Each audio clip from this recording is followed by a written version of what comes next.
On behalf of Cybervision Systems, I would like to welcome you to one of the most beneficial and powerfully effective personal achievement programs you will ever experience. The Neuropsychology of Self-Discipline, the Master Key to Success. My name is Richard Gebhardt, and I'm going to be your guide as we explore, learn, and use this fascinating and effective program for developing your power of self-discipline, the iron will, the inner strength and drive you need to achieve your life's goals and ambitions. This program is the result of many years of thoughtful scientific inquiry and research. In an attempt to discover and understand the main driving force, the core source of inner power that separates the dynamically achieving person from the unfulfilled, underachieving masses, Cybervision Systems has directed its financial and human resources to find the answer. Through its association with the famed Stanford University Neuropsychological Research Laboratory, and through 7 years of intensive investigation into the science of human achievement, Cybervision Systems has uncovered what it believes is the master key to success. The master key which unlocks the raw potential that lies dormant within the heart and mind of man. Simply stated, we call this key self-discipline. Self-discipline. What's the first thing that phrase makes you think of? Unfortunately, for most people, the term conjures up images of strictness, long stretches of boring or irritating work, of self-sacrifice and self-denial. Nothing could be further from the truth.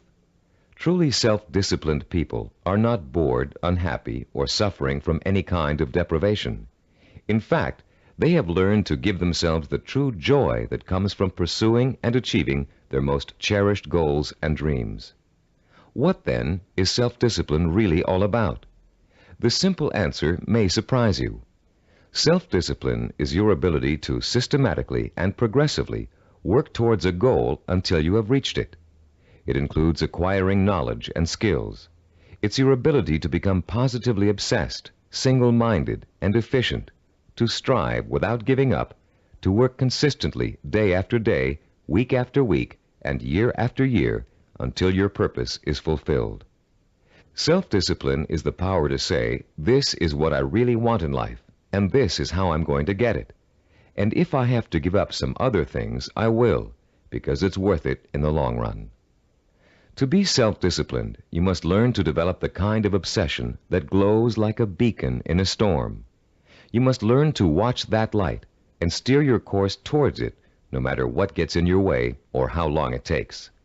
Like a sailor, you must learn to use the skills that will point you in the right direction, and you must keep on using all your knowledge, skill, and energy to stay on course until you have reached your destination. Self-discipline is the single ingredient that makes success possible for anyone who dreams of achieving great things. Without it, there would be no Olympic gold medal winners, no great artists, musicians, or writers, no brilliant inventors, Grand Prix winners, or multimillionaires. Every person who has made an enduring success of his or her life used self-discipline to get there. If self-discipline is so effective, why don't more people have it? Unfortunately, we live in a quick-fix society where old-fashioned effort isn't appreciated.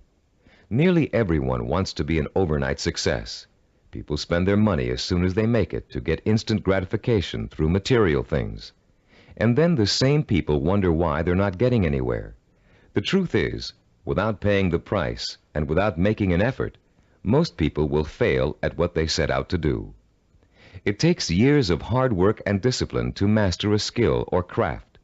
Years of putting in 7-day work weeks to build a business from scratch into a multi-million-dollar operation. Years of schooling and internship to get a medical degree and start a doctor's practice.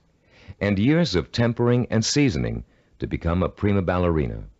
We all greatly admire successful artists, business people, and doctors, among others. But how many of us are willing to put in the years of work it took for these people to get where they are? The late Ray Kroc, the founder and guiding genius behind McDonald's restaurants, told a wonderful story about the contrast between the self-disciplined achiever and the wishful thinker in a speech he gave to MBA candidates at Dartmouth College. He said, I'm reminded of a story about the great pianist who gave a concert, and at the end a lady rushed up to him and said, "I'd give anything in the world if I could play like that." And he said, "No, you wouldn't." She could have if she wanted to. Anybody could. I know, as a piano player, that piano playing is mechanical to a great extent. But it's the dedication, the disciplining to practice that makes the difference. And when you're talking about a concert pianist, he has been practicing for years. Years of practice, several hours a day, every single day. Practice, practice, practice, practice. Sacrifice and discipline. That's what it gets down to. And so he said, "No, you wouldn't," meaning that what she said she wanted to attain, she wouldn't pay the price to get. To discipline herself to do the studying and practicing required to be a concert pianist. How many times have you heard yourself saying, "I'd give anything to be a doctor, or a lawyer, or president of a company, or a singer, actress, or dancer, if only I had the talent or the education or the intelligence"? The truth is, with a minimum of talent and average intelligence, you could be any one of those things. With a steady, sustained effort that never falters, never crumbles, and never gets lost in unimportant details, you can be anything you want. Many people believe that talent alone is the key to success. Talent might play its part, but it's not the difference. In every field of endeavor, millions of talented men and women with special talents are wasting away, contributing little to their own success or the good of mankind. And every day we see others who are less gifted, but who have accomplished more. Many believe that education is the key to success. Though it is a valuable aid, it is not the difference. The educated derelict is a common sight, and so is the man or woman who has achieved phenomenal success without the advantage of a formal education. And many believe that intelligence is the key to success. Even though a person with a high degree of intelligence is fortunate and possesses the raw materials to be successful, the relationship between intelligence and accomplishment is something less than balanced. Every day we encounter highly intelligent people who barely get by, and their opposite number, men and women of average intelligence, but superior achievements. The one quality which sets one man apart from another, the one key which lifts one to every aspiration while others are caught up in the mire of mediocrity, is not talent, formal education, nor intellectual brilliance. It's self-discipline. With self-discipline, all things are possible. It's the closest thing you could have to a wish-granting fairy godmother. Without self-discipline, even the simplest goal can seem like the impossible dream. In America today, the greatest cause of failure is the lack of self-discipline. Lacking self-discipline, millions of American dreams turn to ashes.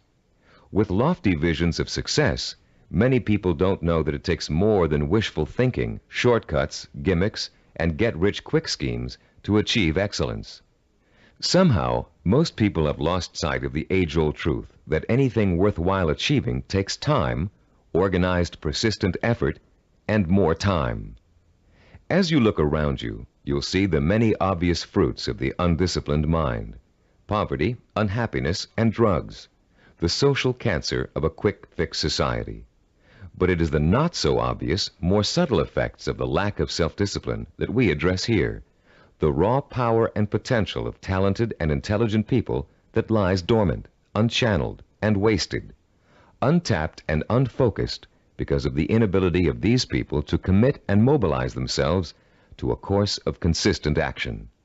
The lack of self-discipline is the #1 killer of achievement in America. Successful people have one thing in common. They set their sights on a goal and work every hour of every day towards reaching it. They learned what they needed to do to reach that goal, and they found a way to do it.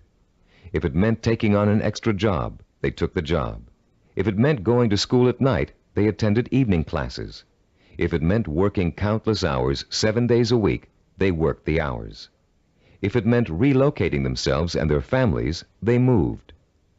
Success consists of self-discipline, and self-discipline consists of doing whatever you have to do for as long as you have to do it to get where you want to be. If you truly want to seek your fortune, You must develop the inner strength to relentlessly pursue your vision day after day, week after week, month after month, year after year, until it becomes a reality. And it will become a reality. Stop and think about all the things you wish you'd accomplished, the things you know you could have accomplished if you'd only had the self-discipline to pursue them. Would you have gotten more education? Practiced and practiced at your favorite sport until you had a chance of becoming a pro? Learn to read and write music and play an instrument? Study engineering so you could design and sell the ideas you're always dreaming up? Actually, there are things you've accomplished through self-discipline way back in your childhood. Just think, how long did it take you to learn how to walk? For how many weeks and months did you struggle to stand upright? How many bruises did you get from falling down? And how many times did you pick yourself up and try again? You learned to walk because as a toddler, you became obsessed with learning to walk. You were determined to learn, no matter how hard it was at first or how long it was going to take. Every step you took was a small victory, and every time you fell down, it was just an excuse to start all over.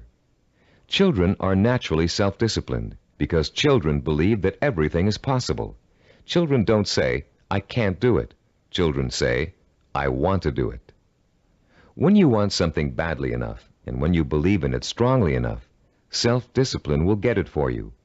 Self-discipline is the most powerful tool you own for bridging the gap between wishful thinking and real fulfillment. Without it, you can only stare, as author Amy Gross says, like a window shopper at the good things of life, and shrug and move on. You can have those good things by developing the self-discipline to achieve them.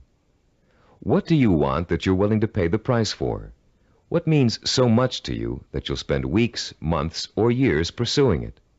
Start thinking about your most cherished dream, because with the power of self-discipline, you're finally going to be able to achieve it, and this program will teach you how.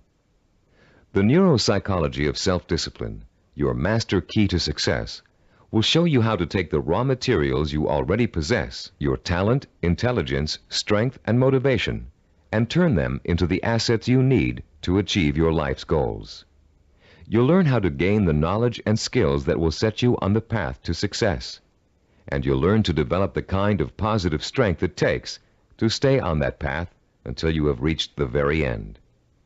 You may think it's impossible for you to develop the kind of self-discipline you see others using to achieve success. You may think you're too lazy, too scattered, too quick to give up. And that may be true of the way you're behaving now. But most people aren't self-disciplined because they never had a chance to experience the kind of joy and satisfaction that comes with mastering their own abilities and applying them to the one thing they really want in life. Once you get a taste of how intoxicating, of how free self-discipline feels, you'll be hooked on it for life. The neuropsychology of self-discipline is not the result of pop psychological and faddish theories, nor does it contain simplistic pablum-like success gimmicks found so often in many self-improvement programs. The Neuropsychology of Self-Discipline program incorporates the breakthrough findings of one of the world's most respected brain researchers, Dr. Carl H. Pribram, director of the Stanford University Neuropsychological Research Laboratory, with the practical experience of Cybervision Systems' team of learning experts. Dr. Pribram is one of the most respected and renowned brain and behavioral researchers in the world. Trained as a neurosurgeon, Dr. Pribram has been conducting research into the brain and behavior for over 30 years. His pioneering work and discoveries have led to his being called the father of neuropsychology. Besides his responsibilities at Stanford, Dr. Pribram also serves as the Director of Advanced Research for Cybervision Systems. The Neuropsychology of Self-Discipline incorporates two of Dr. Pribram's revolutionary discoveries. The first is his finding that our behavior is governed by images of achievement, and that without these images, we cannot mobilize and motivate ourselves to achieve our goals. The second is Dr. Pribram's discovery of how the human brain forms visual and sensory images and how these images affect our emotions, our power to commit ourselves to a course of action and see it through to the end with excellence through perseverance and persistence. Dr. Prebram's cutting-edge work lets us understand, for the first time, the relationship between thinking, sensing, motivation, and behavior. And by collaborating with Dr. Prebram, Cybervision Systems has been able to develop a powerful technology that enables you to harness your own mental processes and motivate yourself to develop the kind of iron will that will carry you through thick and thin to achieve your goals, achieve them well and completely, and enjoy the journey every inch of the way. You don't have to be a scientist to understand, apply, and benefit from these principles. All of the complex research, development, and testing has already been done for you. We've turned Dr. Prebram's research results into a simple but powerful technology anyone can use to learn the beauty and joy of true self-discipline. Your Neuropsychology of Self-Discipline program centers around 3 points of organization. First, in Session 2, you'll be introduced to a description of 10 characteristics of goal-achieving, highly disciplined people. Countless hours of research and interviewing went into gathering this information, all to discover the tools these people used to develop and exercise their powers of self-discipline. These characteristics will become a model or benchmark that you will strive to incorporate into your life. By keeping these characteristics close in mind, you'll have an achievable ideal against which you can measure your own behavior and habits as you strive to acquire and make permanent the skill of self-discipline. The second crucial section of this program is what we call the Knowledge and Information section. In Session 3, you'll be systematically guided through the easy-to-understand and learn principles of Cybervision's power of self-discipline. You'll learn once and for all that the power of self-discipline is the master key to your success. Not only will you learn why, but you'll thoroughly understand, in depth, the power principles of self-discipline. The third, and to you the most important section of the program, is what we call Action and Implementation. In Sessions 4 through 10, you'll begin the actual process of becoming self-disciplined, of developing the core skills that will enable you to achieve anything and everything you desire. You'll start by learning how to determine exactly what it is you want to achieve in your life. You'll then learn how to select role models who have already achieved what you desire to achieve, and learn patterns of success from them. You'll discover how to transform those desires into emotion-provoking imaginary blueprints, sensory images rich in sight, sound, touch, taste, and smell, images that excite and stimulate your emotions. You'll learn how to overcome the poisonous doubt that gnaws deep within you as you dwell and reflect upon your chances for success. You'll learn how to determine the knowledge and skills you need to achieve your desire, and how to plan your time so that you can progressively achieve your goal over a sustained period of time. And you'll discover the principles of persistence, how to break through the barriers of time, how to keep going no matter how difficult, painful, or tiring it may be, until your dream is realized. Once you have mastered the principles of self-discipline, you'll discover that nothing, literally nothing, is impossible for you. You will feel like a lean, hungry lion who has just been set free from temporary captivity, proud, aggressive, and equipped with the instincts and tools of survival. Included with this program is a personal study guide. It was designed to assist you in mastering the materials and applying the techniques contained in the audio cassettes. Use it well, for it will help you every step of the way in developing the power of self-discipline. Before you go any further with the audio cassettes, please read the introduction in the study guide. Complete the written exercises for this session, Session 1. Then prepare yourself to listen to Session 2 by first reviewing the background information on Session 2 in the study guide. By following the principles of this program, you will, for the first time in your life, be able to achieve whatever it is you desire and accomplish it with the pride of excellence. Talking about success is one thing. Anybody can do that. Achieving it day by day, month by month, and year by year is another. That's what you're going to learn in this program. How to do it. Behind every great achiever, there's another achiever. It may be someone close to home, a parent, teacher, or friend. It may be someone who's currently famous. Or it may be a historical or mythological figure. There are probably many young cadets at West Point and Annapolis today who secretly dream of someday repeating the astonishing feats of General George S. Patton, the legendary World War II hero. Yet Patton himself attributed his success on the battlefield to great military leaders of the past. From early childhood, one of his favorites was Alexander the Great, the young Greek ruler who nearly conquered the world over 2,000 years ago. Fascinated by Alexander's repeatedly successful conquests and his dashing personal style, Patton read everything he could about the ancient warrior. Soon he came to know Alexander intimately, his personality, his leadership style, his way of thinking and solving problems, his military strategies. And finally, Patton got to the point where he could think like Alexander the Great, act like Alexander the Great, and get results like Alexander the Great.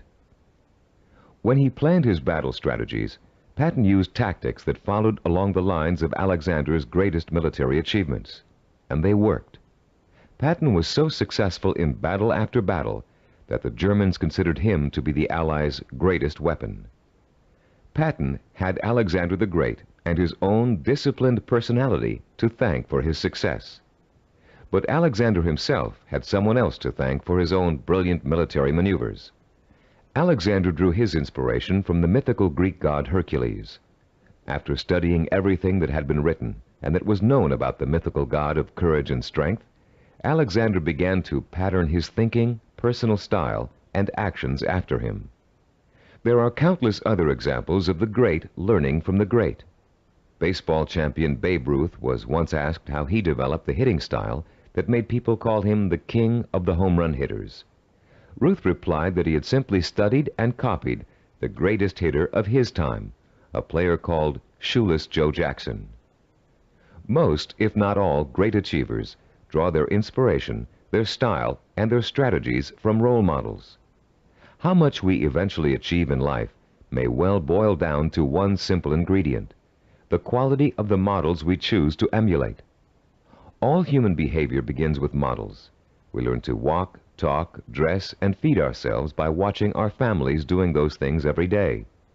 But we learn more than simple everyday activities from the people who surround us as we grow up. We also learn how to think and behave by watching the way they do. Some people have excellent role models, successful parents, or a family friend who has achieved far beyond the ordinary. But having a role model is just the first step toward becoming a disciplined achiever. You must use that model, make it a part of your own personality in order to succeed. This program will take you through the entire process, from start to finish. In this session, you're going to start by being given a role model of your own, a model of the disciplined, motivated achiever.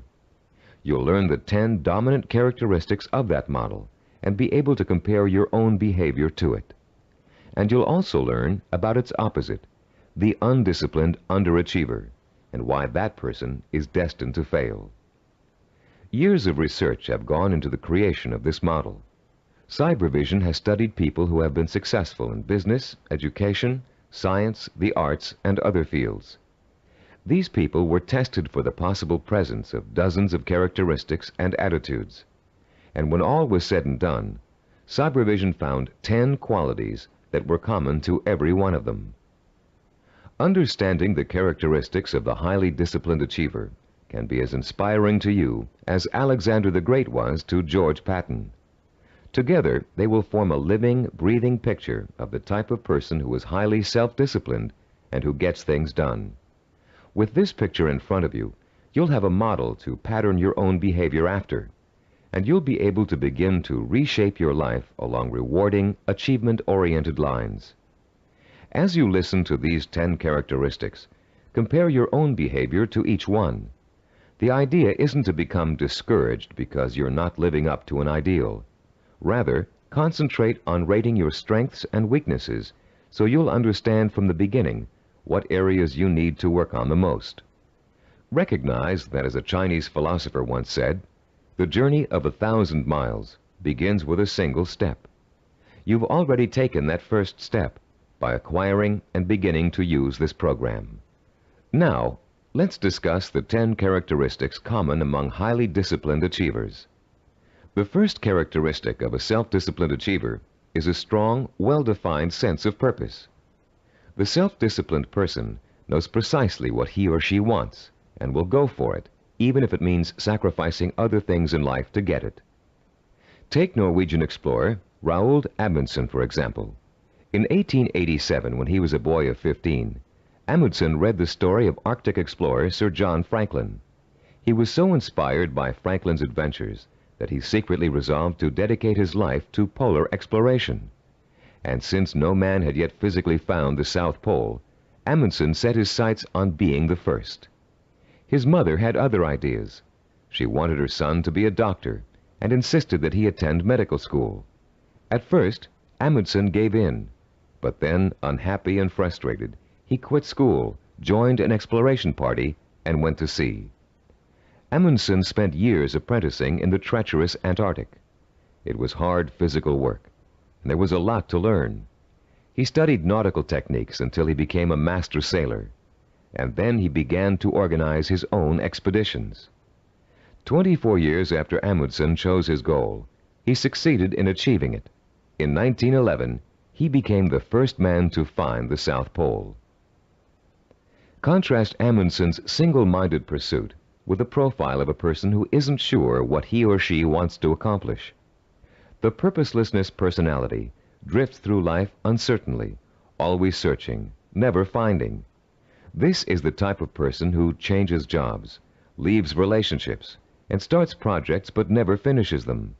It's someone who never stays with anything long enough to become successful at it. People today are becoming more and more afraid of commitments. They're afraid of committing themselves to one career. They're afraid of committing themselves to one relationship. They're even afraid to commit themselves to staying in one place for very long.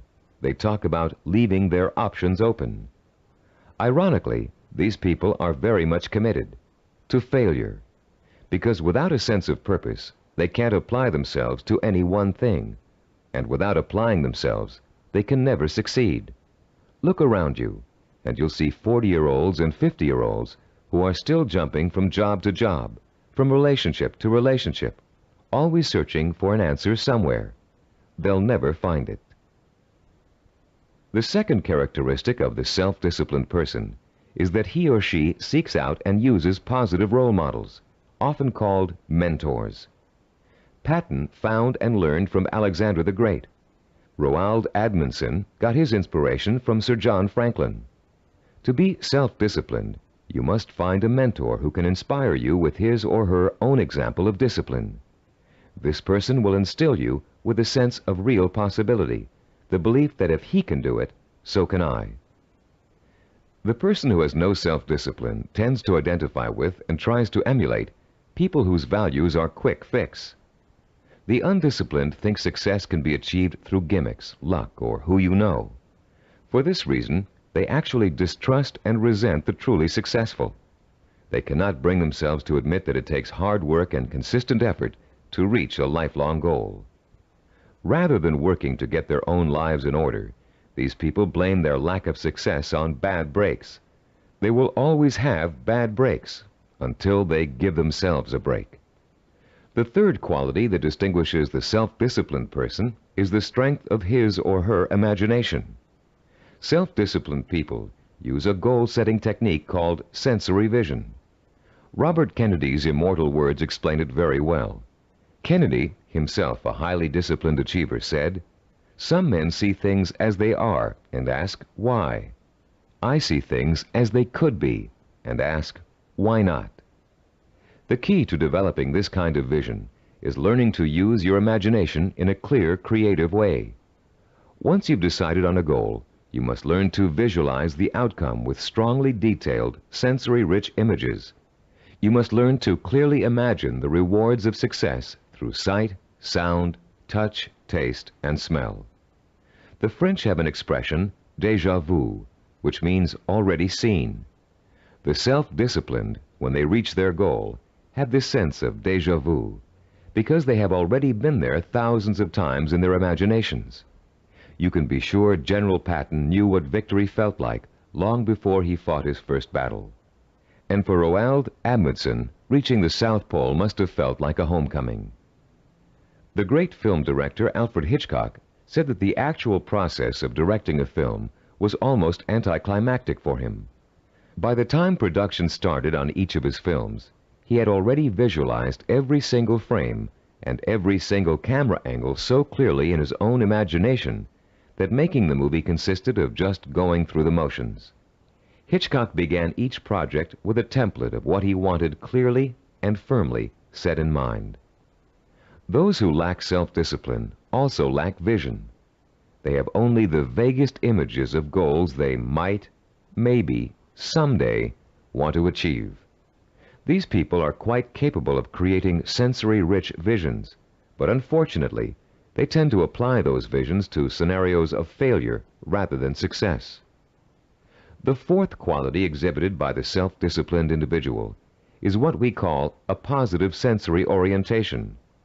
Achievers dwell on their own past accomplishments as proof of their ability to succeed. They won't admit to failure. In fact, it can truly be said that they don't know the meaning of the word failure. If things don't first turn out as planned, they just chalk it up to experience and keep on working toward their goal. Self-disciplined people are so eager to learn that they feel every bit of life experience just brings them closer to achieving success.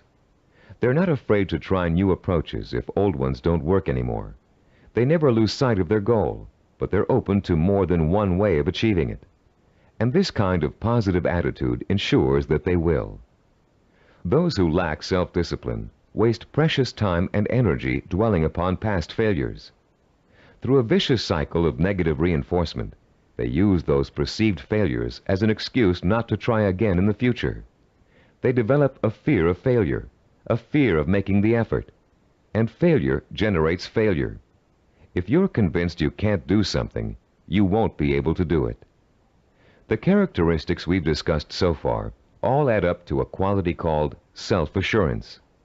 The self-disciplined have a strong gut-level belief in themselves and their ability to succeed that is truly unshakable.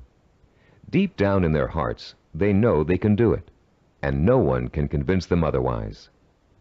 When Christopher Columbus set out to find a new route to the West Indies, Europeans thought he was crazy. The world is flat, they told him. If you sail west, you'll fall off the edge and be devoured by monsters. But Columbus believed the world was round, and he stubbornly applied to every monarch in Europe until he found one who would finance his voyage to what turned out to be the New World. The disciplined achiever is fueled by self-confidence, but the undisciplined are hampered by self-doubt. This foreboding of failure haunts them in everything they attempt to do, and effectively slams the door shut on any possibility they might have of succeeding. The sixth characteristic that self-disciplined people share is their ability to plan and organize. The self-disciplined achiever knows how to take his or her goal and break it down into pieces that can be worked on one at a time. Priorities are set, and the important tasks are tackled at the beginning. This practical, methodical approach is the only way to achieve success, no matter what your endeavor. When Henry Ford designed the Model A, he had a goal in mind. He wanted every American to be able to afford to own a car, his car. But in those days, cars were hand-built, and the time and effort involved in making one resulted in a very expensive price tag. Ford knew he had to find a faster, cheaper way to build cars. So he patiently worked and planned out a radical new idea, the assembly line. Each person on the line would perform just one task, enabling them to perform it quickly, and an entire machine could be assembled in record time. People laughed and said it wouldn't work, but Ford had spent years planning it out in every detail, and it did work.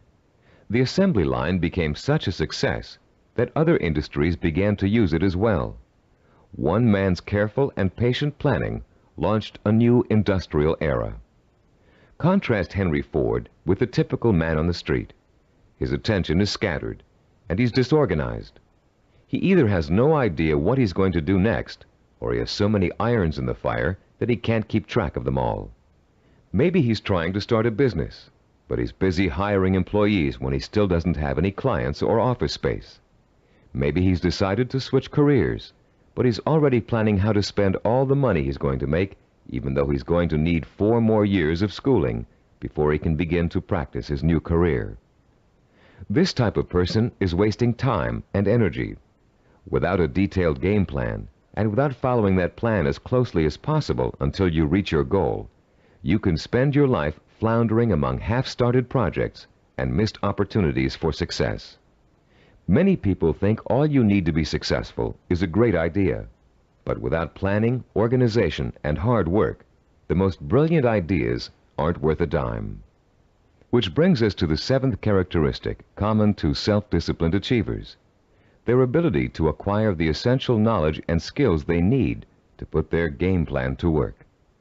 Achievers recognize how important it is to learn, and they're willing to make the necessary sacrifices to complete their own personal education. Sometimes this means going back to school. Sometimes it means spending weeks or months gathering information on a particular subject and talking to the kinds of people who can help. Sometimes it means taking a new type of job just to acquire certain skills. What it always means is a commitment to learning what must be learned in order to make a goal achievable. If you want to become a doctor, you must first study pre-med, then go to medical school, and then complete your internship before you can set up a practice. Anyone who thinks he can become a physician without doing all of those things is just dreaming. If you want to run your own business, there are ways of approaching your business education. You can go to graduate school and get an MBA. You can work for someone else in the type of business you want to start and get hands-on experience before going off on your own. You can find a partner who knows how to run a business and take on less responsibility in the beginning, watching what your partner does and learning the essentials. Those without self-discipline are always looking for shortcuts. They take weekend courses and think they're highly qualified for a new profession. They listen to one person's advice and think they've heard it all. They try to start a business without business plans. Going through a real learning process is too much trouble. Why is it so much trouble?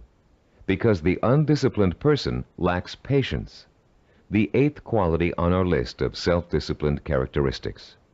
The kinds of patience Christopher Columbus and Henry Ford exhibited. The kind of patience engineer Washington Augustus Roebling demonstrated in finishing the building of the famous Brooklyn Bridge.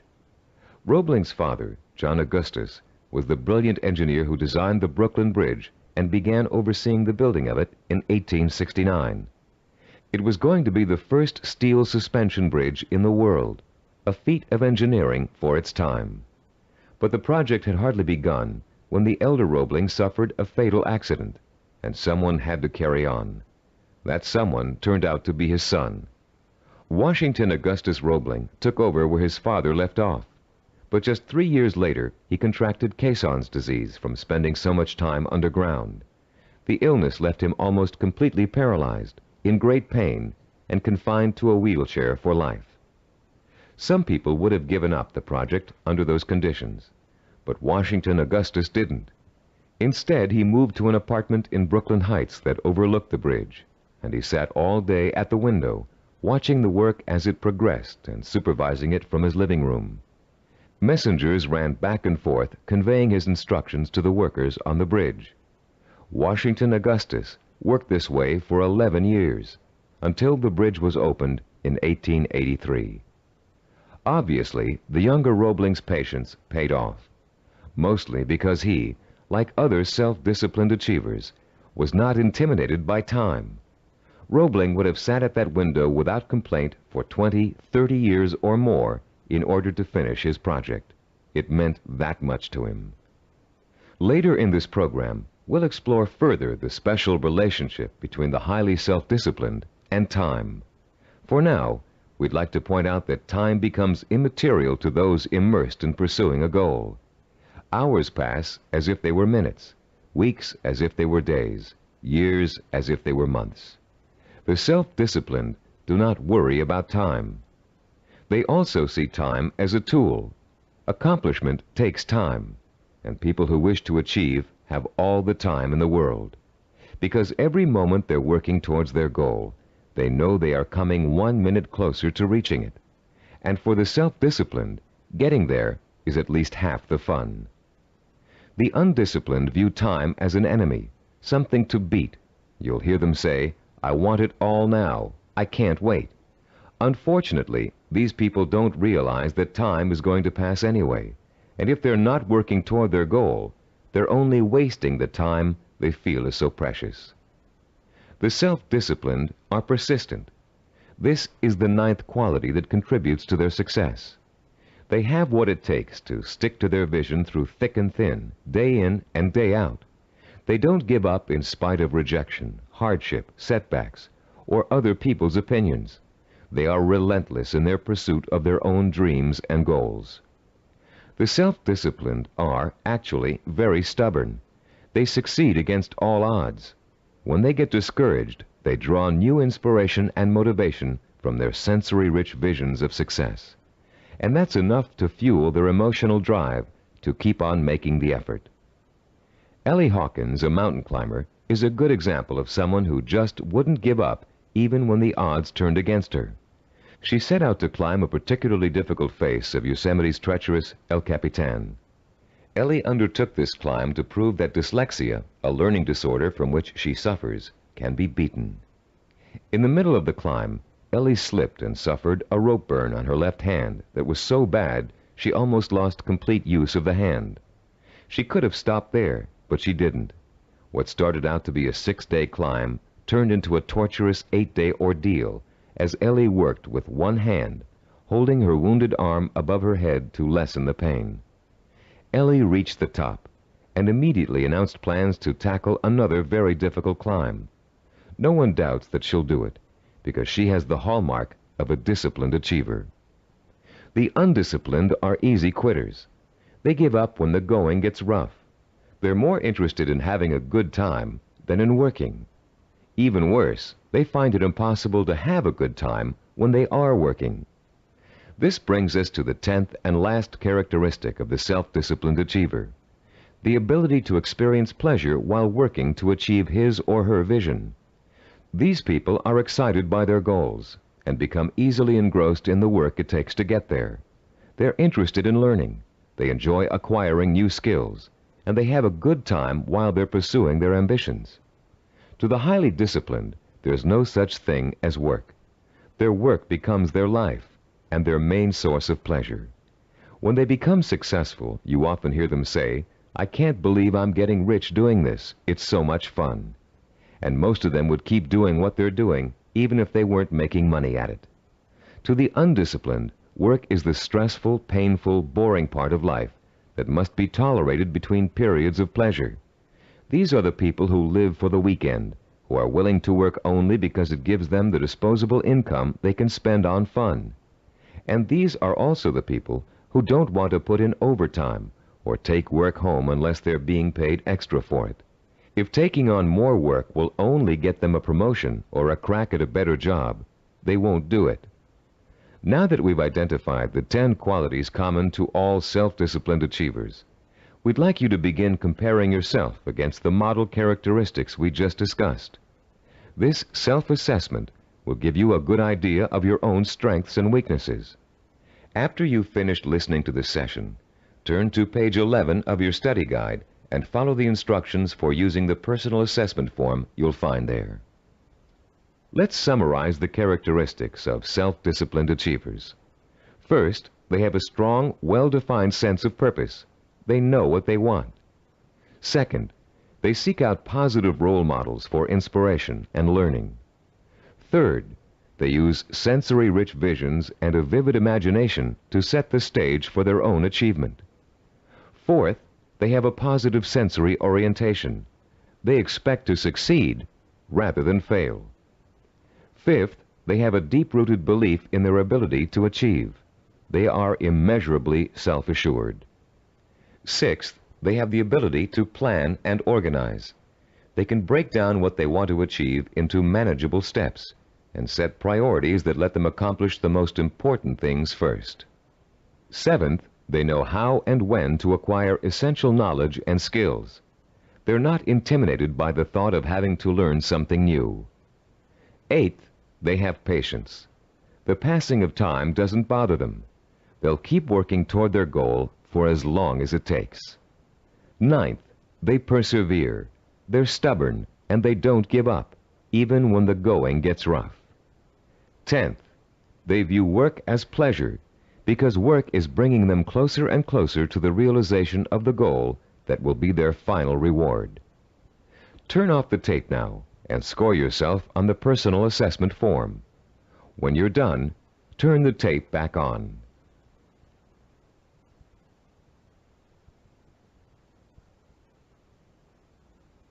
Welcome back.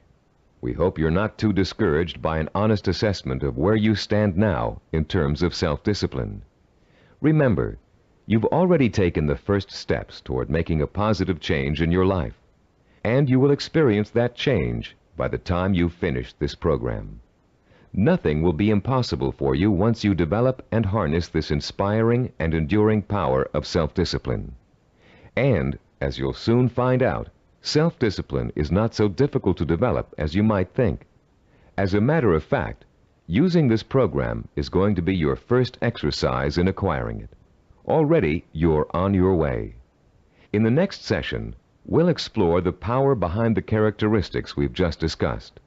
You'll learn why they're so important in developing self-discipline, and what they can do for you once you have them. And you'll be further along the road toward understanding and developing the one characteristic that will give you the power of success. After completing Session 2, you should now have a clear picture of your strengths and weaknesses as compared to the model of the self-disciplined achiever. Perhaps for the first time in your life, you're able to objectively see which of your attitudes and behaviors have been acting as barriers to developing the kind of self-discipline that will enable you to achieve your dreams and ambitions. Now that you have a better understanding of the 10 characteristics of the self-disciplined achiever, we're going to provide you with the scientific foundation for Cybervision's unique self-discipline program. In this session, you'll learn how recent scientific discoveries have made it possible for you to acquire, harness, and focus the power of self-discipline, the power to achieve whatever your mind and heart are set on achieving.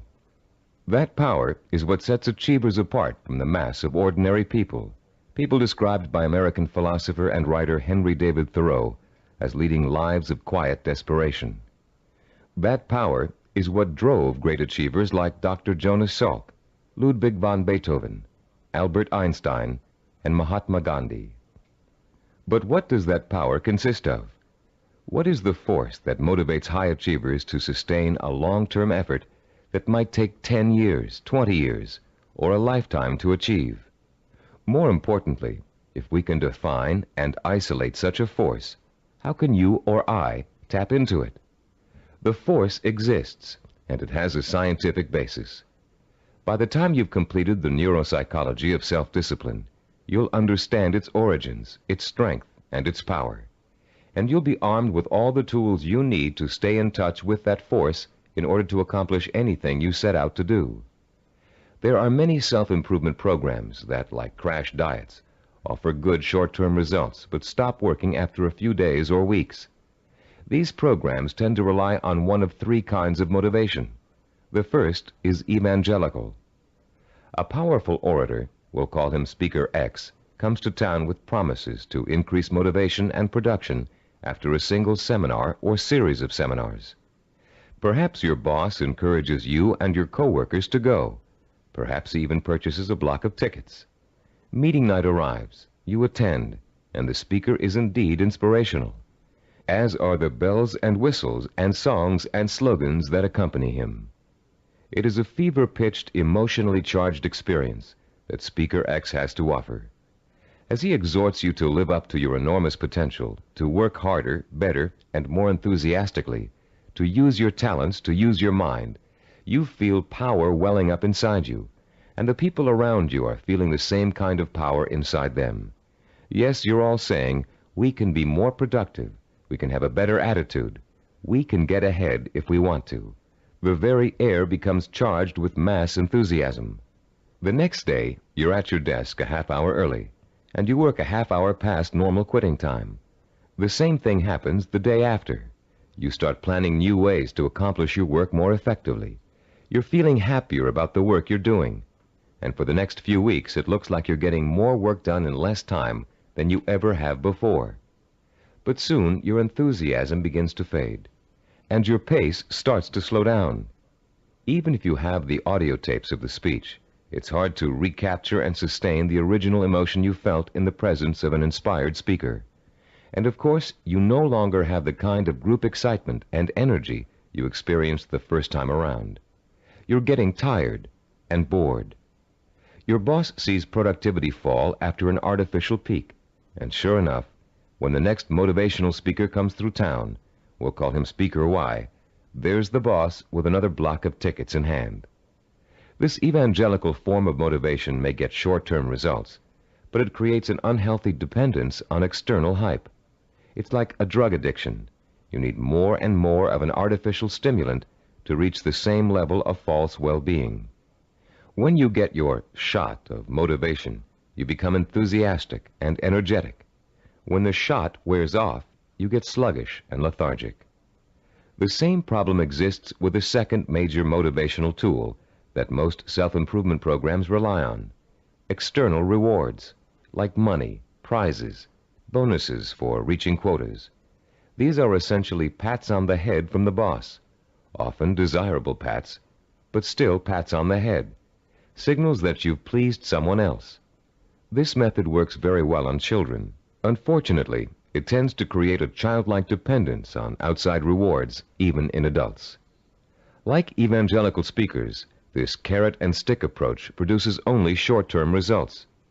External rewards do not increase individual commitment, and most people tend to adapt to them quickly, soon expecting bonuses as a matter of course, and not because they performed above and beyond the call of duty. Rewards are manipulative. People who give them out are always asking themselves, how can I motivate my staff? The truth is, to be truly effective in the long term, motivation must come from within. The third classic motivational tool is a familiar one: fear. Humorists Carl Reiner and Mel Brooks created a comedy album in the early 60s in which Reiner, as a journalist, interviews Brooks, who plays a 2,000-year-old man. Eager to know about life in the distant past, Reiner asks Brooks, what was the major form of transportation in those days? Brooks replies, fear. Fear transported you. Reiner is puzzled. Fear, he asks. Brooks responds, yeah, fear. You see, an animal would growl, and you would go 2 miles in a minute. It's true, fear is a great motivator. If you don't perform, something undesirable happens. You lose your job. There go the house payments, the car payments, the kids' college tuition, and so on. As the mental dominoes fall, you're motivated to keep performing. But while fear may bring short-term results, it also brings resentment and rapid burnout. It doesn't take long before you're angry at the system that's keeping you going. And anger makes you less productive, which increases your fear. It becomes a vicious cycle with an unpleasant ending.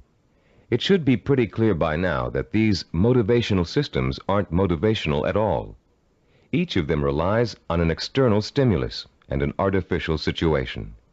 And each relies on an initial burst of emotion that fades rapidly when the new situation becomes habitual. You may have tried several of these motivational or goal-setting programs in the past. Perhaps they even contributed to your sense of self-awareness. If so, you've no doubt learned that self-awareness alone is not sufficient to motivate change. It's easy to identify self-defeating behaviors. It's easy to plan strategies for eliminating them. It's easy to turn over a new leaf, but it's very difficult to sustain change for a long enough period of time for your new behavior to become as ingrained in your character as your bad habits were in the past. Having a roadmap is not enough. You need fuel. The key to developing self-discipline, the power to persistently pursue a long-term goal without giving up until the goal is achieved, is the fuel of internal motivation. It would be nice if we were all born with the patience, drive, and skill it takes to achieve any long-range goal or complete any long-term project. But we're not. Self-discipline is a learned behavior. Years of research at major American universities, primarily California's Stanford University, have proved it. And Cybervision's own research into the latest learning theories of behavioral scientists have confirmed that self-discipline is an acquired characteristic with a basis in behavioral science. The neuropsychology of self-discipline has been developed according to materials gathered from two major sources.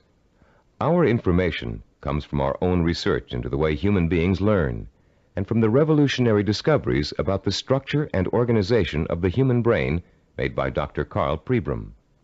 Head of Stanford University's Neuropsychology Research Laboratory, Dr. Pribram is one of the most respected brain scientists in the world.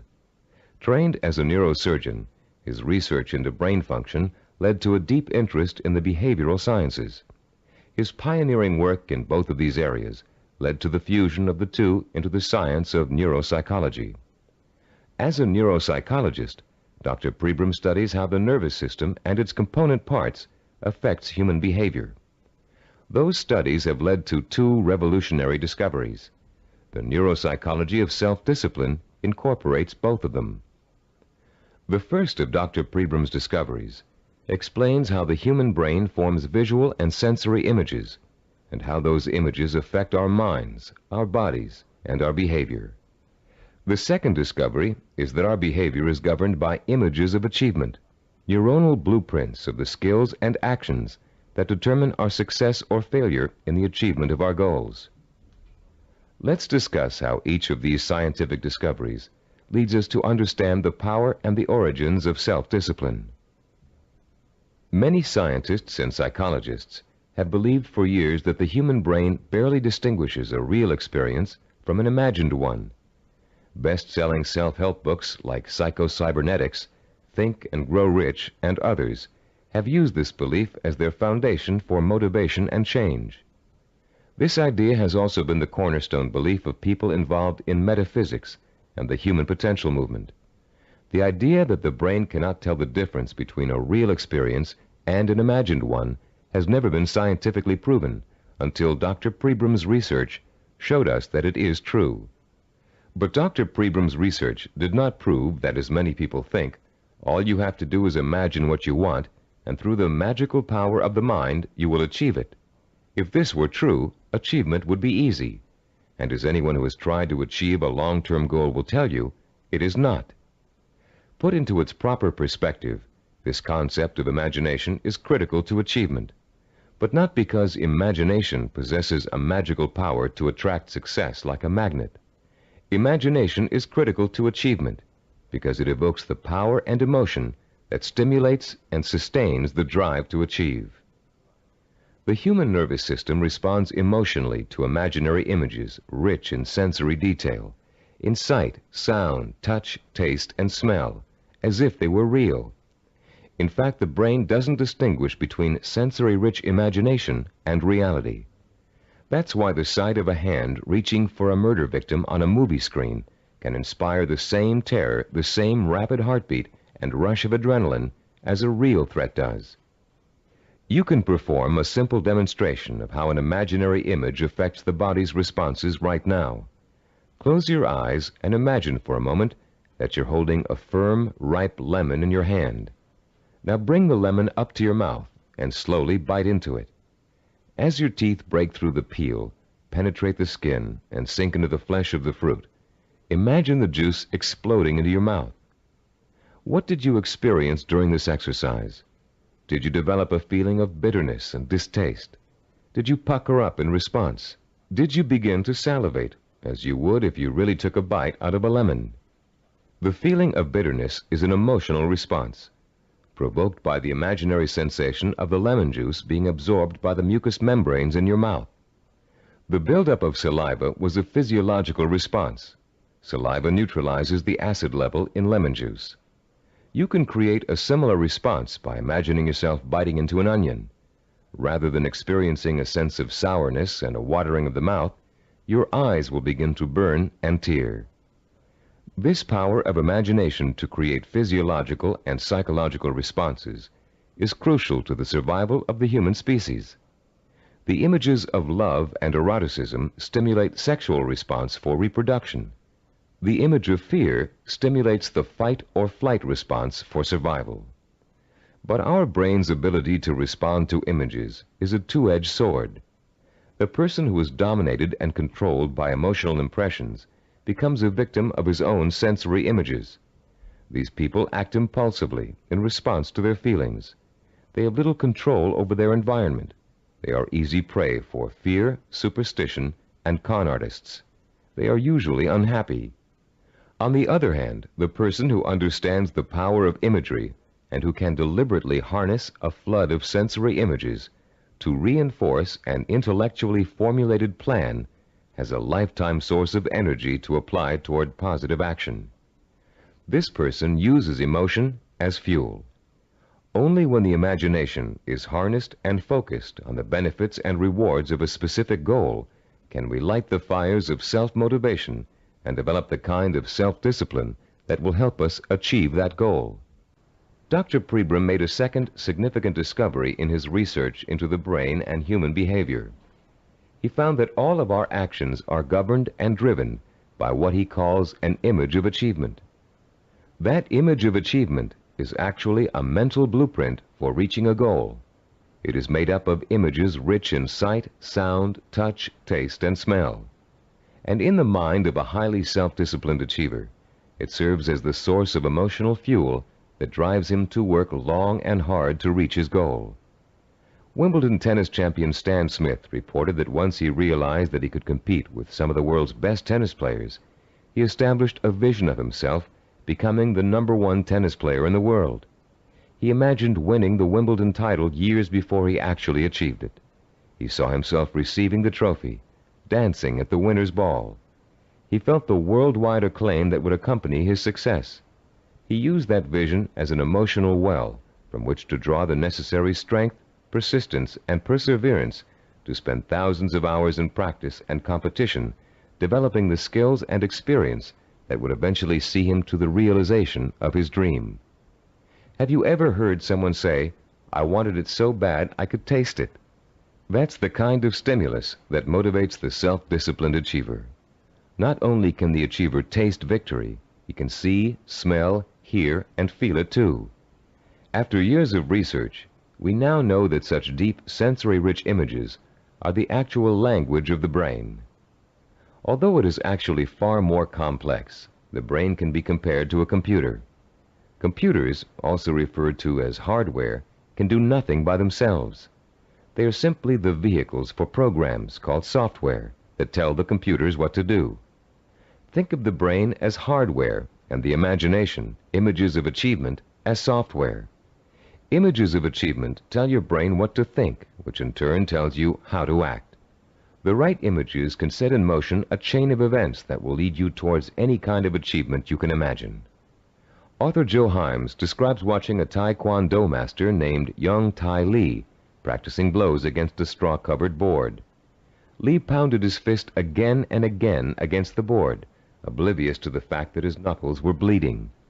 When Lee's practice was over, Himes asked him whether his hand hurt. Lee replied, "Not until just now, when I thought about it." When Himes looked astonished, Lee explained further, "When I was striking the Makawara board as you came in, my mind was on my home in Korea. Though I was standing here, I was seeing the mountains I knew as a youngster and the children I played with, hearing their laughter and my mother's voice. I was unaware of the pain in my hand." Lee then told a dramatic story of his own Taekwondo master, who once underwent a sinus operation with only his own concentration for an anesthetic. "How was that possible?" Himes asked. "Regulate your breathing," Lee replied. "Fix your eyes and mind on something else, perhaps a rock or a spot on the floor or ceiling. Concentrate on that object, savor it, taste it, give it color, and smell the dimension. Let it absorb all your thoughts and concentration, and the pain will diminish." If we replace the word object in Lee's description with the word goal, we have the perfect description of a sensory blueprint. Concentrate on that goal, Savor it, taste it, give it color, and smell the dimension. Let it absorb your thoughts and concentration.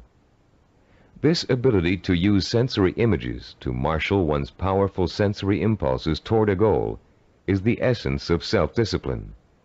We are all born with imagination. Self-disciplined achievers have learned to use it to achieve even the most seemingly impossible goals. The self-disciplined achiever begins the journey to success with imagination. He asks himself, if I can have whatever I can imagine, what do I want? What is my purpose?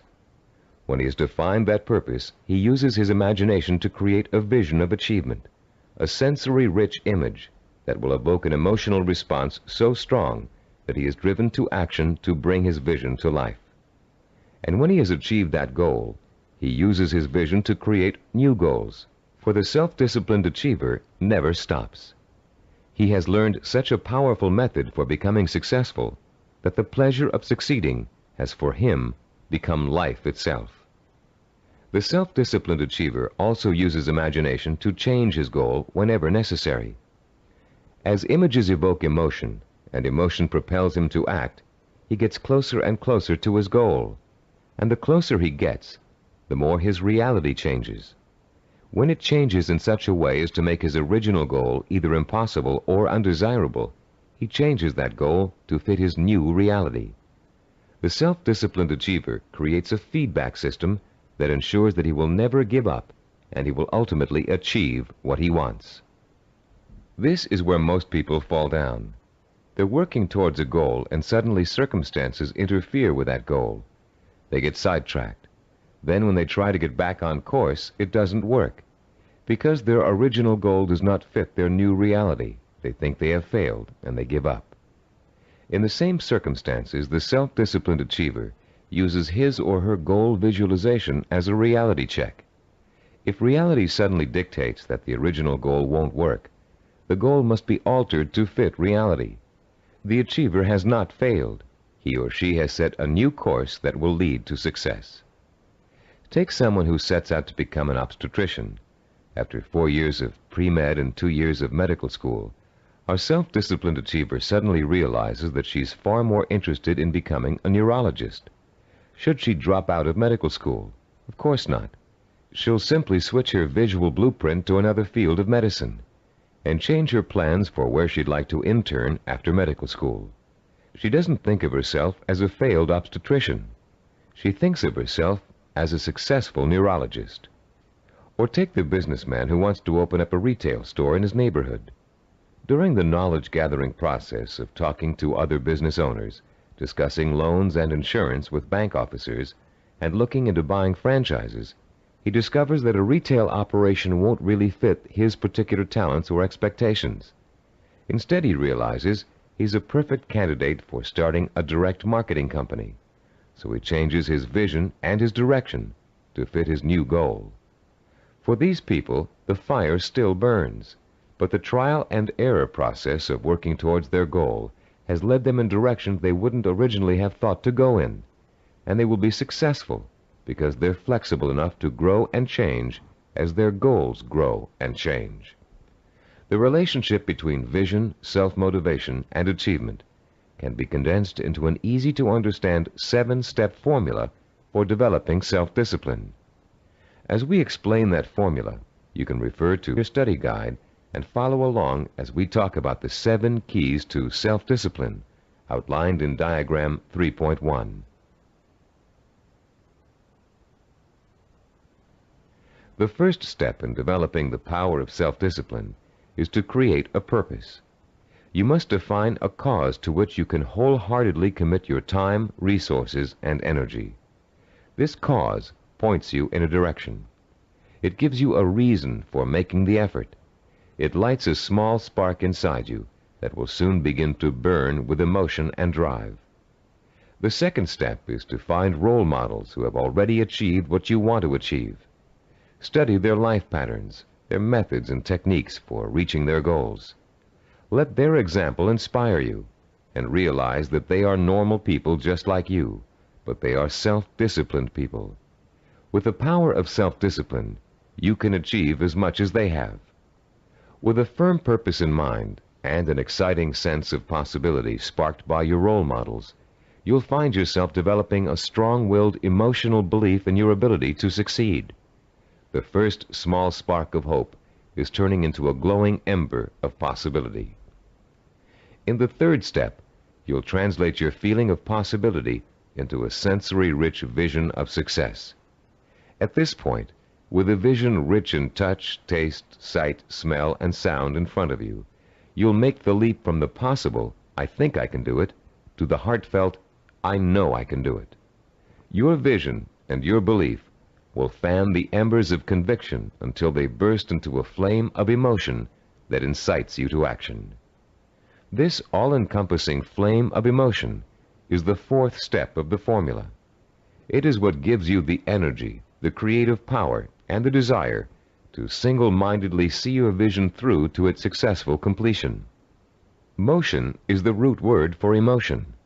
The original meaning of the word emotion is, in fact, a moving, a stirring, an agitation, which is precisely what happens when belief in your goal catches fire. The fifth step in our formula is planning, the first bit of action inspired by your emotion. Through effective planning, you can identify and map out the steps you need to take in order to make your vision a reality. You'll figure out exactly what you need to do to accomplish your goal and how long it will take. And turning your vision into a concrete goal will further fuel the fires of emotion and action. Once your vision has become a plan, you must acquire the knowledge and skills necessary to implement that plan. This is the sixth step in the formula for developing self-discipline. No matter how difficult the learning process might be, you continue to draw inspiration and fortitude from your vision. And each time you master a skill, your confidence in your ability to achieve increases. The seventh and last step in our formula is what we call persistence and perseverance. Persistence is staying with your vision, seeing it through to its completion, no matter how long it takes or how difficult it is. Perseverance is persisting in spite of setbacks, disappointments, and hardship. Once you begin acting to achieve your goal, your drive to sustain the forward motion, to persist and persevere, is constantly fueled by the strength of your initial vision. And as you get nearer and nearer to accomplishment, the vision becomes more and more real. As your vision fuels reality and reality fuels your vision, your drive to achieve begins working like a giant breeder reactor. You've put into motion a self-perpetuating spiral of vision, belief, emotion, motion, and reality. This formula for harnessing the essence of self-discipline will change your life. For the first time, science has given us the power to truly be able to change our own circumstances from the inside out, to understand what makes men and women overcome tremendous odds and obstacles to achieve greatness. For the first time, greatness is within the grasp of each of us. Through the understanding of the scientific principles that govern our thinking and behavior, we can, for the first time, program ourselves for success. In the next session, you'll begin to put the principles you've just learned into action. You'll learn a powerful sensory exercise which will let you determine your true goal. And once you've taken that vital first step, you can begin the exciting journey of action that will propel you towards the ultimate achievement of your heart's desire. At a recent workshop based on the neuropsychology of achievement, Cybervision President Stephen DeVore was asked an interesting question by a young corporate product manager. Mr. DeVore had been outlining the principles of goal setting when the product manager said, "You know, there's one problem I haven't yet solved. We talk about opportunities and goals, but there are so many opportunities to choose from, so many different directions we can go. How do you figure out exactly what you want to go for? How do you focus in on one choice among so many?" This session addresses that very problem, the problem of finding a purpose, and it isn't always easy. We live in a free society filled with opportunities for anyone who wants to take advantage of them. It's wonderful to have so many choices, but sometimes it makes choosing what you really want to do, your purpose, even more confusing than ever. Still, there are ways to narrow your choices down, and this session will show you how to do it. Through an exciting and powerful 4-point exercise, you're going to learn to pinpoint what it is you want most in life, out of all the things you may think you want. It will take some effort, some soul-searching, some creative thinking, and the outcome may surprise you. By the end of this session, you'll have chosen and defined what we call a macro purpose. The term macro means large or inclusive. Your macro purpose is equivalent to what creative people call the big idea. It's your main desire, your real purpose in life, your reward for hard work and effort. It's going to become your very reason for existing. Besides defining your macro purpose, in this session you're going to learn what micro purposes are and how they're used. Micro purposes are the stepping stones to your macro purpose. They consist of all the things you need to do to achieve your most important ambition. To help you thoroughly understand the concept of macro and micro purposes, think back for a moment to your early years in school, when you first learned to do simple math. Remember what a struggle it was to understand how to add, subtract, multiply, and divide? Numbers seemed a mystery to you back then, and you may have thought you'd never learn how to perform the most basic math functions. At the time, learning math for you was a macro purpose, and all the elements of learning it were micro purposes. You had to learn to count, for one thing. You had to learn the symbols for addition, multiplication, subtraction, and division. And you probably had to memorize the multiplication tables. As an adult, math seems to hardly be important, but you couldn't balance your checkbook or manage your money without it. And if you're a stockbroker, accountant, retail store manager, or bank teller, among other things, math is an important part of your job. So math was a micro purpose that helped you launch your present career, your macro purpose. If your desire is to earn a college degree, a macro purpose, you must take a certain number of courses and amass a certain number of credits. Each course you take that counts toward your degree is a micro purpose. But if you want to be a doctor, earning a bachelor's degree by itself is only a micro purpose. You still have to attend and graduate from medical school and complete an internship, more micro purposes, before you can be licensed to practice medicine. As you can see, macro and micro purposes change according to your stage in life and what you want to accomplish at the moment. A teenager may enter college with no clear idea of what he or she wants to do except finish school, the macro purpose of the moment. But by the third year of school, that student may decide on a career that requires additional schooling and a period of apprenticeship. So finishing school becomes a micro purpose, a stepping stone to a rewarding career. But macro and micro purposes don't just apply to careers or lifelong goals. Setting a macro purpose and determining what micro purposes are necessary to achieve it is an excellent way to help you accomplish any goal, no matter how large or small. It's a logical and creative process that lets you organize your thoughts and actions to make your goal clearer, more rational, and easier to achieve. Just imagine for a moment that you're stranded alone in the wilderness on a freezing winter day. It's late afternoon, and there's no hope of rescue before the next morning. Somehow, you have to figure out a way to survive the bitter cold night, your macro purpose. Your micro purpose is keeping warm, and right off the bat you can think of 3 ways to do this. The first is to put on some more warm clothes, but you don't have any, so that choice is out. The second is to find shelter, but there's none in sight, and you don't have the time or the tools to build anything before nightfall. The third is to light a fire and keep it going through the night. Since the woods around you are filled with dry logs and kindling, this looks like a real possibility. But you don't have any matches, and as for rubbing 2 sticks together to start a fire, it never worked when you were a child, and you doubt that it will work now. There has to be another way.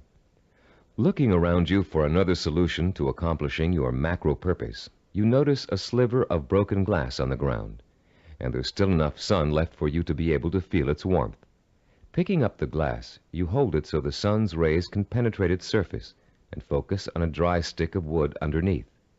In 10 minutes, the stick is burning. But your ordeal isn't over. After the fire is lit, you have to gather enough logs and kindling to last through the night, another micro purpose. And then you have to force yourself to stay awake all or most of the night to make sure the fire doesn't go out. In the course of this harrowing experience, you've chosen a macro purpose, staying alive, and defined all the micro purposes that went into it. And if you succeeded in accomplishing all of the micro purposes, you also achieved your macro purpose. You survived. Defining your life's purpose and the steps you must take to achieve it may not be a life and death matter, but the principle works the same way. By the time this session is over, you'll have a macro purpose, a clear understanding of what to focus your energy, talent, and intelligence on. And you'll be able to light your own inner fire and feed it with a life-enriching, emotionally compelling purpose. And purpose, as we've noted, is the starting point from which self-discipline and achievement spring. Your first step in determining your macro purpose involves something everybody loves to do: play. You've already learned how important enjoying work is to the highly self-disciplined. To these achievers, work and pleasure are synonymous. Now you're going to get a taste of how easily this can happen. For the next few minutes, I'm going to ask you to work and play as you engage in a process called limitless wishing. Start by closing your eyes and relaxing. Imagine that you're on a beautiful, deserted beach, walking barefoot in the sand. A soft breeze is keeping you cool, and you're enjoying the sound of the waves splashing rhythmically against the shore. As you stroll along the water's edge, you see an object in the near distance that's half buried in the wet sand. The waves splash over its surface, then recede, leaving it exposed to your curious eyes. You wonder what it is, and you start to walk a little faster so you can reach it before it's engulfed by the next wave. In a couple of minutes, you're standing over it, still not sure what it is. It's metal, somewhat round, and looks like an old lamp. You dig your fingers into the wet sand and pull it out. There's an inscription on the side of the object, but you can't read it clearly. You begin to rub some of the sand away from the oddly shaped letters. Suddenly, the lamp begins hissing, and it releases a cloud of what looks like steam or gas. Frightened, you drop it, but you continue to watch what the lamp is doing out of curiosity. Slowly, before your very eyes, the cloud begins to assume human shape, and soon you're looking up at the largest person you've ever seen. When it speaks, its voice is rich and kind, and its message is amazing. The genie thanks you for releasing him from hundreds of years of captivity inside the lamp, and according to the hospitality of his people, he offers you a reward for helping him. You have only to name 5 wishes, he says, and they will be granted. You can ask for anything, he tells you, as long as it is specific and humanly possible to achieve.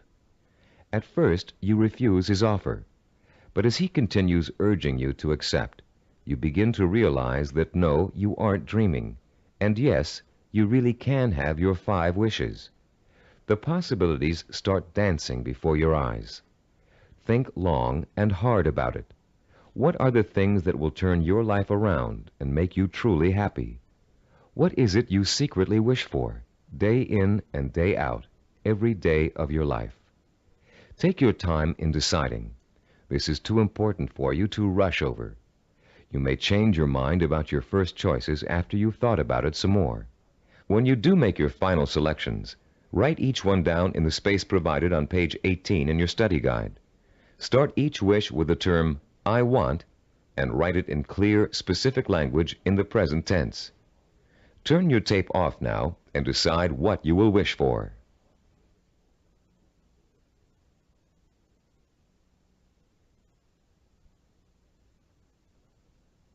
Welcome back. You now have in front of you a list of 5 wishes that your mind and heart told you are the most important things in life to you. Now, with a little imagination, you're going to create a scenario in which each of these wishes is fulfilled. This second step of our 4-part process is called wishful imagining. Close your eyes again and picture, in as much detail as possible, that your first wish has come true. If you wished for a great deal of money, imagine how your life has changed now that you've gotten it. Imagine the kind of house you're living in, the kind of car you're driving, the kind of clothes you're wearing, and what you're eating for breakfast and dinner.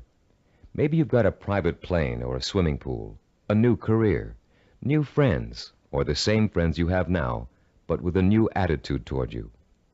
Try to imagine that you're having dinner or drinks with your best friend, and you're explaining to that friend how your new life feels. This is a friend you trust completely, so you can say anything, positive or negative. Really imagine you're there, in the restaurant or bar, being served food or drinks, with people talking around you and soft music in the background. Imagine what you look like. Are you younger, thinner, better dressed? Is your friend looking envious?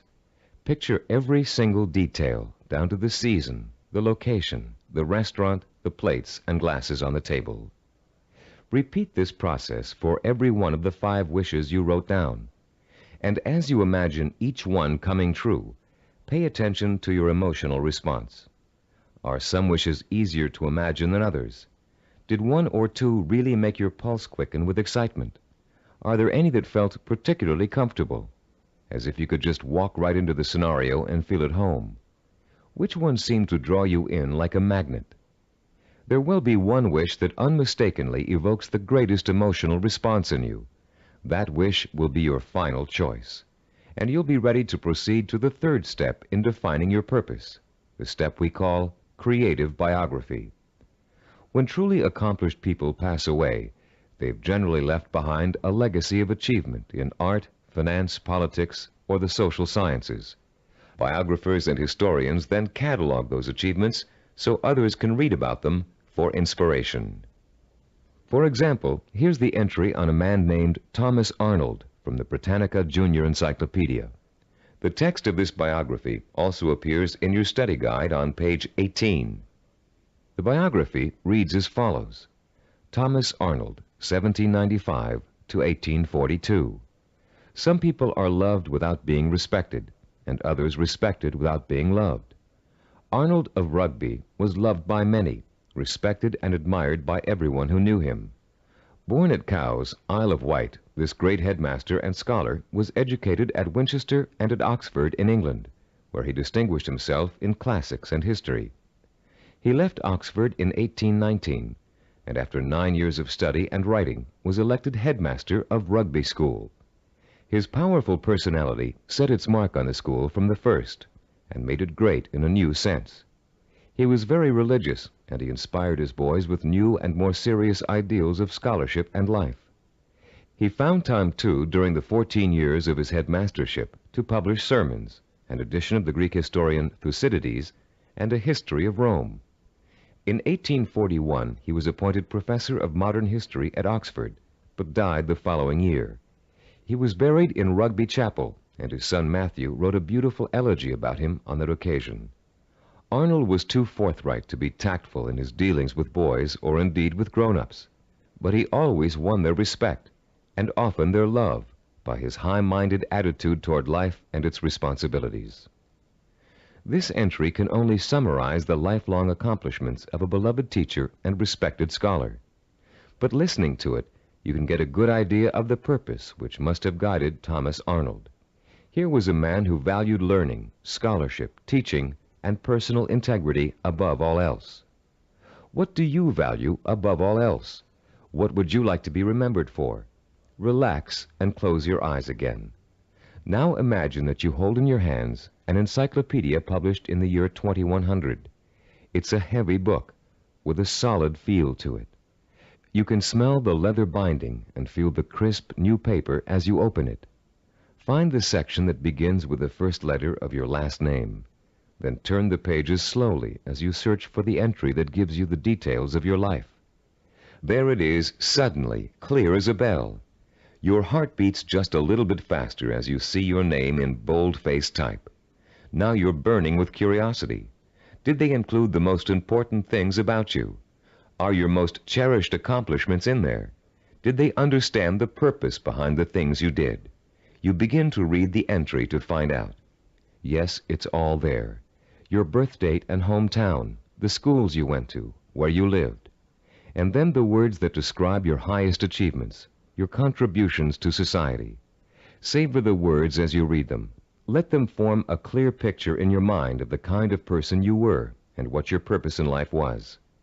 When you've finished reading your own biography, turn off the tape and write down what you just read in the space provided on page 19 of your study guide. Don't leave out a single detail. Make sure you paint a vivid picture of the self-disciplined achiever who worked so long and hard in pursuit of a single purpose that he or she ended up deserving an entry in such a distinguished publication. When you've finished writing your own biography, please turn the tape player back on.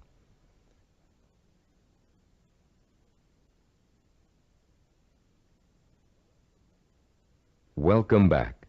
Now that you've completed the limitless wishing, wishful imagining, and creative biography exercises, a clear pattern should be emerging.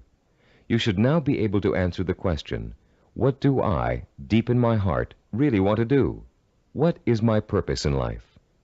Your fourth step in determining your purpose is writing this, the answer to that all-important question, down. You're now going to compose a personal statement of purpose. But before you do it for yourself, imagine that you're going to do it for someone else, a famous historical figure, for instance. Try George Washington. What do you think his statement of purpose might say? After all, he accomplished a great deal, not the least of which was becoming the first president of the United States. But George Washington never actually intended to become the first president. He was elected because of the kind of purpose he really had. A purpose statement for George Washington might read, I would like to use all my strength, courage, knowledge, and resources to secure liberty and freedom for all my fellow colonists. George Washington was a great statesman and public servant, but there are other kinds of achievers. Amelia Earhart, for example. Even in childhood, she had a definite purpose in mind. It was not to be a famous woman aviator. That came later, as a natural outcome of what she really wanted to do. Amelia Earhart's purpose statement, composed when she was still a child, said, When I grow up, I'm going to have adventures and show the world that women can be as heroic as well as men. A purpose statement can be as general as you want it to be. It can speak of heroism, freedom, social changes, adventure. It's meant to act as a focusing tool, not an actual blueprint for achieving it. You'll learn how to do that later in this program. Turn to page 20 in your study guide and compose your personal statement of purpose. Turn off the tape now while you do it.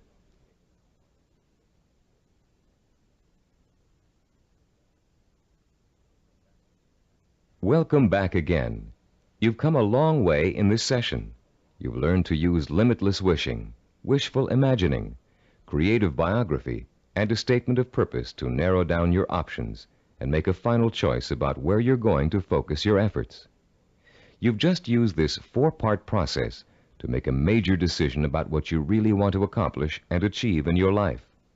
But you can use it again and again, anytime you feel it's necessary, to aid you in making any kind of decision, from the smallest to the most important.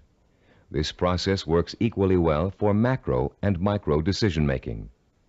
Whether you know it or not, you're now well on your way to becoming a self-disciplined achiever. You've learned to use one of your richest natural resources, your intuition and imagination. You've discovered what it is you really want to achieve and have written it down as a statement of purpose. You've laid the solid foundation upon which the power of self-discipline is built. We'd like to congratulate you on what you've already accomplished. In our next session, you're going to learn how role models can inspire and teach you to achieve your lifelong ambition. In Homer's The Odyssey, one of the oldest surviving epic poems in the world, there is a character named Mentor.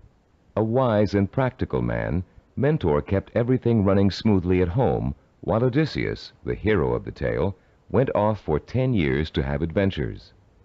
Mentor played his role so well and gave such wise and true advice that his name has become part of the English language as a representation of what he stood for. The American Heritage Dictionary defines a mentor as a wise and trusted counselor or teacher. This session is about mentors. Few achievers can ever reach their goals without them. Mentors provide you with the kind of inspiration, motivation, and example that can make the difference between achievement and failure. Mentors help you to develop the belief that anything is possible. And mentors allow you to learn through modeling, that is, emulating the person you'd like to be. In ancient civilizations, mentors were revered. In the 18th century BC, there lived a wise Babylonian king named Hammurabi. One of his greatest achievements was developing and drafting mankind's first set of civilized laws, known today as the Code of Hammurabi. This king was so wise that one of his laws required all men of learning and craftsmanship to pass on their knowledge and skills to the young through examples their students could follow. Hammurabi realized that without modeling, no civilization would last very long. There have been many changes in the past 3,800 years, but one thing has remained the same. Without modeling, learning and achievement are not possible.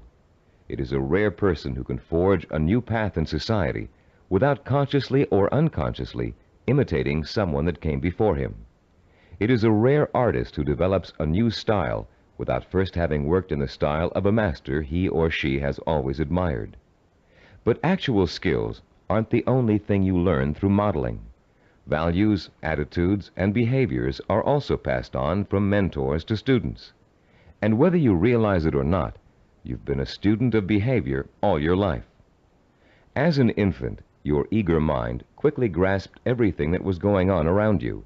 You watched and later imitated what your parents, siblings, friends, and teachers were doing.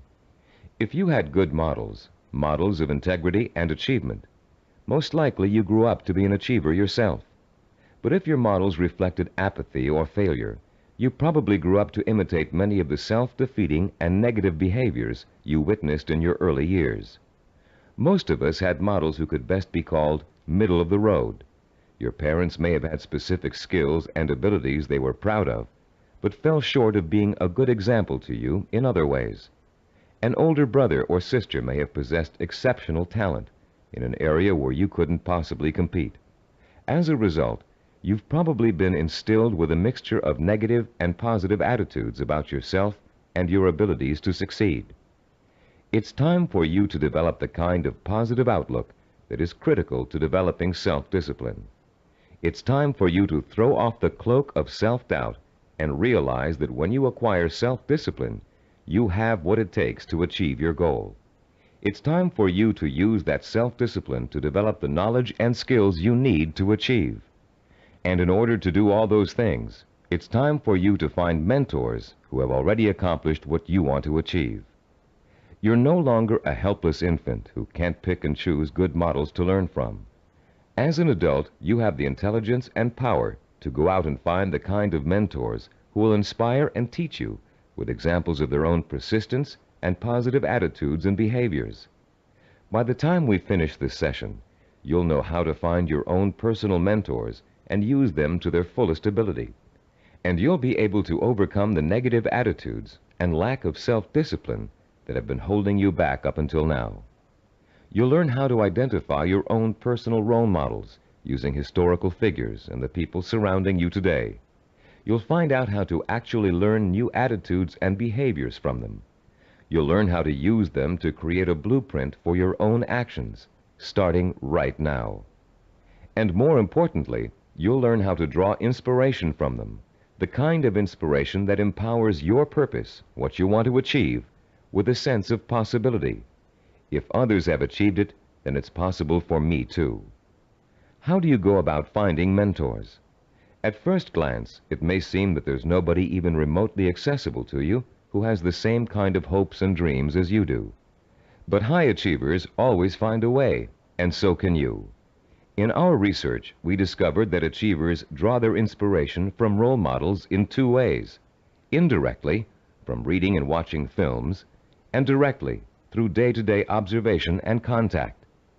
Let's first discuss how self-disciplined achievers indirectly find their mentors. Indirectly, they learn through media portrayals, mostly through the reading of biography and autobiography, reading profiles of achievers in magazines and other periodicals, and watching inspirational films and television programs.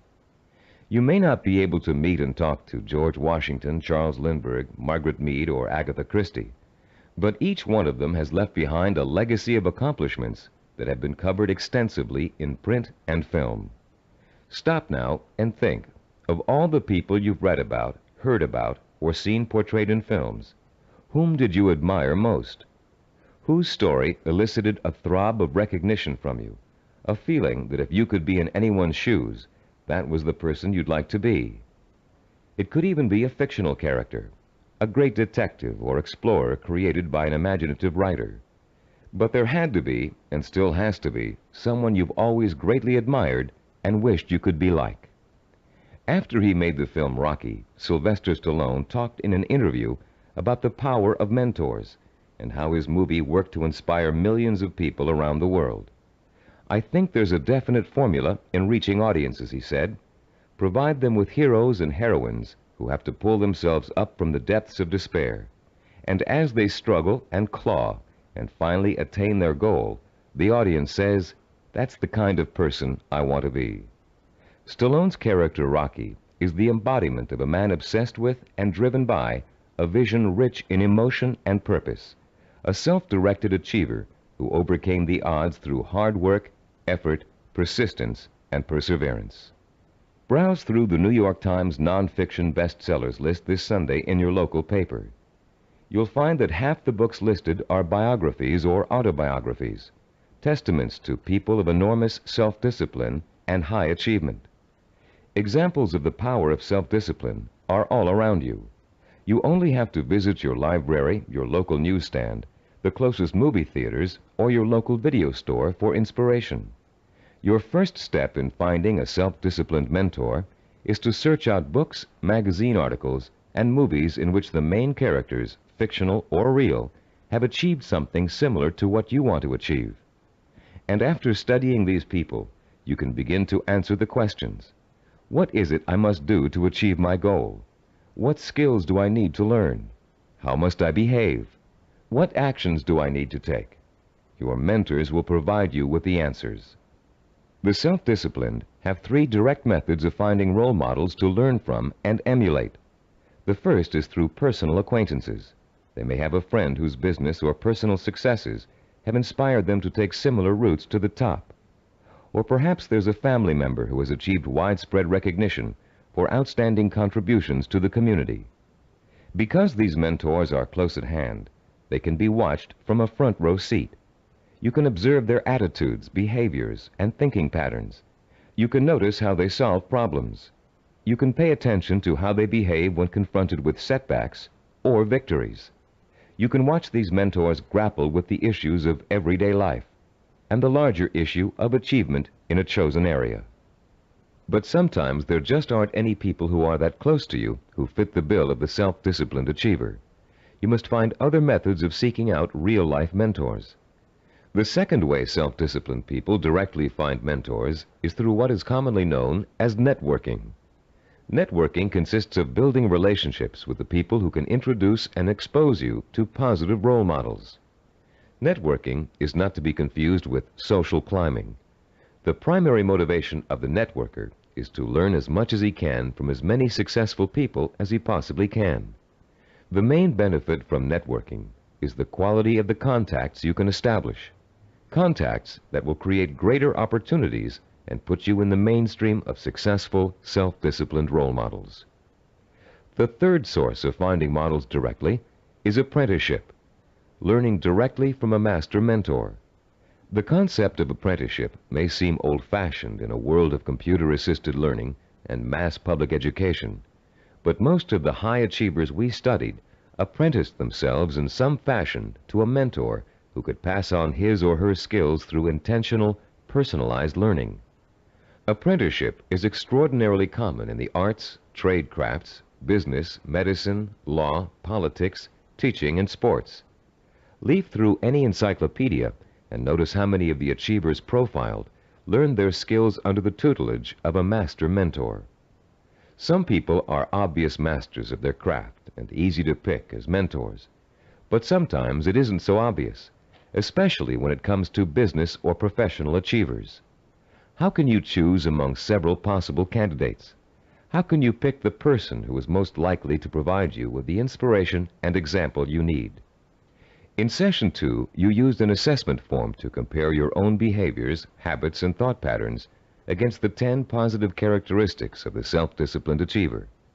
On page 25 of your study guide, you'll find a similar form that you can use to identify the strengths and weaknesses of prospective mentors, with instructions on how to use it. Put this form to work for you as you seek out that special person who can help you achieve your most cherished dreams and goals. When choosing a mentor of any kind, pay particular attention to how he or she developed the knowledge, skills, and abilities it took to reach his or her goal. Was there special schooling involved, particular reading materials, an apprenticeship with a mentor of his or her own, carefully sought-out teachers? How many hours did your mentor work every day toward achieving his or her goal? Also, pay close attention to your mentor's way of thinking. Be sure to choose someone who handles stress and pressure well, someone who responds to difficult problems by coming up with creative solutions, someone who loves what they do but still finds time for important personal relationships. The highest achievers work hard but are not workaholics. They still find time to enjoy their friends and families. Look for a mentor who has learned not to waste time and who has mastered the art of juggling a heavy schedule while staying calm and in full control. This will be an important trait for you to imitate, and find someone who neither capitulates to everyone around him nor is so arrogant he won't listen to the opinions of others. You'll want to learn how to listen well and then make your own decisions. In looking for all these traits, remember that your mentor is still going to be human and have faults. This is one of the most important things you can learn about your role model. In spite of great success, wealth, and the admiration of friends, family, and the community, he or she makes mistakes just like you. Rather than being disappointed in your mentor, you should rejoice over his or her human failings, because those failings mean that anyone can succeed just as they did. If it was possible for an imperfect person with one all-important goal in life to make that goal come true, you can do it as well. At Cybervision Systems, we've developed a number of sports training video cassettes that use a new and revolutionary learning technique. These video cassettes feature some of the world's greatest athletes, highly self-disciplined achievers who have won world championships and Olympic gold medals. And in the casual conversations we've had while working with these athletic stars, each one has revealed that he or she had a mentor whose skills, attitudes, and behavior served as an example of how to achieve. One of the things that struck us during these conversations was the fact that most top athletes were just as intimidated as you and I might be the first time they met their role model heroes, for lack of a better word. The idea that a major league ball player of undisputed talent might be quivering like a school kid in the face of their lifelong hero made us feel pretty normal, actually. I think we all feel a sort of psychological barrier when it comes to measuring ourselves against our role models.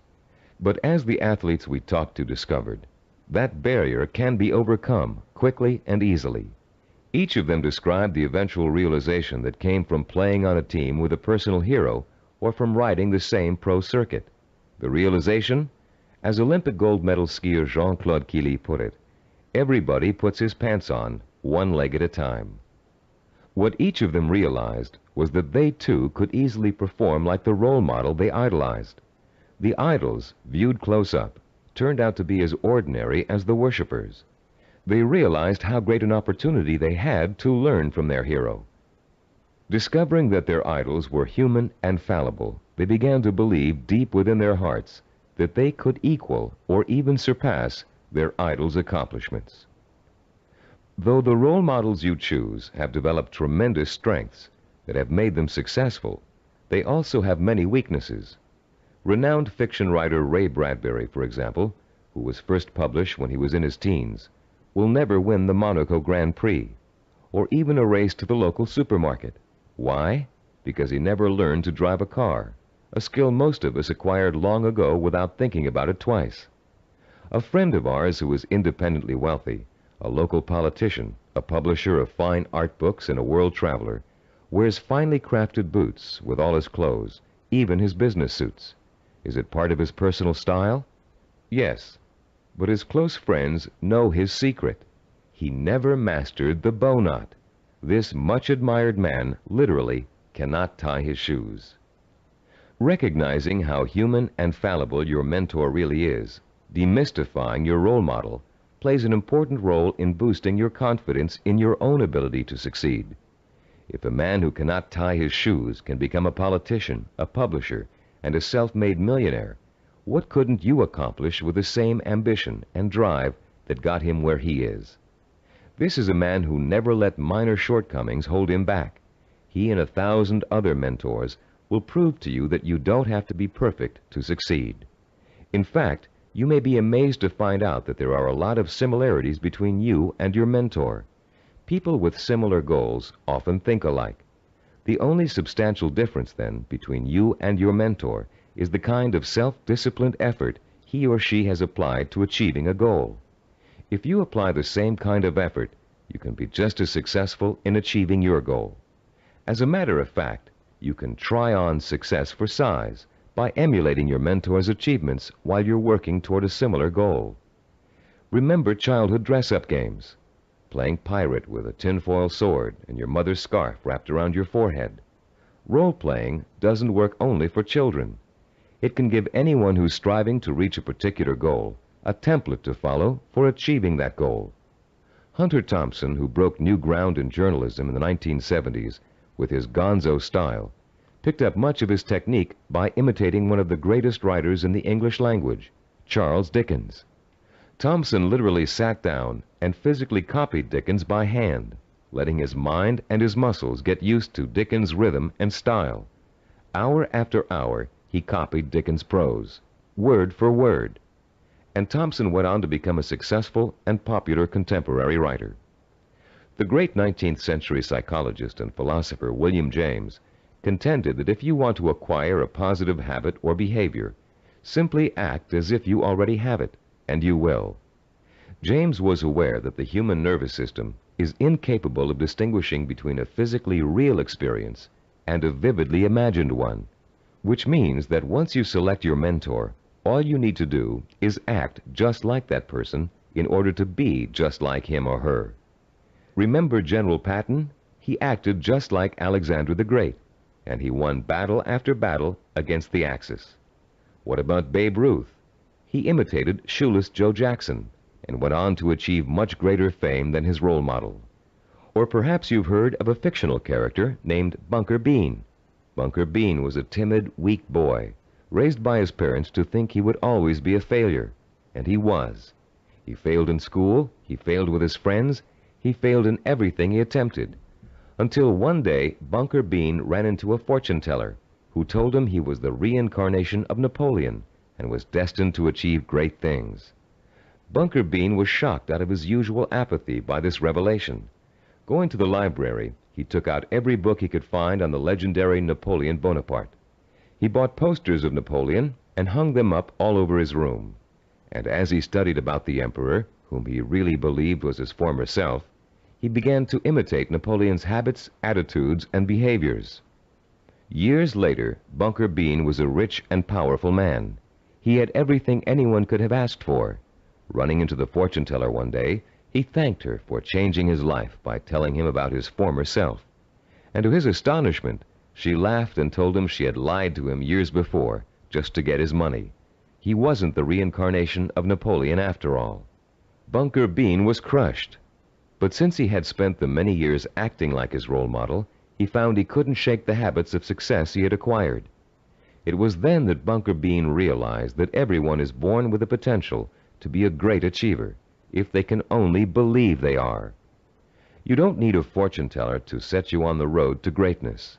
You do need to find a mentor, study that mentor, realize his or her strengths and weaknesses, and start imitating the behavior that made your mentor the success he or she is today. If you were an actor preparing for a starring role, you'd spend months studying the script, learning your lines and rehearsing your part over and over again until you knew it inside out. Only then would you have the knowledge, skills, and confidence to to make a glorious debut. If, as Shakespeare said, all the world's a stage, then finding a mentor is your way of choosing your own starring role. For a while, as you closely observe your mentor and learn the script, you'll be just an understudy. But then, one day, the stage will be yours. Acting as if has remarkable suggestive power. In a book called The Wind Walker, which was made into a powerful film, an aged blind Indian spends his days teaching the ways of warriors. Sitting late at night, reflecting on the day's lesson and the children's reactions to it, he recites a poem to the heavens, part of which goes, "And did you not see the glow of their faces when he called them men, when he called them warriors? And is it not so that we become most quickly the persons we think we are?"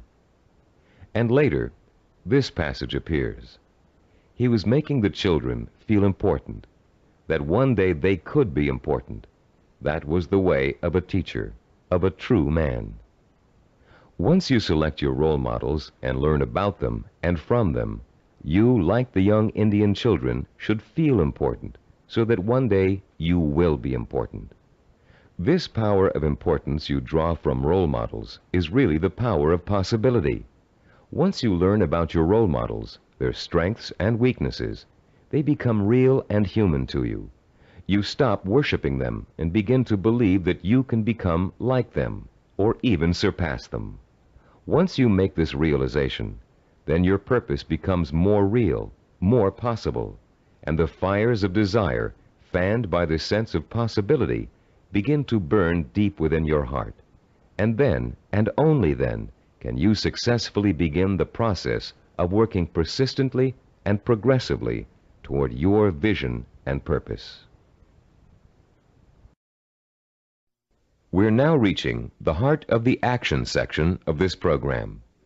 In this session, you're going to learn how to transform your purpose into sensory-rich, emotion-provoking images of achievement. But before we do, let's quickly review the kinds of actions you've taken so far to begin your journey to achievement. In Session 4, you learned how to determine your purpose, the goal that represents the true desire of your heart and mind. This purpose is so important to you that you're willing to dedicate a great deal of time and energy to achieving it. It gives you a reason for living, and a reason for becoming the kind of self-disciplined achiever who can make it happen. In Session 5, you learned how to identify models of achievement, people who have already attained goals similar to yours. You learned how to turn those models into personal mentors, people who can inspire and teach you to achieve in much the same way they did. You found out how to isolate and identify their talents and habits. You also learned to use your mentors to create a strong sense of possibility, a feeling that if they could do it, so can you.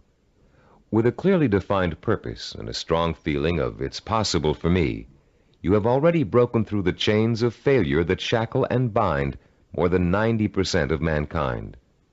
Most people don't have a purpose. They don't think that they're capable of achieving anything worthwhile. Now you're ready to take another giant step on the road to achievement. In this session, you're going to learn just how to translate your purpose into an emotion-provoking vision. This vision will become so real in your imagination that it will inspire and motivate you to work towards it every minute of every day until you make it come true. What we call your vision of success is a clear, sensory-rich, highly detailed mental picture of what you want to achieve and the rewards you'll experience as a result of its achievement. When this vision of success is linked to your purpose and a strong sense of possibility, it will, like a hot branding iron, burn itself deep into every fiber of your being. Not only will you become obsessed with this vision, but you'll also develop a sense of deep belief in your ability to achieve it. Your vision allows you to make a quantum leap from the sense of possibility to the sure-fired conviction that I know I can do it. You're about to learn a simple but powerful 4-step process for transforming your purpose into a sensory-rich goal. Once you have done that, we're going to give you 5 easy-to-use guidelines that will help implant the goal deep into your mind and nervous system. It will then become a permanent part of you, and serve as the fuel that fires your emotion and incites you to purposeful action. Let's now begin to learn about the process of sensory goal setting and how you can use sensory goals to develop what we call a magnificent obsession, a burning desire to achieve your purpose. The first step you must take is to translate the statement of purpose you developed in Session 4 into what we call a sensory goal statement. As you recall, your statement of purpose was a general statement of what you would like to achieve. Your sensory goal statement is going to be much more specific. There are three main elements to the statement you are now going to write. First, it must be result-oriented. It must focus primarily on what you want to get out of your achievement.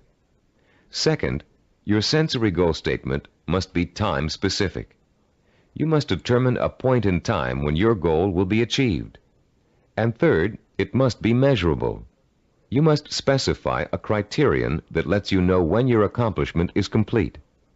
If you want to become a doctor, for example, your criterion might be finishing your internship and setting up your own practice. If you want to start your own business, your criterion of success might be the day you move into your own offices or hire your first employee. Having a measurable goal gives you the motivation to work towards a specific end. It also lets you measure your progress along the way and take corrective action if you're moving off target. This sense of having a concrete reality to work for, combined with an actual time frame and a result to look forward to, fuels your drive and compels you to work persistently and systematically toward the ultimate success of your endeavors. Let's quickly look at a few examples of how a statement of purpose can be translated into a sensory goal statement. Let's say your statement of purpose reads, I want to help cure disease. Your sensory goal statement might read like this. In June of 1989, I will receive a medical degree. If your purpose is to become your own boss, then your sensory goal statement might read, in January of 1987, I will open up a retail store of my own.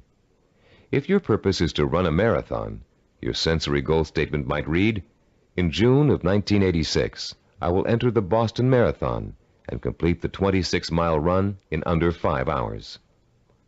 Now turn to page 29 of your study guide and look at Form 6.1. There's a space there for you to write your goal statement down. Take a moment now to compose and write your sensory goal statement in the space provided. I'll pause for a minute while you do this.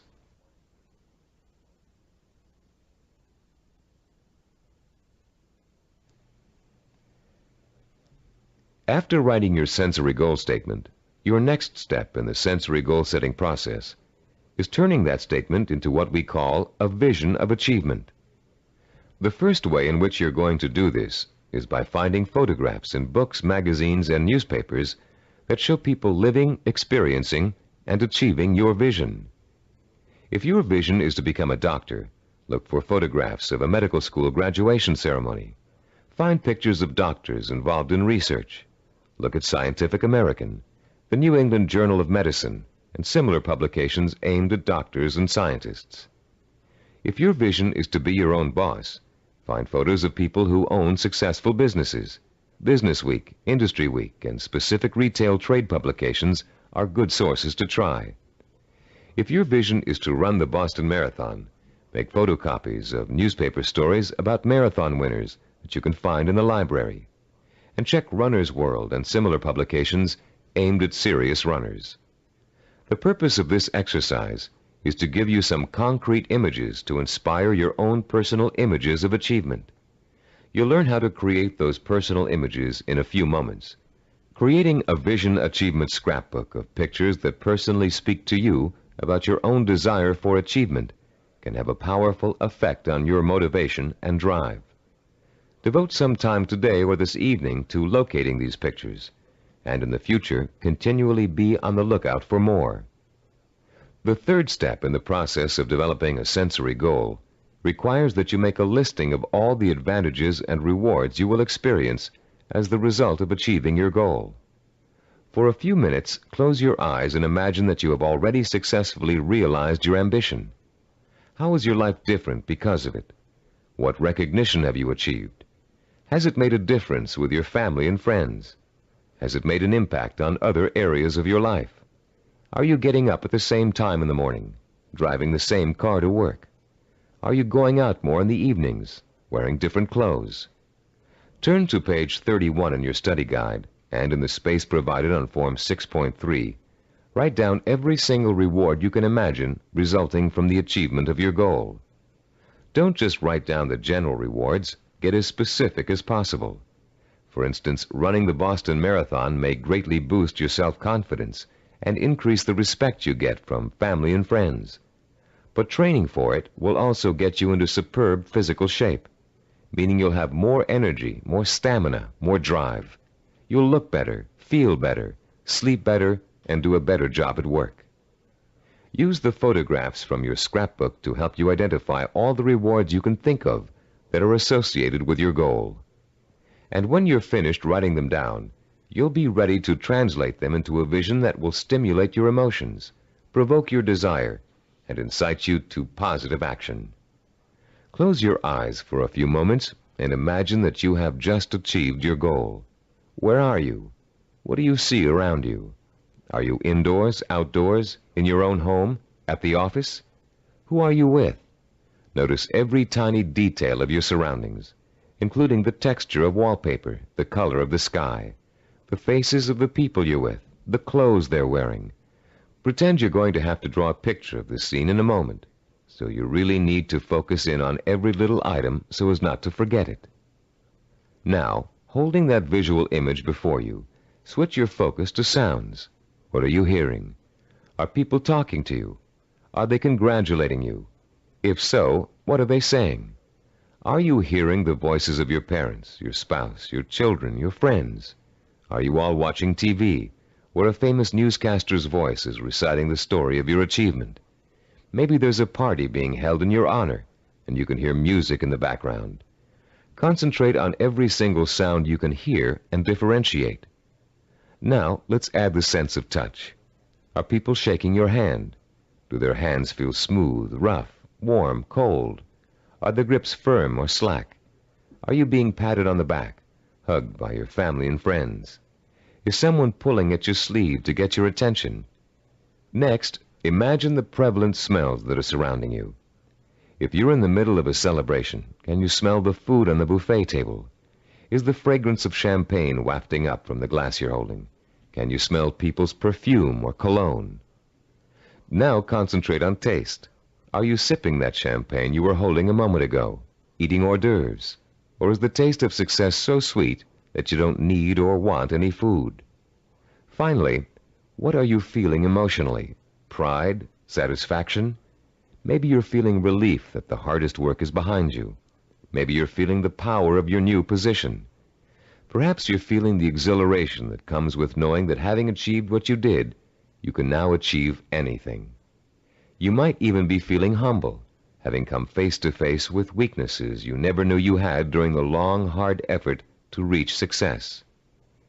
After you have awakened all of your senses to the sight, smell, taste, touch, sound, and feeling of success, turn to page 32 in your study guide and complete Form 6.4, entitled The Sensory Vision Worksheet.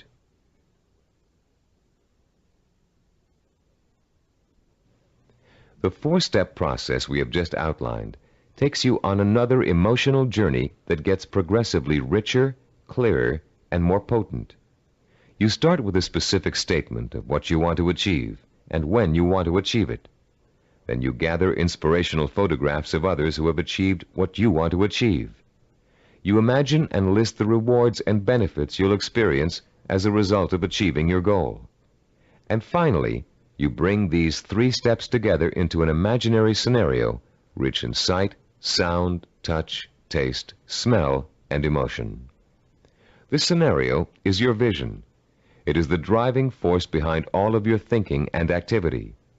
The more intense and more detailed your vision is, the more emotional power it will pack. The more often you conjure up your vision, the more drive and sustaining power you'll have behind you. This drive and power will in turn enable you to develop working plans, working habits, knowledge, and skills you need to achieve your goal. and it will help you to persist and persevere until it is accomplished. Now that you've imagined reaching your goal in all of its sensory detail, you're going to have the opportunity to record it on tape. Don't leave out a single sensory detail. The richer your description, the more powerfully it will affect your ability to keep striving to reach your goal, day after day, week after week, month after month. Use as much enthusiasm as you can during your description. You should be enjoying yourself. After all, it's your vision of success you're describing. After you've finished recording, play back your description and listen to it carefully. Did you falter in places? Were there things you couldn't describe fully? Did it sound as if you didn't quite believe what you were saying? If the first version of your story doesn't satisfy you, erase it and create another one. Do this over and over until you have a version that completely satisfies you. It should be highly detailed and utterly convincing. And if, along your path to achievement, you find your goal changing shape or form, just record a new version that better fits your new goal. You're now going to learn to use this recording as part of a 5-step daily plan for internalizing your vision and making it so much a part of you that it will drive you to plan, to work, to achieve, to persist. Your first step will begin early in the morning, soon after you wake up. The first thing you're going to do before going about your daily business is to review your statement of purpose, your sensory goal statement, your photographs of achievement, and your list of rewards for achieving your goal. This is not just to remind you of why you're striving for success. It's to remind you of exactly why you need to succeed. Your statement of purpose, your list of rewards, your photographs, all speak of your deep need for achievement and the ways in which it will satisfy you and enrich your life. This is what you need to awaken in yourself anew every single morning. After you've reviewed those materials, your second step is to listen to your recording of your sensory goal description. The sound of your own voice, filled with enthusiasm, describing the joy and pride you feel in achieving your goal, will light a fire inside you that will give you the energy and stamina to persist in your efforts to reach success every single day. And during the day, as part of step 3, you must take a few moments out from whatever you're doing, close your eyes, and imagine your sensory goal in all its richness and brilliance. Recall the touch, taste, smell, sight, and feel of success. Relive your emotional reactions to it. Keep the obsession to achieve burning in you all the time by remembering this vision as often during the day as possible. For step 4, at night you must mentally review all the events that occurred during the day. Did you have new experiences that could help you fuel your vision and make it richer and clearer? Make another recording that reflects your new thoughts and feelings. Step 5 consists of listening once more to your sensory goal description before going to bed. And as you're falling asleep, play your sensory-rich scenario of achievement over and over again in your head. This 5-step plan will refuel and reinforce your motivation for achievement, and it will help to give you daily feedback on how well you're progressing toward your goal. But remember, there will be setbacks and mistakes along the way. And there will be readjustments in your thinking and planning about what you want to achieve and how you want to achieve it. You'll find yourself adjusting your course just as you adjust your steering wheel while driving on a winding road. This is to be expected because there is no effortless path to achievement. For this reason, we suggest you record your vision over again at least every 2 weeks. That way, it can keep pace with your daily experiences and changes in outlook. You've come a long way in this session.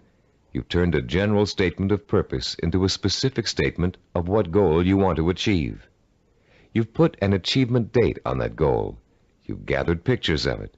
And you've learned to turn it into a living, breathing vision of success that evokes the kind of strong emotions you need to sustain a long, hard effort of achievement. Now is the time to record your vision. Take your time and do it as many times as necessary until you are satisfied with the results. Remember, you're going to be listening to it twice a day, so it needs to be rich and rewarding. You may find you need several tries before you successfully record a vision that satisfies you in its richness of detail and intensity of emotion. Do as many versions as you need until you get the one that sounds just right. If your goal changes, record a new version. If you've reached your goal and want to pursue another, create a new vision and record it. Remember, include all the details and be as enthusiastic as possible. Now, begin your own narration of what it would look, taste, touch, smell, sound, and feel like to achieve your goal. What you can do, or dream you can do, begin it. Boldness has genius, power, and magic in it. These immortal words, written by the great German philosopher and dramatist Johann Wolfgang von Goethe, perfectly set the stage for what you're going to learn in this session. Here, we're going to help you turn the vision of what you want to achieve into an action plan. In Goethe's words, to boldly begin your dream. You already have the vision. You believe in it and in your potential to achieve it. Now we're going to work on a practical, step-by-step process through which your vision can be brought to life. For, as former United States President Theodore Roosevelt said, dreams are a dime a dozen. Everybody's got dreams. It's their execution that counts. Planning is the logical mapping out of where you want to go and how you want to get there. Seneca, the Roman philosopher, captured the importance of planning when he said, "When a man does not know what harbor he is heading for, no wind is the right one." Planning helps you focus your direction and organize both your time and resources. Every moment spent in planning saves 3 or 4 in execution. In this session, you're going to learn a simple yet powerfully effective system of planning, of organizing any goal you want to achieve into logical, easy-to-visualize steps.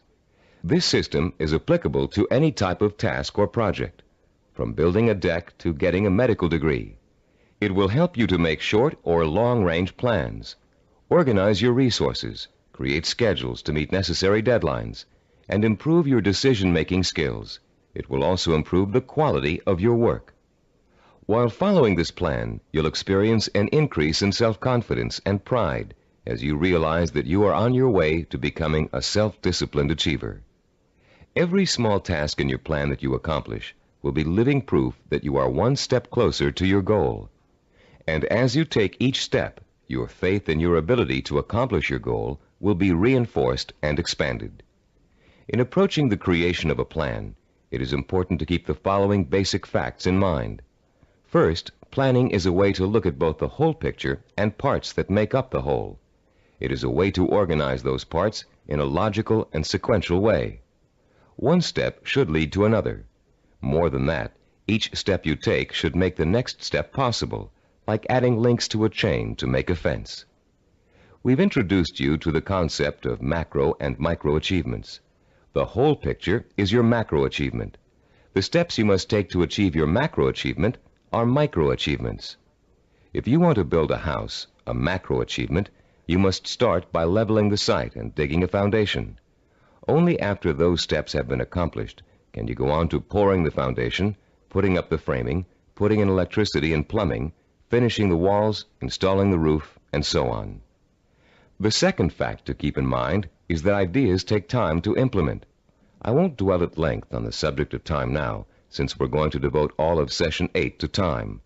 But I'd like to tell you a short story about a Micronesian island leader named Pialug that illustrates the kind of time and patience it takes to achieve excellence.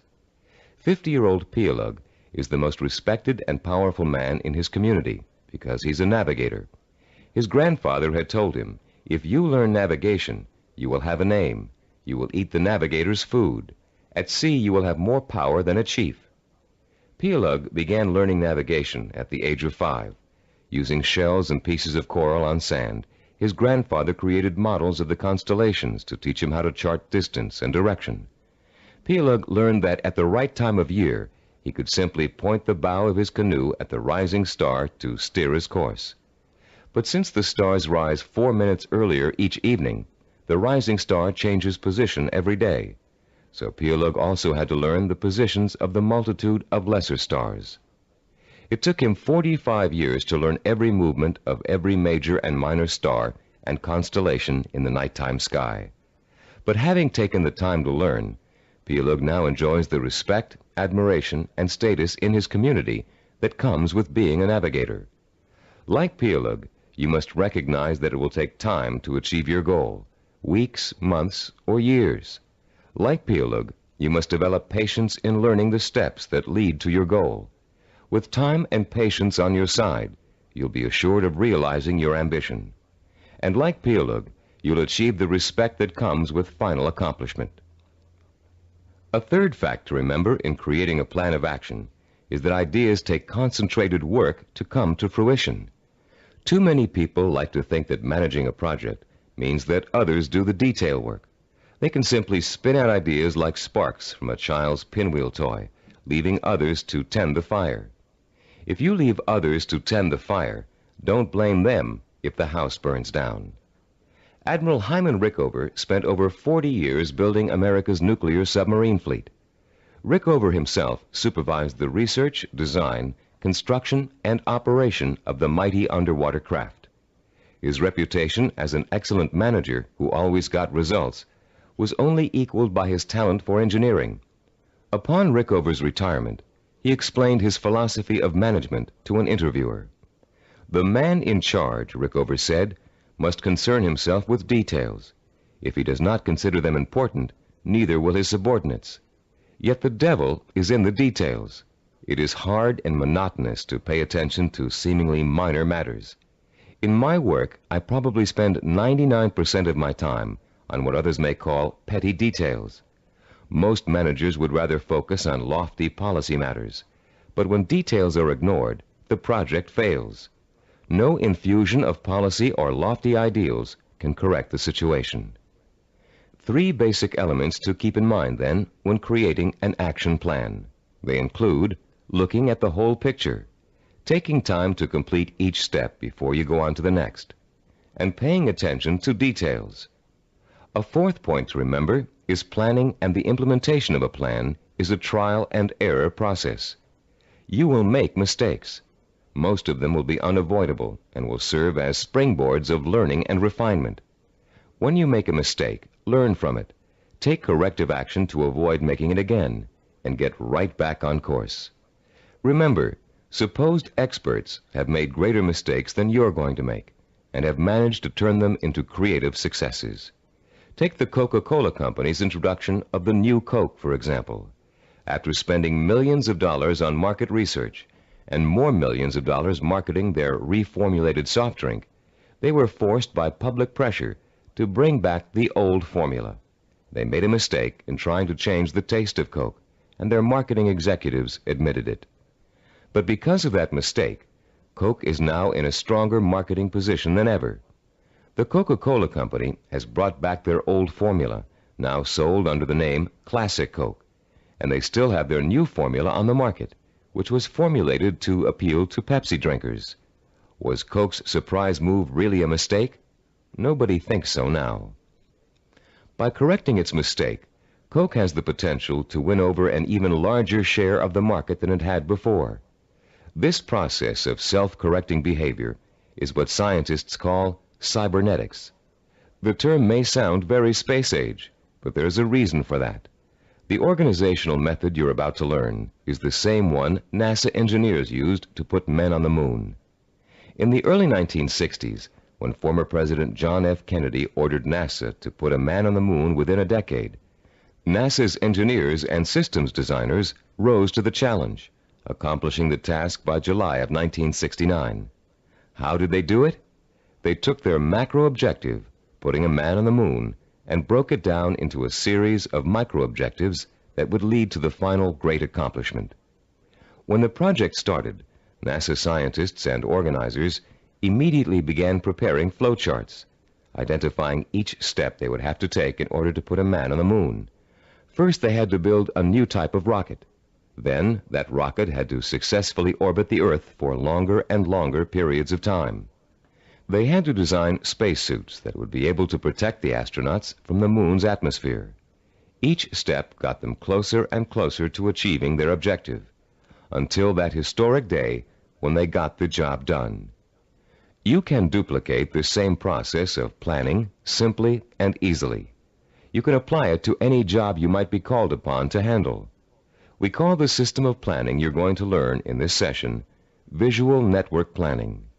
Visual because it helps you to look at, identify, and visualize each of the steps necessary to complete an objective. Network because each of the steps are connected together to show how they lead to your goal. The instructions and examples that follow will show you how you can quickly and easily put the visual network planning system into immediate operation. There will be 7 steps involved. First, you'll write your objective. Second, you'll break it down into major steps we call activities. Third, you'll organize the activities in logical order. Fourth, you'll design a visual network. Fifth, you'll estimate how long each activity will take to complete. Sixth, you'll determine what we call critical path and float. And seventh and last, you'll assign actual calendar dates to each activity. Don't worry about remembering all of these steps now. We'll go over them one by one, with examples to help you understand them. For now, as we begin our discussion of this powerful planning system, you'll need to refer to your study guide and follow along as I explain each concept. I'll pause here for a few moments while you locate the page. First, let's discuss the 4 basic elements of visual network planning. Look at diagram 7.1 on page 36. The first element is what we call an activity box. An activity is a step or task that must be completed in order to achieve a goal. The name of the activity is listed in a box. One activity is linked to another activity by a line with an arrow. This linking of activities is the second element of a visual network plan.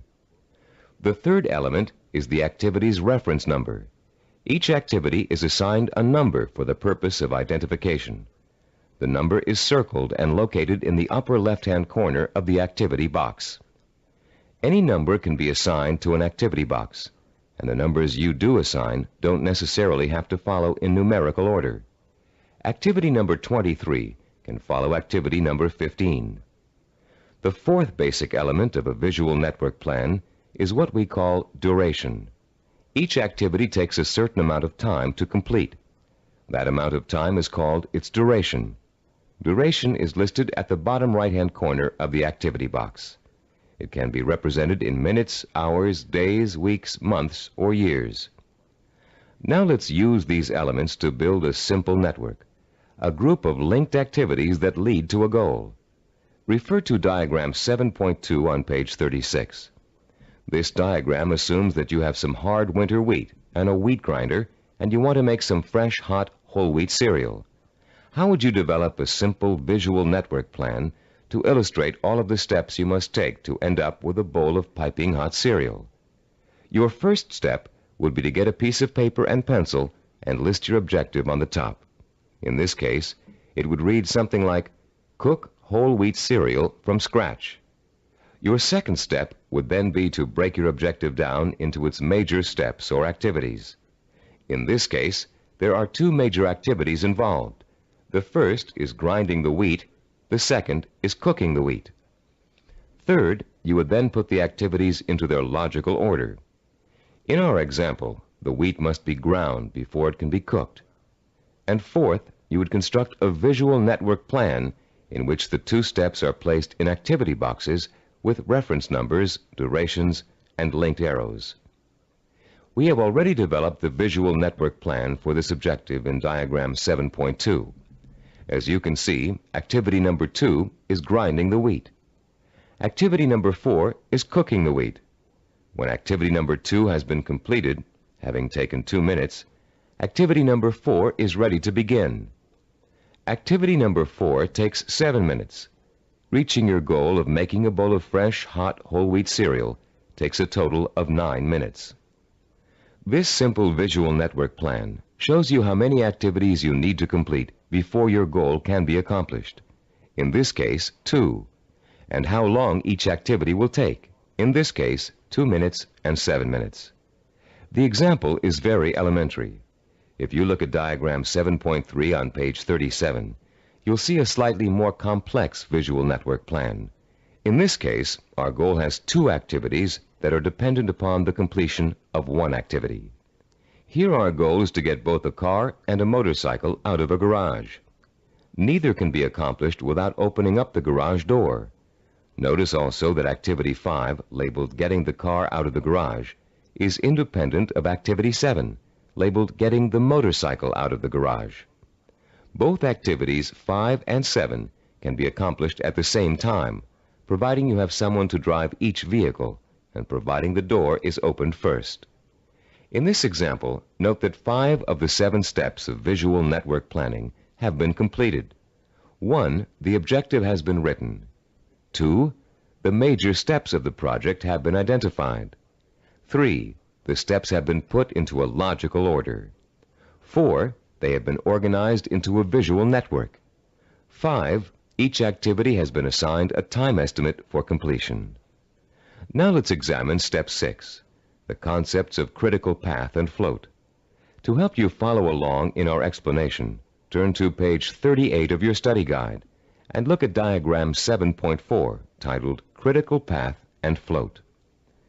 As you can see, we have expanded our visual network plan for cooking cereal to one for cooking and eating cereal. The new objective is to prepare and eat freshly ground whole wheat cereal in 15 minutes. Look at the visual network plan. You now have 3 separate paths that come out of Activity 3, grinding wheat. Going from the top down, the first path is made up of Activities 3, 5, and 11. The middle path is composed of Activities 3, 9, and 11. The bottom path includes Activities 3, 7, and 11.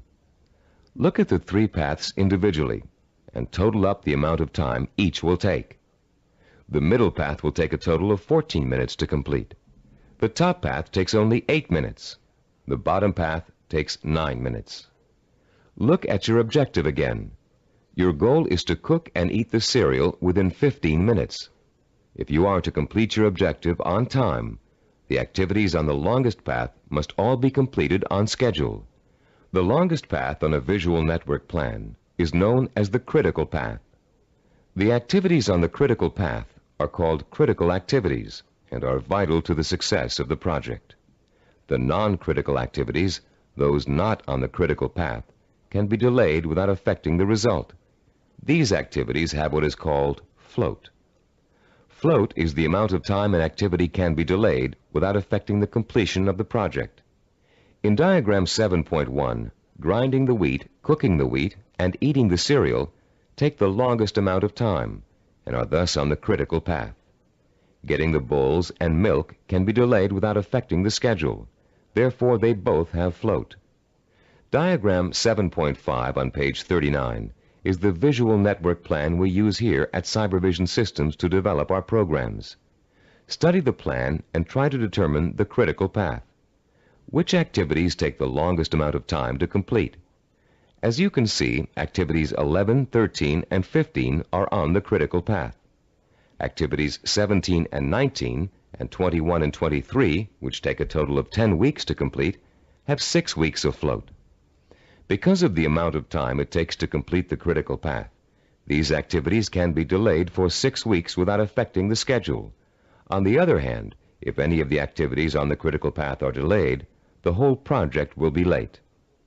Identifying the critical path of your project enables you to gain control by knowing what your priorities are.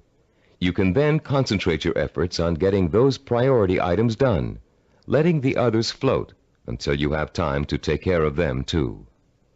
The 7th step in developing a visual network plan is to assign calendar dates to each of the activity boxes. Once you're ready to commit your project to firm starting times, you must insert completion dates for all activities along the critical path. For example, if we were to begin our audio program development on January 5th, and the first activity on the critical path, developing a program idea, has a duration of 1 week, then the activity box showing the completion of this task would have a target date of January 12th. That date, and all others on the critical path, must be met in order for the project to be completed on time. A delay in finishing a critical path activity will result in the delay of the project. But critical path dates have another function besides keeping your project moving on time. These target dates also serve as guides for the float events that lead to your goal. You can position your float activities to coincide with your critical target dates in such a way as to complete them when it's best or easiest for you to work on them. These activities can be worked into your schedule because they can be delayed until it's most convenient for you to do them. Visual network planning works for macro goals and for micro goals. You can create one visual network plan for a macro goal, such as becoming a doctor, and create another visual network plan for getting through medical school. In diagram 7.6 on page 40 of your study guide, we've outlined a simple visual network plan for someone with a macro goal, becoming a neurologist. Each of the activities listed on this plan, which takes a total of 15 years of post-high school study, can be turned into a micro-network plan of its own. Any project that has a beginning and an end will benefit from visual network planning. Before embarking on your plan for accomplishing your macro goal, we suggest you try this organizational method out on something smaller so you can see the results in a matter of a few hours or a few days. Apply it to a project around the house that you've been putting off for weeks, pruning your trees or repainting several rooms. This will give you a chance to get used to organizing your activities in a logical and systematic way. In using this plan, you'll learn the meaning of hard work and patience. You'll find yourself tempted to skip certain steps and leap ahead to something you feel like doing right away. But when you do go off your schedule, your project won't be completed in time, and you'll begin to see how important it is to stick to dates and schedules if you want to realize any goal. Using this plan will also reward you with a sense of self-disciplined accomplishment. As you complete each task on your path to success, you can mark it off on your chart and be proud that you've done it. You'll also be able to look at your chart at various times during your project and see how far you've come. Before we go on to complete this planning session on cassette side 10, I'd like to say a final word about the planning system you've just learned. No one can be totally certain about the outcome of a string of planned events. Mistakes, unforeseen problems, and outside events over which you have no control can and will contribute to the changing of your plans. Your visual network plan is not carved in granite. It's a living, working system that must change to accommodate the changes in your life. You may underestimate the amount of time it will take you to complete an activity. You'll know better the next time. You may find that you don't need to perform a certain activity at all, giving you some breathing room in your schedule. The objective of this plan is not to give you a rigid yardstick against which to measure your success or failure. Rather, it is to give you a logical, working system for achieving your goal. In creating your visual network plan, do your best to be as accurate as possible about dates and durations of activities. But remember that things may go wrong, and you may have to change those dates. This is not an excuse to quit. It is a good reason to keep sticking to your plan, for without it, you have little chance of achieving your goal at all. Remember, to successfully realize your purpose, you must have the courage to take risks, the courage to fail, and the courage to learn from your failures. Visual network planning is a roadmap that points out your destination and suggests a way to get there, but it doesn't tell you how to take the trip. It's up to you. On the next side of this tape, you'll take the exciting step of developing your own visual network plan, and you'll write your own story of achievement in a way that brings home the power and reward of final success. Now that you've been introduced to the guidelines of effective planning, you're ready to turn your own purpose and vision into macro and micro plans. As you do, keep in mind the following suggestions. First, the instructions on how to develop a visual network plan are guidelines only, and not a rigid set of rules. Use the principles we've discussed as a guide to meet your own specific needs. Second, take the time to work at converting your goal into a visual network plan. You'll probably need to come up with a number of rough versions before you arrive at your finalized plan. Don't get frustrated. The very act of planning will force you to think logically and use your creativity. More importantly, your vision will go from the abstract to the concrete, a step most people aren't able to take or don't know how to take. In developing your personalized visual network plan, you'll find that this system will become one of the most valuable tools you'll ever use. So study it thoroughly, familiarize yourself with the steps, get to work, and be patient. After you have developed your first visual network plan, there's an exercise I want you to complete. Take your plan and put it in front of you. Study what you've written for a few minutes.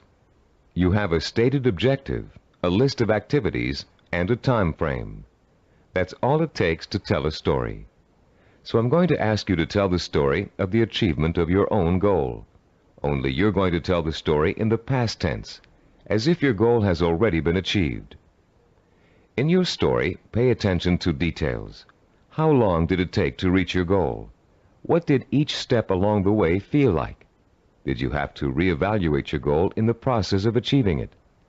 What did you discover about yourself along the way that led to the successful achievement of your ambition? Keep your story simple. Pretend you're talking to a friend. Be enthusiastic. Be proud. Give your friend a step-by-step description of just how you did it. First I did this, then I did that, and this happened along the way, so here's how I took care of it, and so on. Now you're going to tell your story on tape to describe your success in sensory-rich detail, with all the enthusiasm you can muster, as if it finally really happened.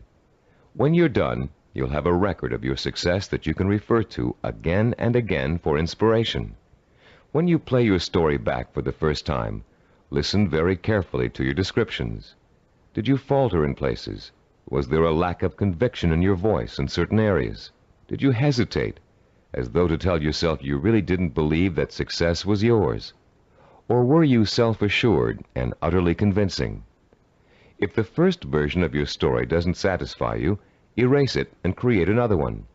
Do this over and over until you have a version that completely satisfies you with its richness of vision and inner strength. When you achieve your goal, you can use this same method of storytelling in pursuing another one. Always make sure that your story rings true and offers real inspiration to you when you hear it.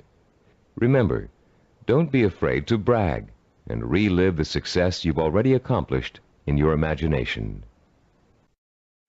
You've already taken an important step in mastering the science of self-discipline by learning how to turn your most important goals into step-by-step plans for achievement.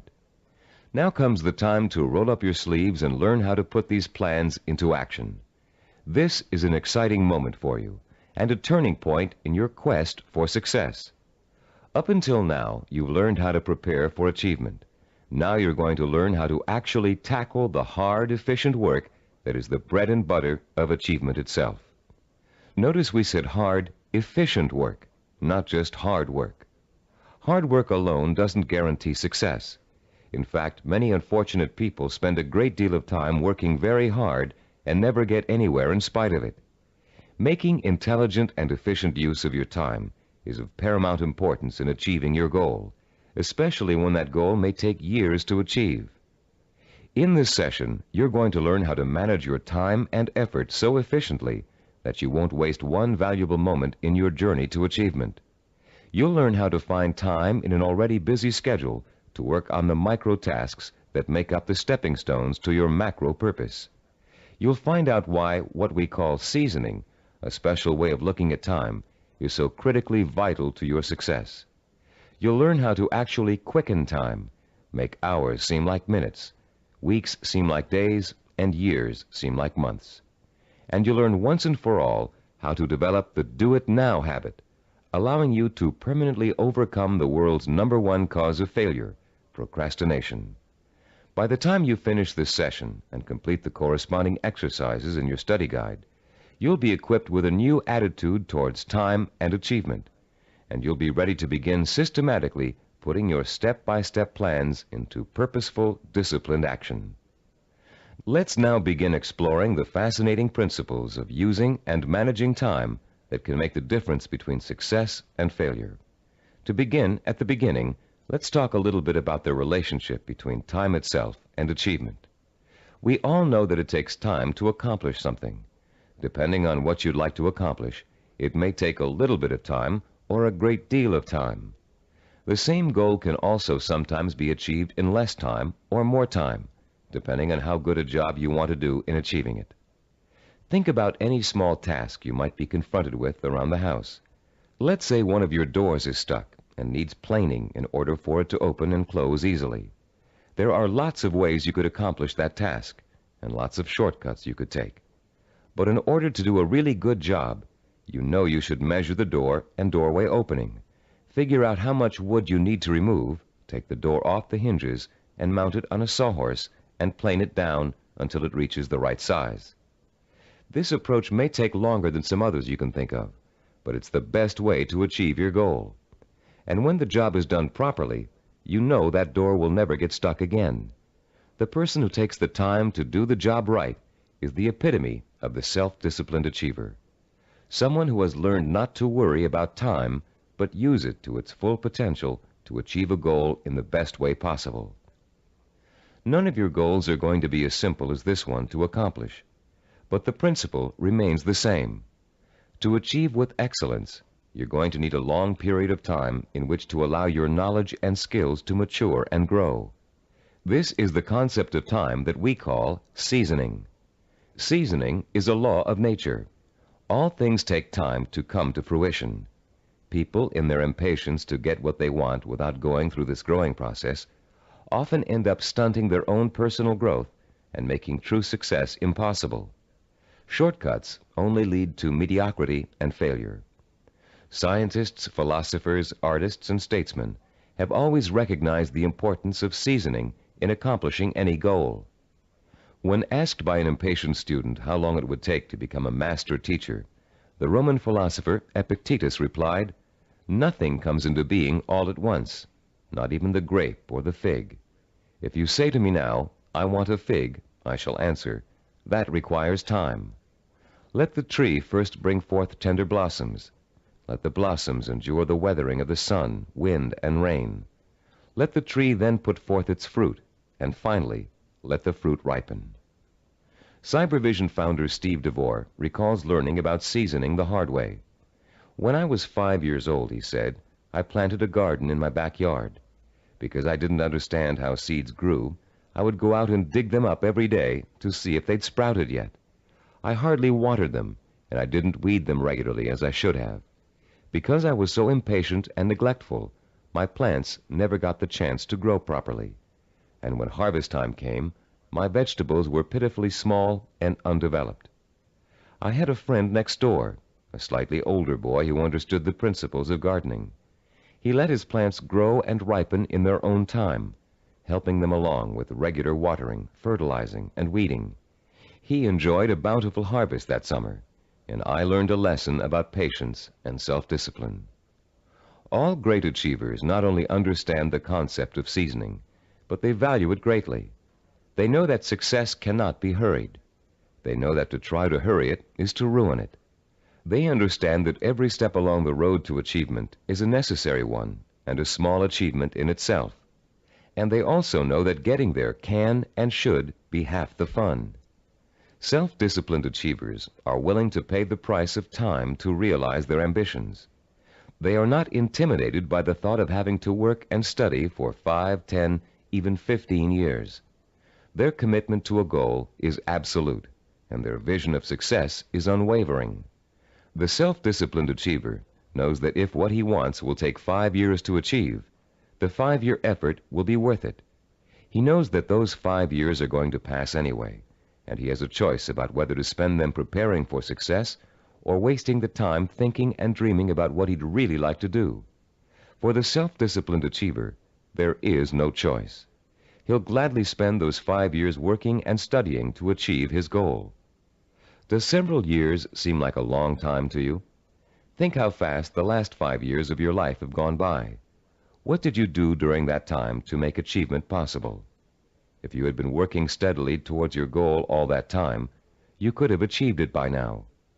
Let's say you're 34 years old, and your dream is to become an architect. you know it will take you 6 years of schooling and apprenticeship before you can get a good job with a respected architectural firm. But that means you'll be 40 years old by the time you reach your goal, and you feel you just can't wait that long. Stop and think. You're going to be 40 years old in 6 years whether you study architecture or not. And if you choose not to study it now, in 6 years, you'll be in the exact same position, wanting to be an architect and knowing it will take you 6 years to get there. Only by then, you'll have to work until you're 46 to achieve your goal. You can get there in 6 years by starting now, or you can choose to give up hope of ever getting there at all. If you really want to achieve your goal, 6 years won't seem like such a long time. As you'll find out later in this session, to the self-disciplined achiever, the 6 years will go by very fast. Impatient people want things to happen overnight. In the words of French philosopher Blaise Pascal, they anticipate the future as too slow in coming. And in being unwilling to devote hours of time to the kind of seasoning it takes to become accomplished at anything, they waste their lives by doing nothing at all, and they wonder why they always feel so unfulfilled. How many youngsters have you known who came home from a rock concert determined to learn to play the guitar? It looked easy when the group on stage was playing, so the youngster goes out and buys a guitar and takes his first few lessons. And all of a sudden, it becomes apparent that it's not easy. It's going to take years of hard work and effort to learn to play really well. So the youngster loses interest and gives up, bored with the tedium of practicing scales for hours. Yet the professional musicians he's watched have put in years of practice to get where they are, and where the youngster would like to be. The great artist Pablo Picasso was once approached by an admiring woman in a restaurant. Having recognized him, she asked him to draw something, anything, on a napkin for her. She told him she'd pay him whatever he thought was fair, if only he would provide her with this impromptu work of art. Picasso agreed and spent 5 minutes drawing a picture on the napkin. When he was finished, the woman picked the napkin up in delight. How much did he want for the picture, she asked.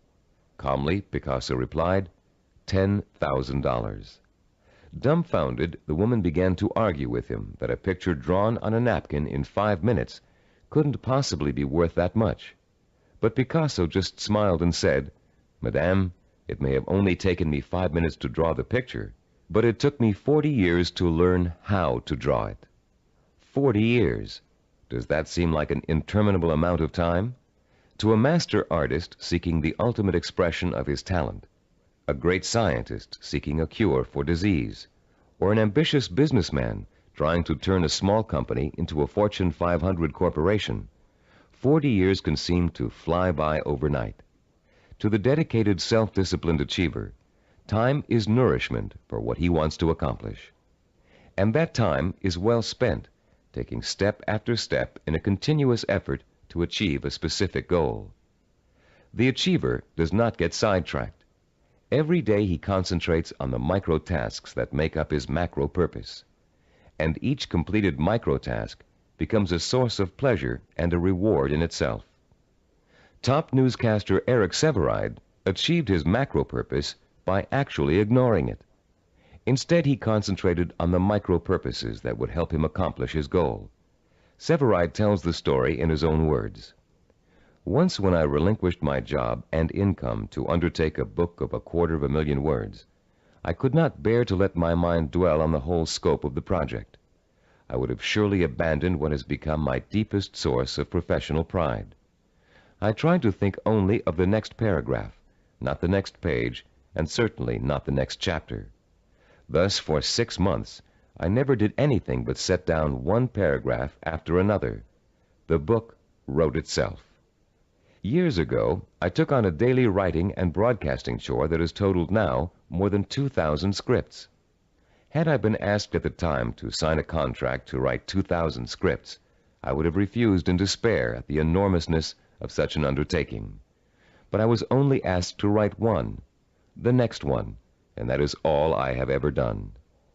You can learn to work in microtasks by following your step-by-step plan for success and concentrating only on each step at a time. But you cannot learn seasoning as if it were a skill.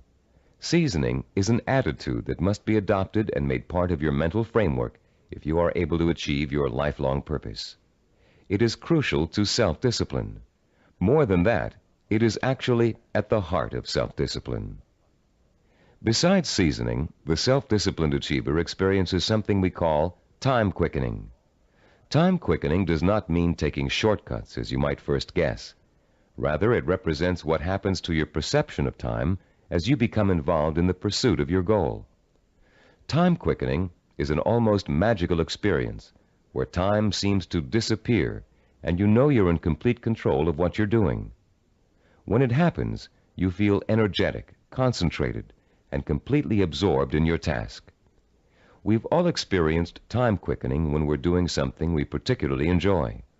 For you, it may have happened while you were reading an exciting murder mystery, watching an action-filled movie, playing a game of tennis, or even weeding a garden. Time quickening takes place whenever you find yourself completely engrossed in something to the point where nothing can distract you. The moments fly by so quickly, you're just not aware of them. Past and future seem to disappear, leaving only you and the task you're engaged in. And after what only seems like minutes, you look up and notice in shock that a great deal of time has passed. Dreams are a reverse example of this phenomenon. Although you may often wake up feeling as if you've been dreaming a particular dream for hours, the whole thing has actually taken place in just a minute or two.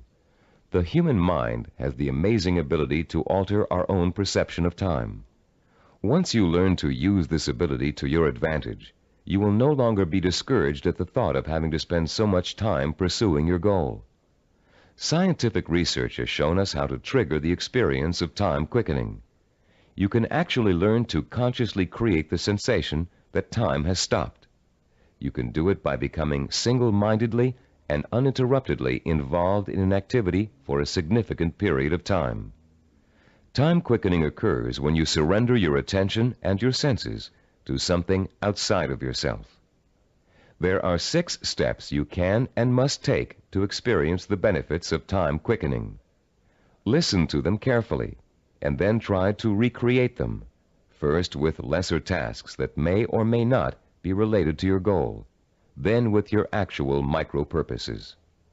First, create or find a working environment that is free of distractions and potential diversions. Second, focus on doing one task at a time and stick with it until it is completed. Third, surrender yourself to the task at hand. Work hard and work well, and don't stop working until you have finished as much or more of the task as you started out to do. Fourth, plan to work uninterruptedly for a significant span of time, several hours if possible. Fifth, don't watch the clock as you work, and don't continually compare how much you've accomplished against how much you still have to do. Sixth and last, stop working when your thinking becomes muddled due to fatigue. The first few times you try using these 6 steps, you may have a hard time following them all. But the more you practice, the easier it will get. And soon you'll notice that time seems to be flying by quicker and quicker every time you sit down to work. Time quickening makes work enjoyable and helps prevent the normal wear and tear of work on your mind and your nerves. It is the antidote to burnout and the key to maintaining a healthy emotional balance during long hours of effort. Time quickening will enable you to successfully complete the string of micro-tasks that over an extended period of time will take you closer and closer to the completion of your macro goal. And if your goal is years away, time quickening will make it seem to all happen so quickly that the illusion of overnight success will almost seem as if it's coming true. Using time quickening to follow a step-by-step plan for reaching a goal is one way to make that goal appear closer than it really is. But time quickening won't do you any good if you find you can't even get started on your micro-tasks. For most people, the biggest enemy of success is procrastination, postponing doing the work you know you must do in order to accomplish your ambitions. Like most people, you may think procrastination is relatively harmless, a trivial problem that you don't really need to worry about. But there's nothing trivial about a habit that is the cancer of self-discipline. Procrastination is an achievement killer, and unfortunately, The more often you succumb to it, the more habitual it gets and the harder it is to deal with. Procrastination is a serious deterrent to self-discipline, and it takes a serious effort to overcome it. In the next part of this session, we're going to explore some common reasons for procrastination and the most effective ways of overcoming the would-be achiever's most self-defeating habit. Psychological research tells us that chronic procrastinators fall into three groups. The first group fears failure. The second group fears success. And the third group uses procrastination as a way of rebelling against authority. Let's examine each of these groups to see how they turn their own psychological problems into reasons for procrastination. The first type of procrastinator may actually already be a successful business person or professional, but he or she is successful only up to a point. These people set such high standards for themselves that they live in constant fear of not being able to meet those standards. They cripple their own efforts to succeed by working at less than their capacity, so they are never really challenged and therefore never will fail. People who are successful early in life, usually in school or in an athletic career, often turn into this type of procrastinator. Take Sarah, for example, a city planner who graduated at the top of her class from Stanford University. Soon after graduation, Sarah joined the planning director's office in a major West Coast city. One of her duties is to generate reports for her boss to use in making important presentations. Sarah has begun putting off doing the reports until the last minute. Once she collects the material in time, she finds that she dawdles with the writing process until the night before, or sometimes even the morning of the presentation. She then rushes through the writing and ends up turning out an adequate but far from superlative report. What Sarah manages to do in each case is avoid testing herself to the maximum. She is not certain whether she can live up to the high promise of her success in school. By putting off her work till the last minute, she doesn't have to find out the truth about her abilities, because of course at the last minute nobody could be expected to turn out a perfect report. In the course of this kind of procrastination, Sarah has picked up a new skill called brinksmanship. She flirts with catastrophe by not doing her work in time, then pulls herself out of the brink at the last minute. If her performance doesn't measure up, she can always blame lack of time for failure. When her performance is good, she can applaud her ability to come through in the clutch. All that Sarah is proving is that she can do an adequate job at the last minute. The real test, what she'd do with the report if she took the time to work on it, has never been faced. The second group of procrastinators are afraid of the very thing most people are striving for, success. Some of these people are simply afraid to stand out from the crowd. They don't want to be seen as different. Many are afraid that if they are too successful, they will outgrow marriage partners, families, or friends. These people limit their own performance, actually holding themselves back, because they fear the kind of change success may bring to their lives. The third group of procrastinators is constantly rebelling against authority. These are the people who put off doing their work because it gives them a feeling of control over their boss. Rebellious procrastinators spend their lives reacting to a fear of being controlled or dominated. Whenever something is expected of them, they react by procrastinating just to prove that they are the ones in power. If you're a procrastinator, you probably fall into one of these three groups, or you may find you have a little bit of each type of procrastinator in you. Understanding the reason for your procrastination is your first step towards overcoming it. It's especially important for you to realize how self-destructive and self-defeating procrastination is. Whether you're rebelling against someone or responding to an inner fear, procrastination will eventually hurt you in everything you try to do. There are a number of techniques you can use to help overcome the habit of procrastination and replace it with energetic, efficient, inspired action.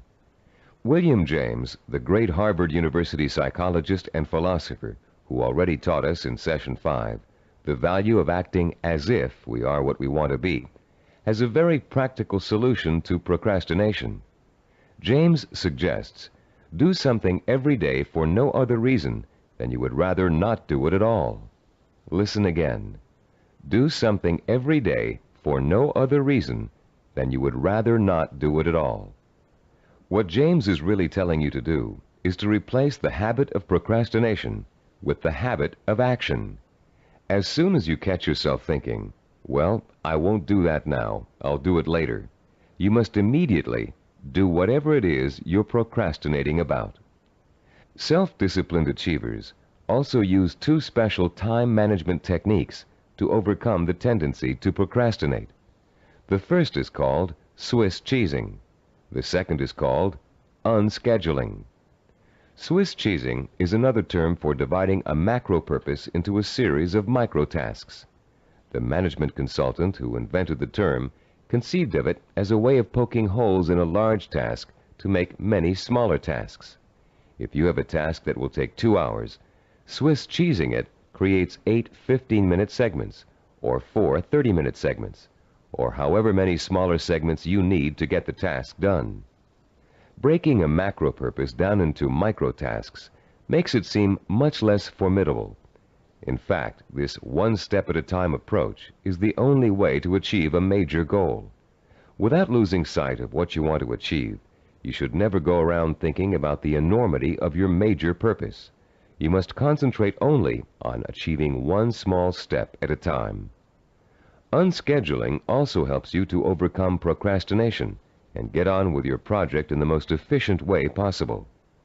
Sometimes you know you're going to need so much time to complete a task that you won't even start it. You rationalize that you'll never find the time to finish it anyway.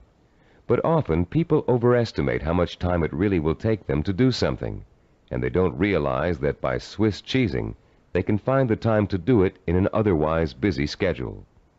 Turn to page 45 of your study guide and look at Form 8.1.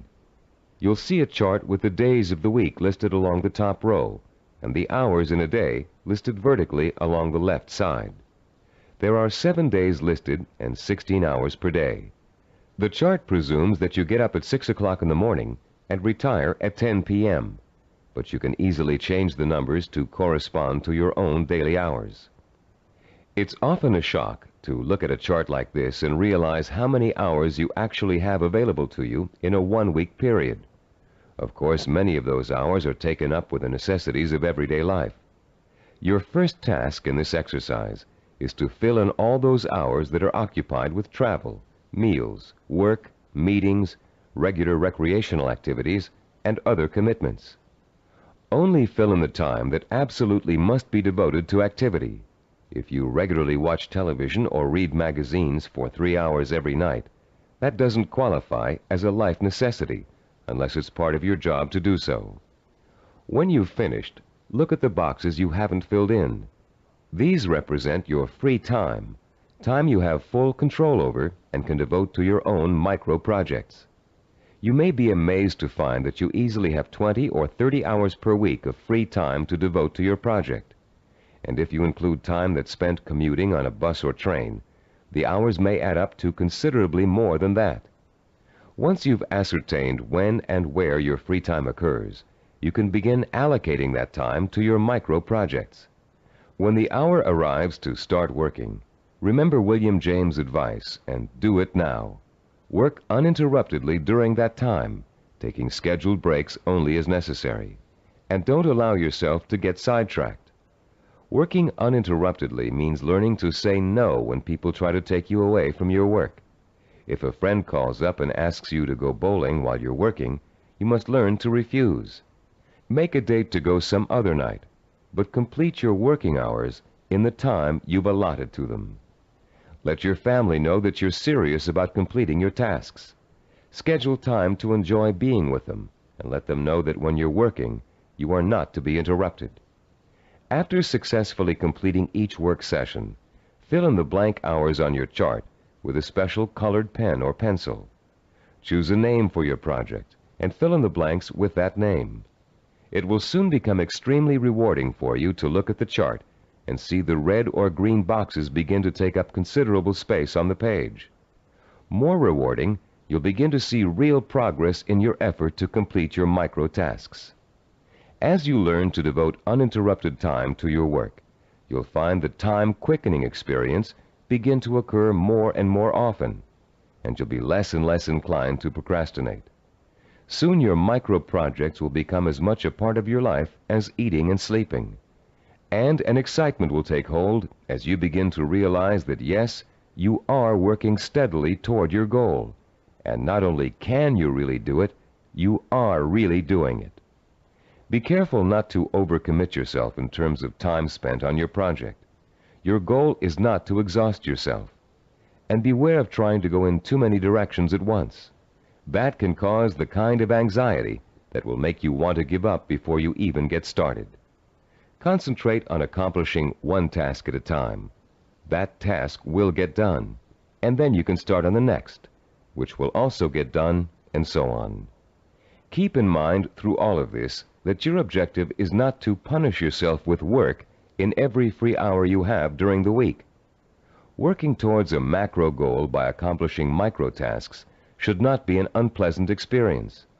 By creating a healthy balance between work and recreation, you'll find yourself looking forward to those hours when you can devote yourself to pursuing the goal that will make life truly worthwhile for you.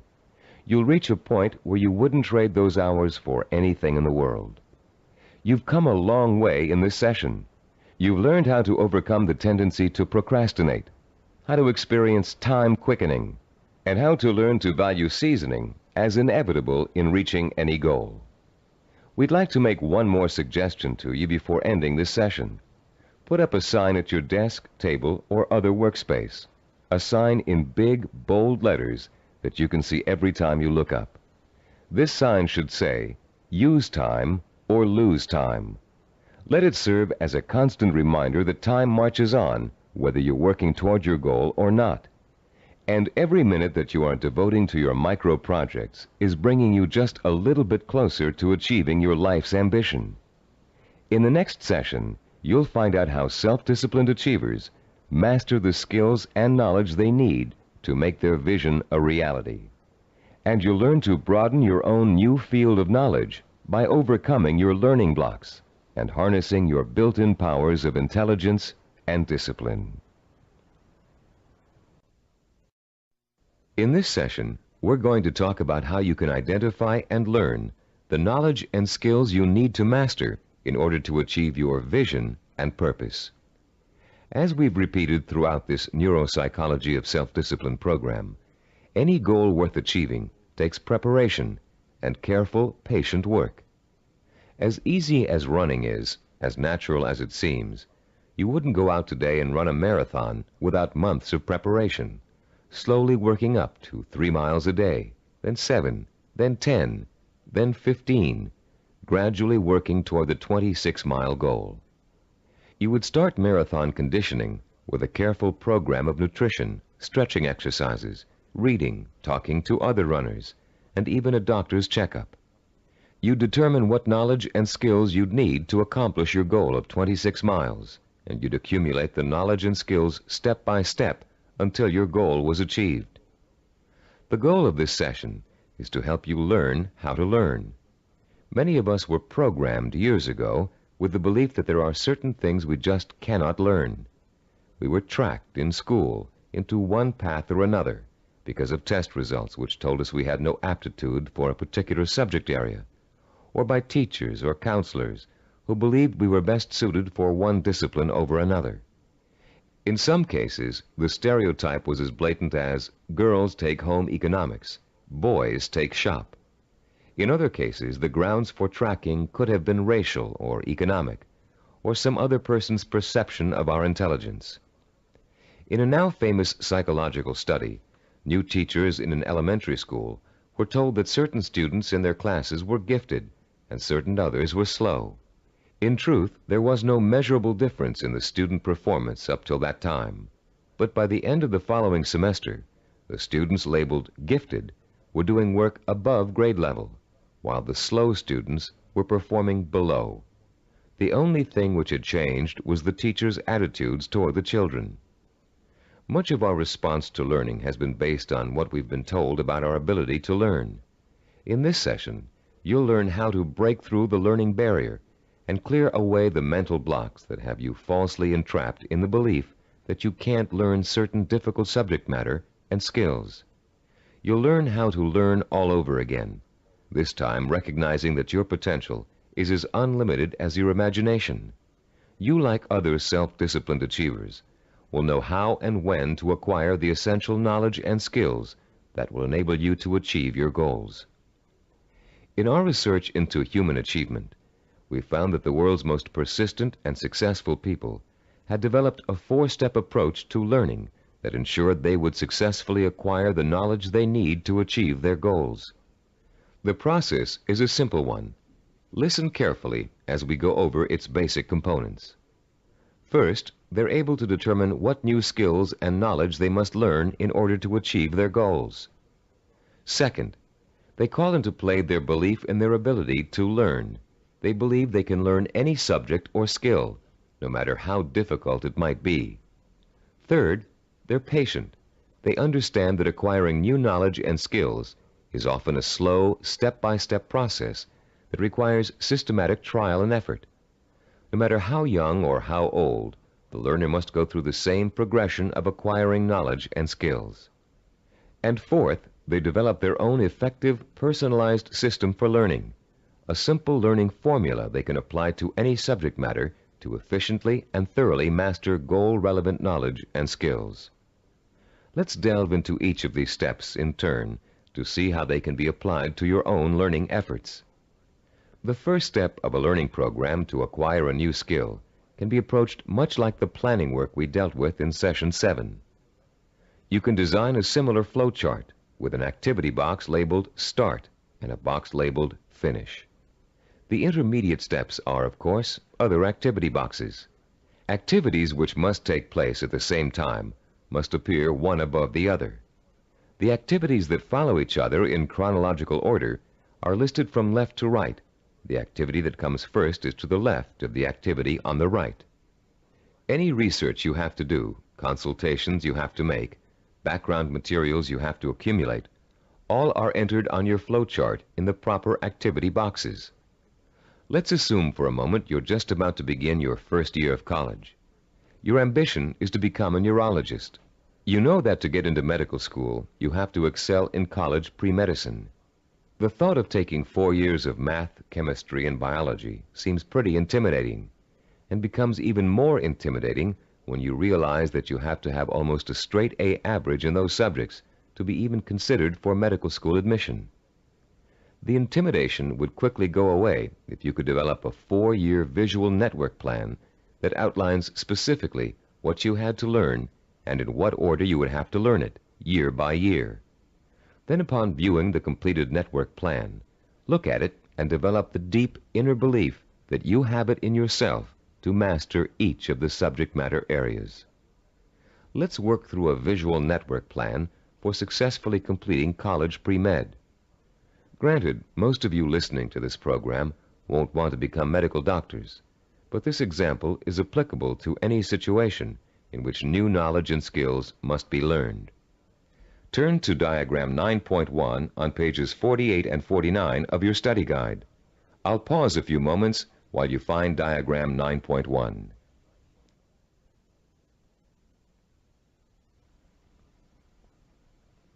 As you can see, there are 3 visual network plans.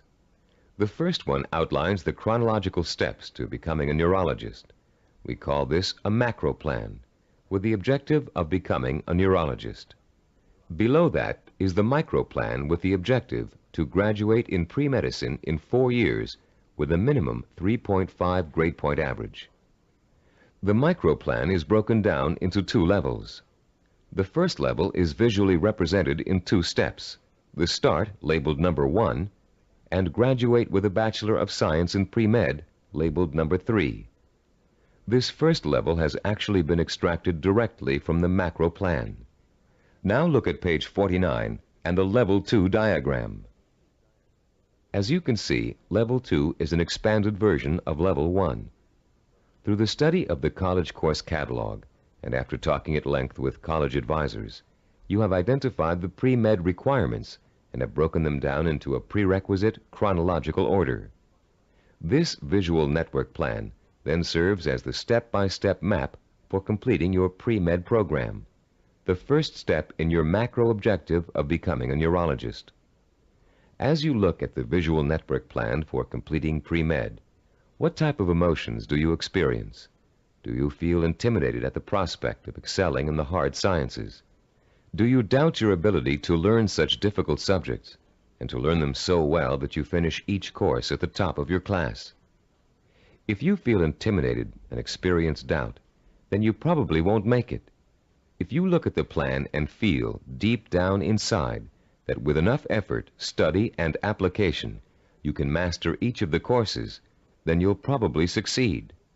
The difference, you see, is really not in ability or intelligence. Rather, it is an attitude, your belief in yourself. The belief in yourself as someone who is capable of learning is 90% of the learning hurdle. The other 10% is single-minded application mixed with ability. The belief in yourself as someone who has the ability to learn is the second step involved in the self-disciplined achiever's pursuit of goal-related knowledge and skills. Much of your own belief in yourself as someone who is capable of learning complex material may have been educated right out of you in school for a variety of reasons, some of which we explored at the beginning of this session. One major reason for this belief is a vicious cycle people get caught up in early in their learning experience. Take math, for example. Many people have learning blocks when it comes to math. They feel that they just don't have the aptitude to learn complex mathematical concepts. And they can prove this lack of ability to you from their grades and success in math classes. What most of these people lack is not the aptitude for math, but the application of self-discipline. Math requires progressive learning. You have to master one concept before you can go on to the next. If you miss a few steps in between, then it's really easy to get lost. And once you get lost, it's nearly impossible to catch up. To stay on top in math requires a daily effort of study. Most people who enter math because of their lack of self-discipline think that they can get by with a minimum of effort. Most of these people are intelligent. They can get by in most other courses by just coasting. They think they can do the same thing in math, but soon they get behind and can't catch up, and usually do poorly in the course. Then, after such an experience, they label themselves as poor in math. They carry this label with them throughout their lives. This label shades most of their decision-making when it comes to choosing courses of study and careers. Such people will avoid careers that require mathematical understanding because they think they don't have the aptitude. Actually, they probably had and have the aptitude, but not the attitude. Their life's potential was stunted by a false assumption.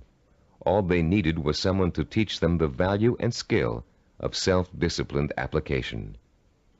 Most of the people we studied in the creation of the Neuropsychology of Self-Discipline program were not extra intelligent, but they did have a firm belief in their ability to learn anything and everything. To them, 90% of their ability to learn was their belief in their ability to learn. If you examine your own positive role models, you'll probably discover that few of them test out at genius level on intelligence tests. Most people think that Albert Einstein, for example, was a mathematical genius, when in actuality he flunked his college entrance exams and was a poor student in mathematics. As a youngster, he envisioned himself one evening riding through space on a beam of light. In his imagination, he sensorially experienced the theory of relativity.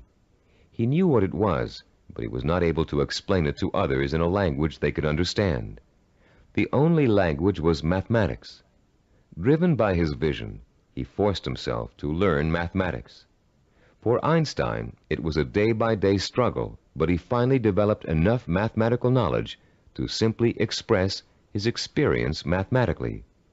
Einstein's theory of relativity and its mathematical expression ushered in the age of nuclear energy. Another scientist, whom most people attribute genius, was the inventor of the laser, Dr. Theodore Maiman. While at Stanford University, he flunked his PhD oral exams and had to take them over again. Learning didn't come easy for him. It was a daily, step-by-step struggle. Baseball hitting great and Cybervision role model for its baseball neuromuscular training video cassette, Rod Carew, didn't make his high school baseball team because his coach thought he wasn't a good enough hitter. Since then, through thousands of hours of practice, Carew has won 7 American League batting titles and is one of 13 players ever to get more than 3,000 career hits. The list goes on. Famous author, philosopher, and scholar Leon Uris flunked high school English 3 times.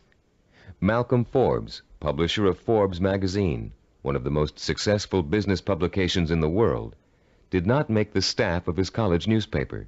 The editor said he lacked the basic skills of reporting and editorial writing. Stephen DeVore, who founded Cybervision, speaks the Finnish language, considered by language experts to be the most difficult language for Western tongues to learn. Though he mastered this difficult language, he lays no claim to a superior intellect either. When I was 19, he told an interviewer, I was selected to go to Finland for 2 years of volunteer work. I had no foreign language ability at that time. In fact, I had nearly flunked out of high school French and Latin. So I thought of myself as having absolutely no ability to learn languages. With this negative attitude, DeVore entered an intensive language program for 2 months before he left for Finland. It was something like 16 hours a day with a group of 10 others. I finished last in the group, he recalls. DeVore went to Finland, where he spent 5 miserable months unable to communicate. I couldn't do anything. I was incredibly frustrated. I'd lose patience when people were talking. Then one day I went to the park, and in the park there was a man giving instructions to his dog in Finnish. The dog obviously understood him and was obeying all of his commands. I thought, this is ridiculous. I'm smarter than a dog. If a dog can understand Finnish, so can I. In the 2 months following this experience, DeVore became fluent in the Finnish language. He learned to speak Finnish so well that he served as a translator for American businessmen and their families traveling to Finland. Buoyed by the accomplishment of learning Finnish, DeVore returned home after 2 years and went back to college. Where before he had been a lackluster C student because he was convinced he couldn't learn, he received straight A's and academic scholarships for the rest of his college and graduate school years. Which proves another point about learning, success, and attitude. Once you have successfully learned a subject or skill, it bolsters your confidence in your ability to learn other skills. Once you've proven to yourself that a negative concept you had was wrong, you begin to realize that all of your negative concepts may be wrong. What you couldn't do in the past, you can now do. You can do it because finally you believe you can do it. Breaking the cycle of a negative attitude may not be easy, but once you do, you'll be far less inclined to get back into the cycle. That's why small steps and small accomplishments are so important in pursuing a macro goal. You may look at a map for becoming a neurologist and say, I'll never get through all those math courses. But if you get 1 A in algebra, you'll realize that you can. Another way of expressing this is that success in learning begets more success. Once you have successfully learned a subject or skill, it bolsters your confidence in your ability to learn other skills. Your past, in which you may have been labeled or labeled yourself as a non-learner, is precisely that, your past. It is not your present. It has little relation to what you are capable of accomplishing now. What has happened to many of us is that we have been conditioned into a negative feedback loop where learning is concerned. The step-by-step accumulation of new skills is the way to break this loop and replace it with a much more positive cycle. Which brings us to the 3rd step in the learning process, the attitude and value that learning takes time and patience. Most of us, at the time we are exposed to our greatest concentration of education, haven't developed the necessary self-discipline skills to be able to take advantage of it. And why should we? We were only children. Excellence, as we've been learning in this Neuropsychology of Self-Discipline program, is based on seasoned learning. Skills like medicine, mathematics, chemistry, dance, law, music, pottery, writing, languages, architecture, masonry, carpentry, the list is endless. All require seasoning, the accumulation of knowledge over time. the perseverance to stick with a task over a long period of time, sometimes decades, the ability to find pleasure in the accomplishment of steps toward a goal, rather than seeking the instantly gratifying quick fix. All these are the hallmarks of the self-disciplined. A wise philosopher, in speaking of the seasoning of a learner, once said, "There are very few human beings who receive knowledge complete and staggering by instant illumination. Most of us acquire it fragment by fragment, on a small scale, by successive developments, cellularly, like a laborious mosaic." One other myth about the acquisition of knowledge has it that you can get too old to learn. This bit of fallacious thinking has been handed down in the aphorism that you can't teach old dogs new tricks. It's worth laying to rest. A classic incident from the life of the great poet Longfellow illustrates the relationship between age and learning. Told by Howard R. Driggs, the story goes, it happened that while the poet, at over 80 years of age, was still teaching at Harvard, one of his appreciative students asked him, "How do you keep so perennially young, Professor Longfellow? We never get tired of your classes. You always have something new and interesting to give." "I've never had that question put to me before," returned the poet. Then, looking out of the window, he said, "You see those 2 apple trees in the yard? Do you observe any difference between the blossoms on the older tree and those on the younger one?" "No," replied the student. "They look just alike to me." "How do you account for the fact that the old apple tree flowers out as beautifully as does the young one?" persisted the teacher. "Let me tell you the secret. That old tree managed last year to grow enough wood to put forth its new blossoms.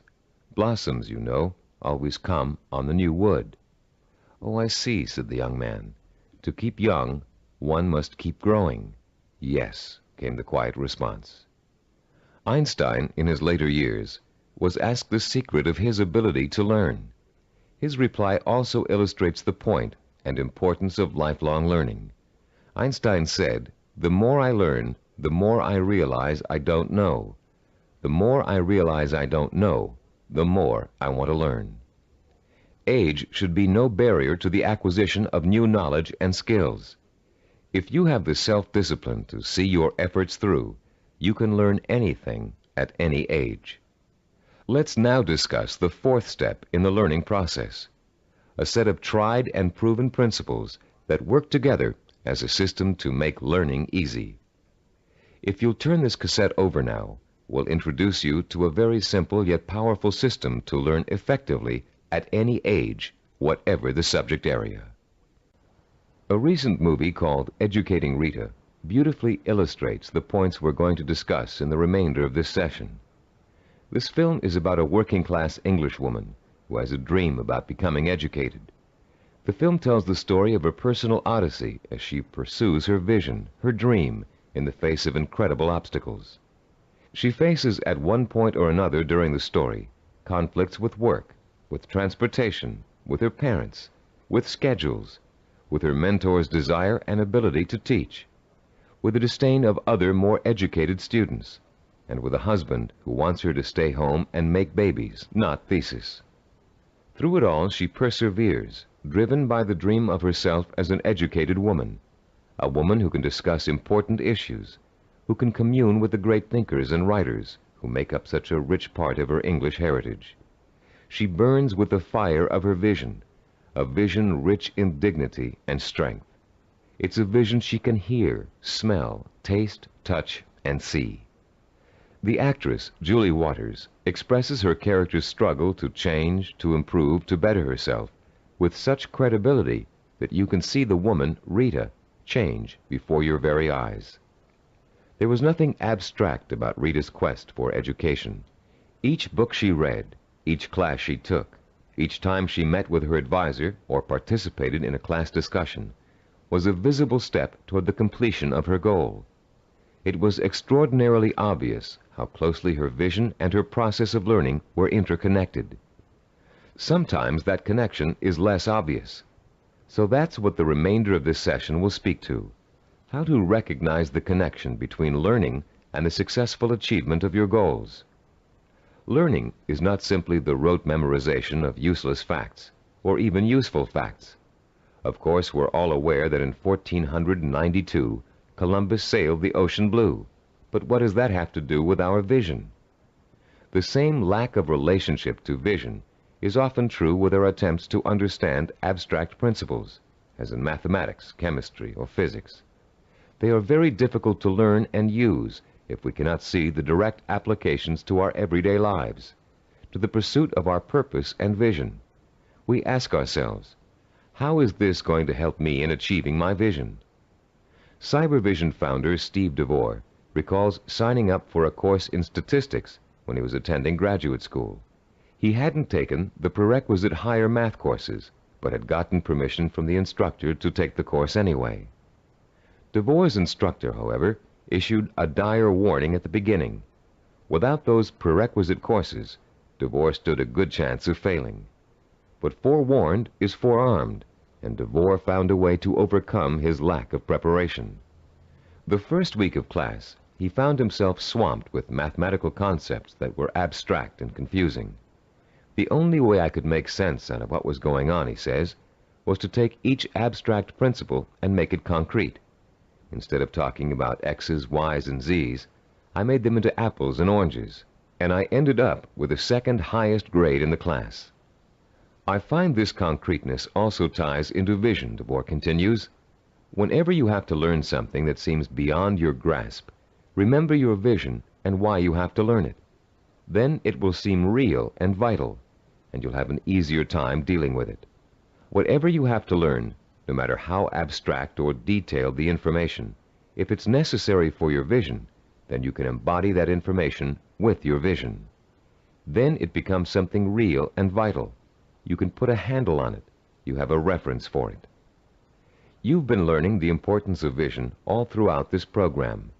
The sensory-rich, detailed kind of vision you created in Session 6 and are continuing to create on a daily basis. Making those visions concrete, you'll recall, sometimes even involved putting clippings or photographs of a desired goal upon the wall. This kind of work to strengthen vision is also at the heart of learning. As I promised earlier, I'm about to introduce you to a powerfully effective, easy-to-learn method of learning that will carry you through the rest of your life. This four-part learning system is the application of certain principles that reveal themselves in the course of our research with self-disciplined achievers. Learning and applying these principles will enable you to approach any subject matter with confidence and thoroughly learn the material no matter how difficult it might be. We call this system mega-learning. We use the word mega to connote power. The power to achieve you acquire through the acquisition and application of knowledge. Let me quickly preview each of the 4 steps and then look at the process in greater detail. First, recognize the need to learn a principle. Second, relate the principle to your personal vision or goal. Third, internalize the principle by relating it to your own experience. And fourth, apply the principle in action. Let's examine each of these 4 steps in turn.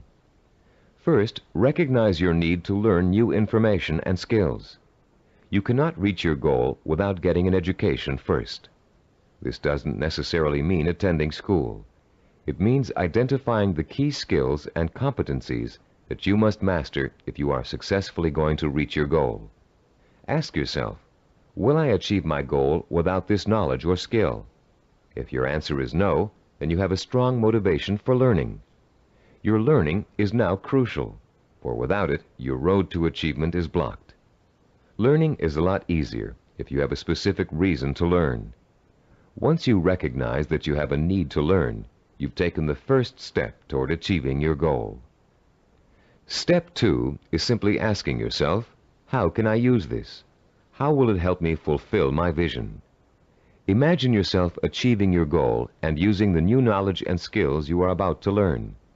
See how each skill and bit of knowledge applies directly to your future success, no matter how unrelated or trivial it might seem to be in the beginning. This process is akin to putting a jigsaw puzzle together. You have a picture of what you want to achieve on the jigsaw box. Inside the box are hundreds of related but unrelated pieces of the puzzle. You put 2 pieces together. You pick up a third piece. You toy with it, mentally turning it over, looking at its edges, its contours, its unique characteristics, looking at the ways it might fit into the whole picture. Then comes the aha moment. You see exactly where the new piece of puzzle fits, how the contours of the piece are shaped to fit the pieces already in place. And as you place the piece in the puzzle, you get an idea of what the larger picture will look like. Perhaps you refer back to the picture on the jigsaw box, which is analogous to the mental picture you have of the goal for which you're striving. The very act of studying the information and putting it in its proper place helps you bring the picture on the box to life. The third step in our learning process is internalizing the principle by relating it to your own experience. If you're learning about electrical waveforms and frequency, for example, think about the times you've thrown a pebble into a pond and seen ripples form on the water. The bigger the pebble and the harder you threw it, the bigger and faster the waves would be. In Newtonian physics, you can easily understand the law that states, for every action there is an equal and opposite reaction, by remembering how you stand up from a sitting position. Do you just shoot straight up, or do you have to first push your weight down on the chair to stand up? In order to stand up, you have to first push down.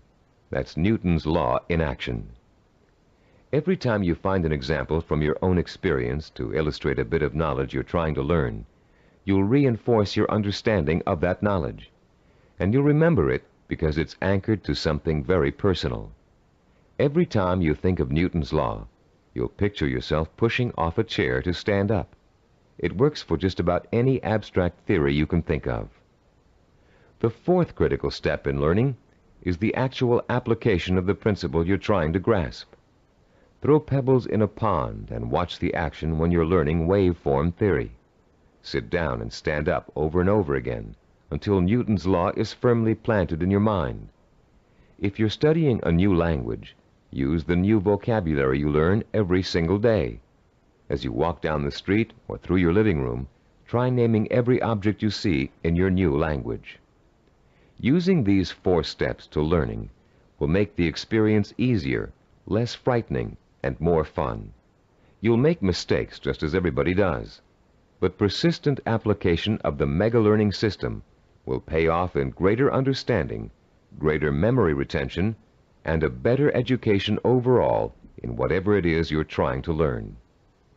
The 4 steps to enhance learning we've outlined here are similar to and related to the 4 stages which make up the process of creativity. Our definition of creativity is taking the knowledge and skills you learn and applying it to the realization of your purpose, vision, and goals. To be creative, you have to be armed with knowledge and skills tempered by experience. The first stage in the creative process is preparation. Creative problem solvers consciously collect all the information they can, gathering tools which will help them solve a problem or get a job done. During this stage, if there's a problem to be solved, the person might be perplexed, but at the same time excited about the possibility of coming up with a solution. Stage 2 is called incubation. Once the research has been done and the necessary information has been collected, the creative person often releases the problem and turns to something else, including rest, relaxation, or physical activity related to the problem. During this stage, the knowledge begins to reform itself below the level of consciousness, shifting and realigning until it becomes a whole. During this stage, tantalizing flashes of insights and glimpses of parts of the final solution may emerge. Stage 3 is called illumination. This is the moment of discovery. It is the point in time where all you have learned and experienced has been distilled in your mind. The solution or inspiration springs forth almost miraculously. Miraculously, if you don't recognize how much preparation and groundwork you've already laid in stage 1. Often this stage is accompanied by an overwhelming feeling of certainty that says, yes, this is the piece of art I want to create. Or yes, this is the product idea I want to explore. Stage 4 is called verification or revision. This stage takes place again on a conscious level. The details of an experimental process, if you are a scientist, must be worked out. If you're an artist, you must decide whether this picture will be painted in watercolor or oil. This stage involves visible work and rational thinking. It involves drawing from your base of knowledge and fundamental skills to make your work conform to the vision of your creative insight. As you can tell, the knowledge and skills you acquire are the tools for the creative process. The parallels to the simple approach to learning we've outlined here and the process of creativity should also help put to rest the misconception that self-disciplined people are not creative. That discipline involves being married to lists and systems to the exclusion of freedom and creativity. On the contrary, creativity is the byproduct of a disciplined, well-informed mind, a mind that is using its storehouse of knowledge to solve problems and achieve goals. The more you learn, the more creative you can become. If your heart is set on becoming a professional musician, you can hardly be expected to know how to compose a symphony until you've become an expert in reading music and have studied music history. If you want to become a heart surgeon, you can't expect to pioneer new techniques in heart surgery until you've thoroughly mastered all the existing techniques. If you want to start a business, you must first study how other businesses are run, and then make your own decisions about how your company will work. If the realization of your vision requires the mastery of new knowledge and skills, I hope that learning will now be a stepping stone rather than a barrier to the creative realization of your goals.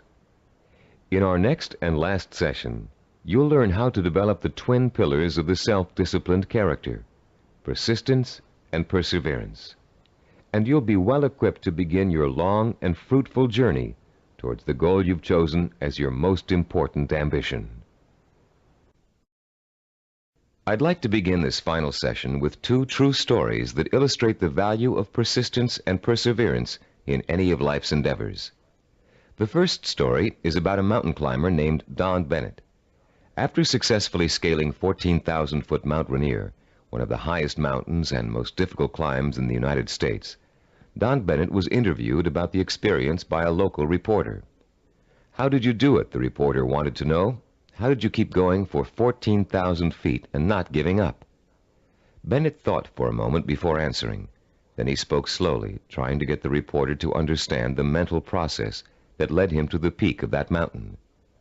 "Starting months before the climb," Bennett said, "I created a vision of myself at the top of the mountain. That vision was so real that I could actually feel the cold wind blowing in my face, and I could see the spectacular mountains and valleys all around me. I saw and felt this vision 100 times a day. It inspired me. It motivated me. It kindled my determination to see the climb through to the end. During the climb itself," he continued, "I drew upon my vision for inspiration. When the going got tough, I saw myself at the top of that mountain just as clear as could be. And then finally, I reached my goal and my vision became a reality."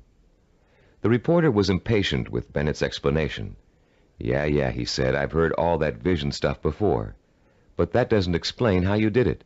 You're an amputee. How did a one-legged man climb a 14,000-foot mountain?" Don Bennett looked the reporter straight in the eye and said quietly, "One hop at a time. My vision became a reality, one hop at a time." Our second true story takes place during the last few weeks of World War II. Don McCall was a seaman on the Navy ship Indianapolis, which at the time was cruising the Philippine Sea. Suddenly, the ship was struck by Japanese torpedoes, and immediately it began to sink. McCall was asleep below decks when the first torpedo hit. He instinctively grabbed his life jacket and made his way up to the deck as the ship began to roll over.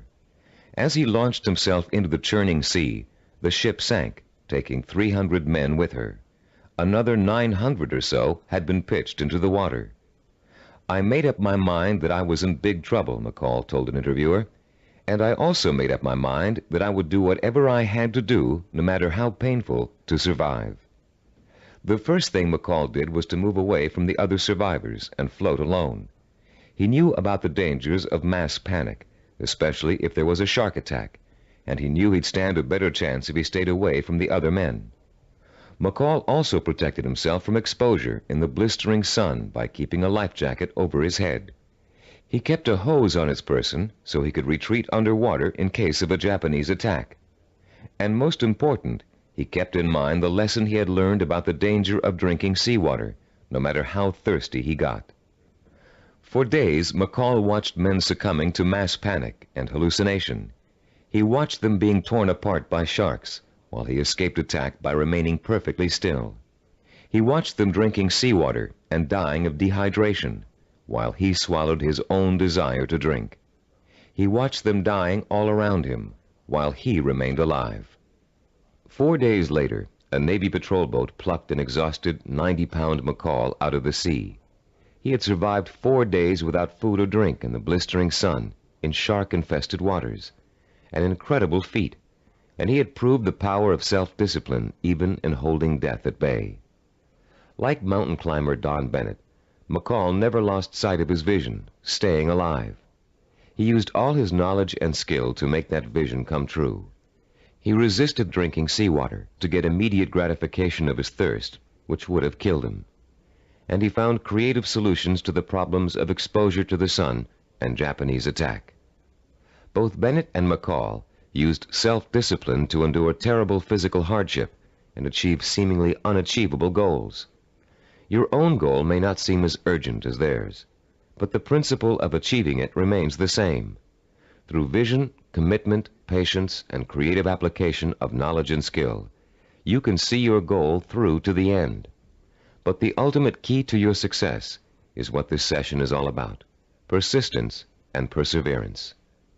In this session, you're going to learn what persistence and perseverance are really all about. You'll be taught how to develop both of these critical qualities through the application of 5 simple principles. You'll find out how to turn problems and setbacks, even agonizing situations, into positive learning experiences that will actually bring you closer to the realization of your goal. And you'll understand the value of never giving up, no matter how tough the journey gets or how endless it seems. First, let's define the words persistence and perseverance. Is there a difference between the two? Yes, a subtle one. Persistence means never giving up. Perseverance means persisting in spite of hardships, opposition, and setbacks. Mountain climber Bennett and Navy seaman McCall displayed both persistence and perseverance in their heroic efforts to reach their goals. Bennett had to use his one leg to hop at least 30,000 times to get up to the top of Mount Rainier. McCall had to stay calm and follow a life-saving plan while spending 4 days in shark-infested waters without any food or drink. These men reached their goals because they had already developed the qualities of persistence and perseverance. Now you are going to learn how to develop these qualities too.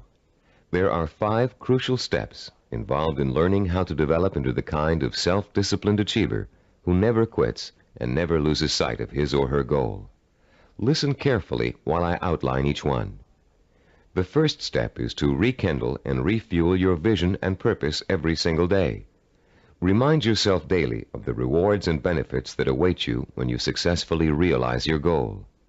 The emotion you draw from these constant reminders of why you're working so hard and giving up so many things will sustain your powers of persistence and perseverance. The second step is to firmly anchor the following attitude deep within your heart and mind.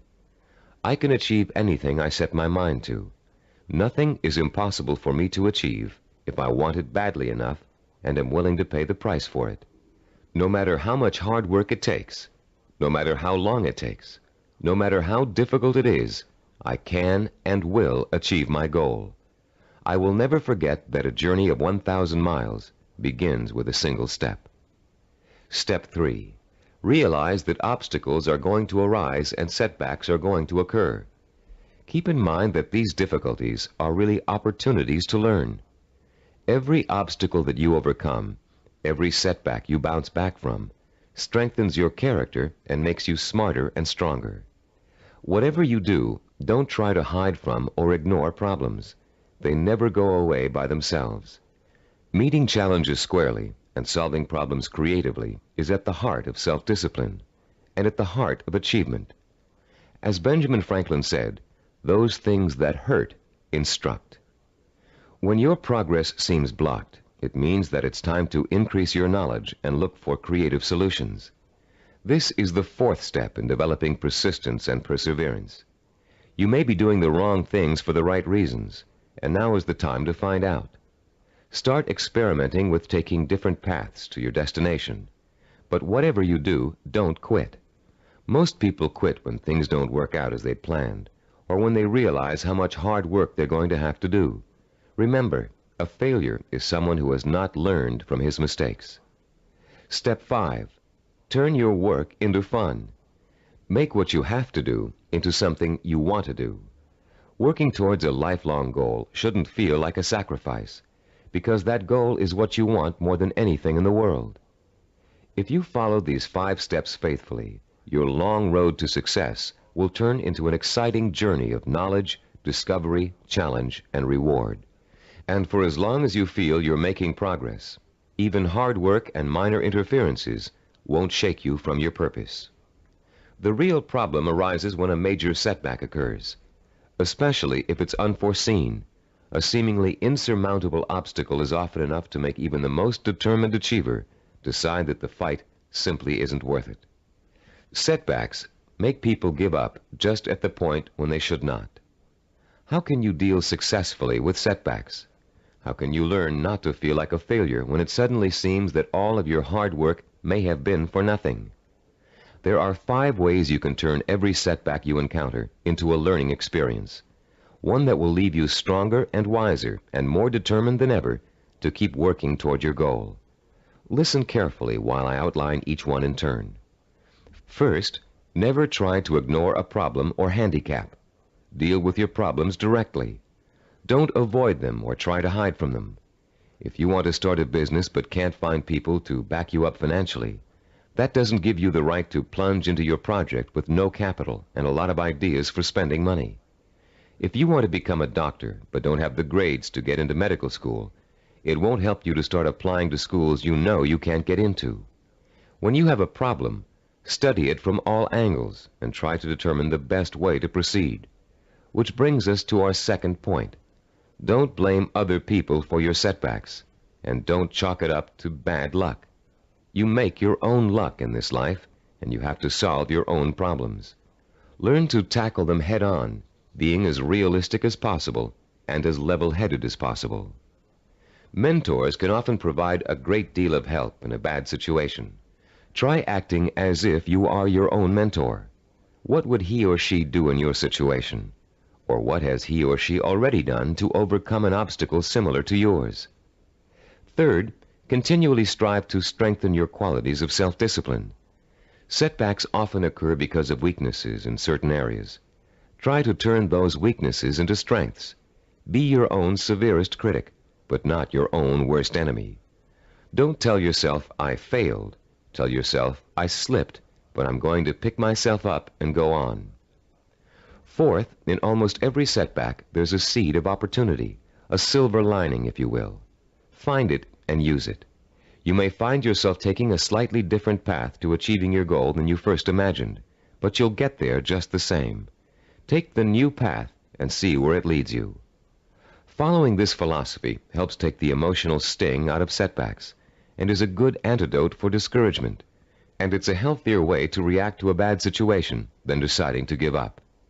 Fifth, always remember that no matter how difficult a problem is, or how insurmountable it seems, there's always a solution. A problem is only really a problem if you think you can't solve it. If you take the attitude that every problem has a solution, and you approach your problem with an open and creative mind, you'll find that solution. A young woman we know named Carol Napier was faced with and managed to overcome the kind of setbacks that might make anybody want to give up. Her story is so inspiring that we'd like to end this session with her example of what it's like to be a self-disciplined achiever who never quits no matter what. At 26, Carol had a degree in marketing and a good job as a marketing assistant, with an eye to moving up in the company she worked for as soon as there was an opening for a higher position. Carol had diabetes, diagnosed when she was 12, but had always been able to keep it under control with insulin shots, and had always lived a perfectly normal, relatively healthy life. In the spring of Carol's 26th year, she began having trouble with her eyes. Doctors told her that her diabetes was causing her to slowly lose her eyesight. At first, Carol refused to believe it, but when she began having trouble driving, she realized the doctors were right, and she would have to re-evaluate her job and her purpose in life to deal with the problem of approaching blindness. But before Carol could come up with a solution to that problem, her kidneys also began to fail. Ultimately, she needed a kidney transplant, which was done successfully when she turned 27. Everything seemed to be going fine when a sudden episode of insulin shock left Carol paralyzed from the waist down. Carol recalls wanting to quit then and there. At that point, I just wanted to go to sleep and never wake up. The depression got so bad that I realized I couldn't go on this way. I only had one choice, and that was to get myself out of this. Slowly, Carol regained her strength, learning to walk again with the aid of physical therapy.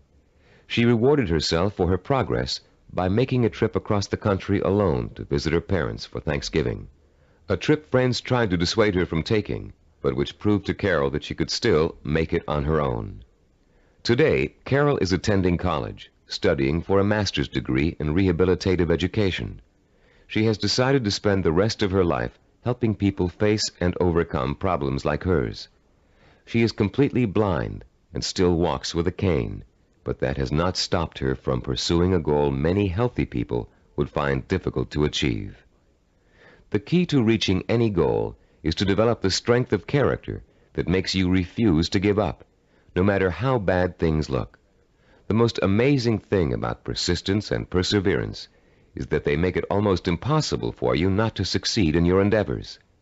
In this session, you've learned the importance of not being a quitter, of learning from your mistakes, and of keeping an open mind when it comes to finding creative solutions to problems you may think are unsolvable.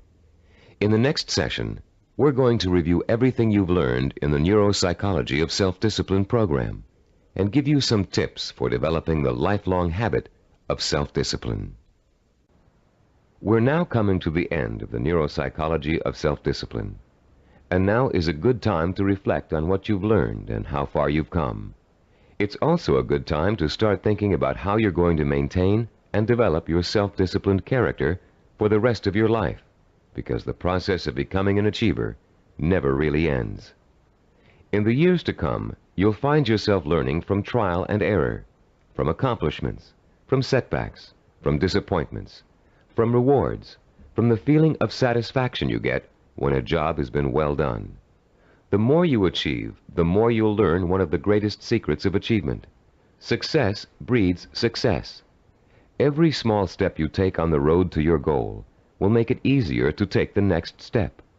And once you've achieved your goal, you'll probably find that there's another goal you want to achieve.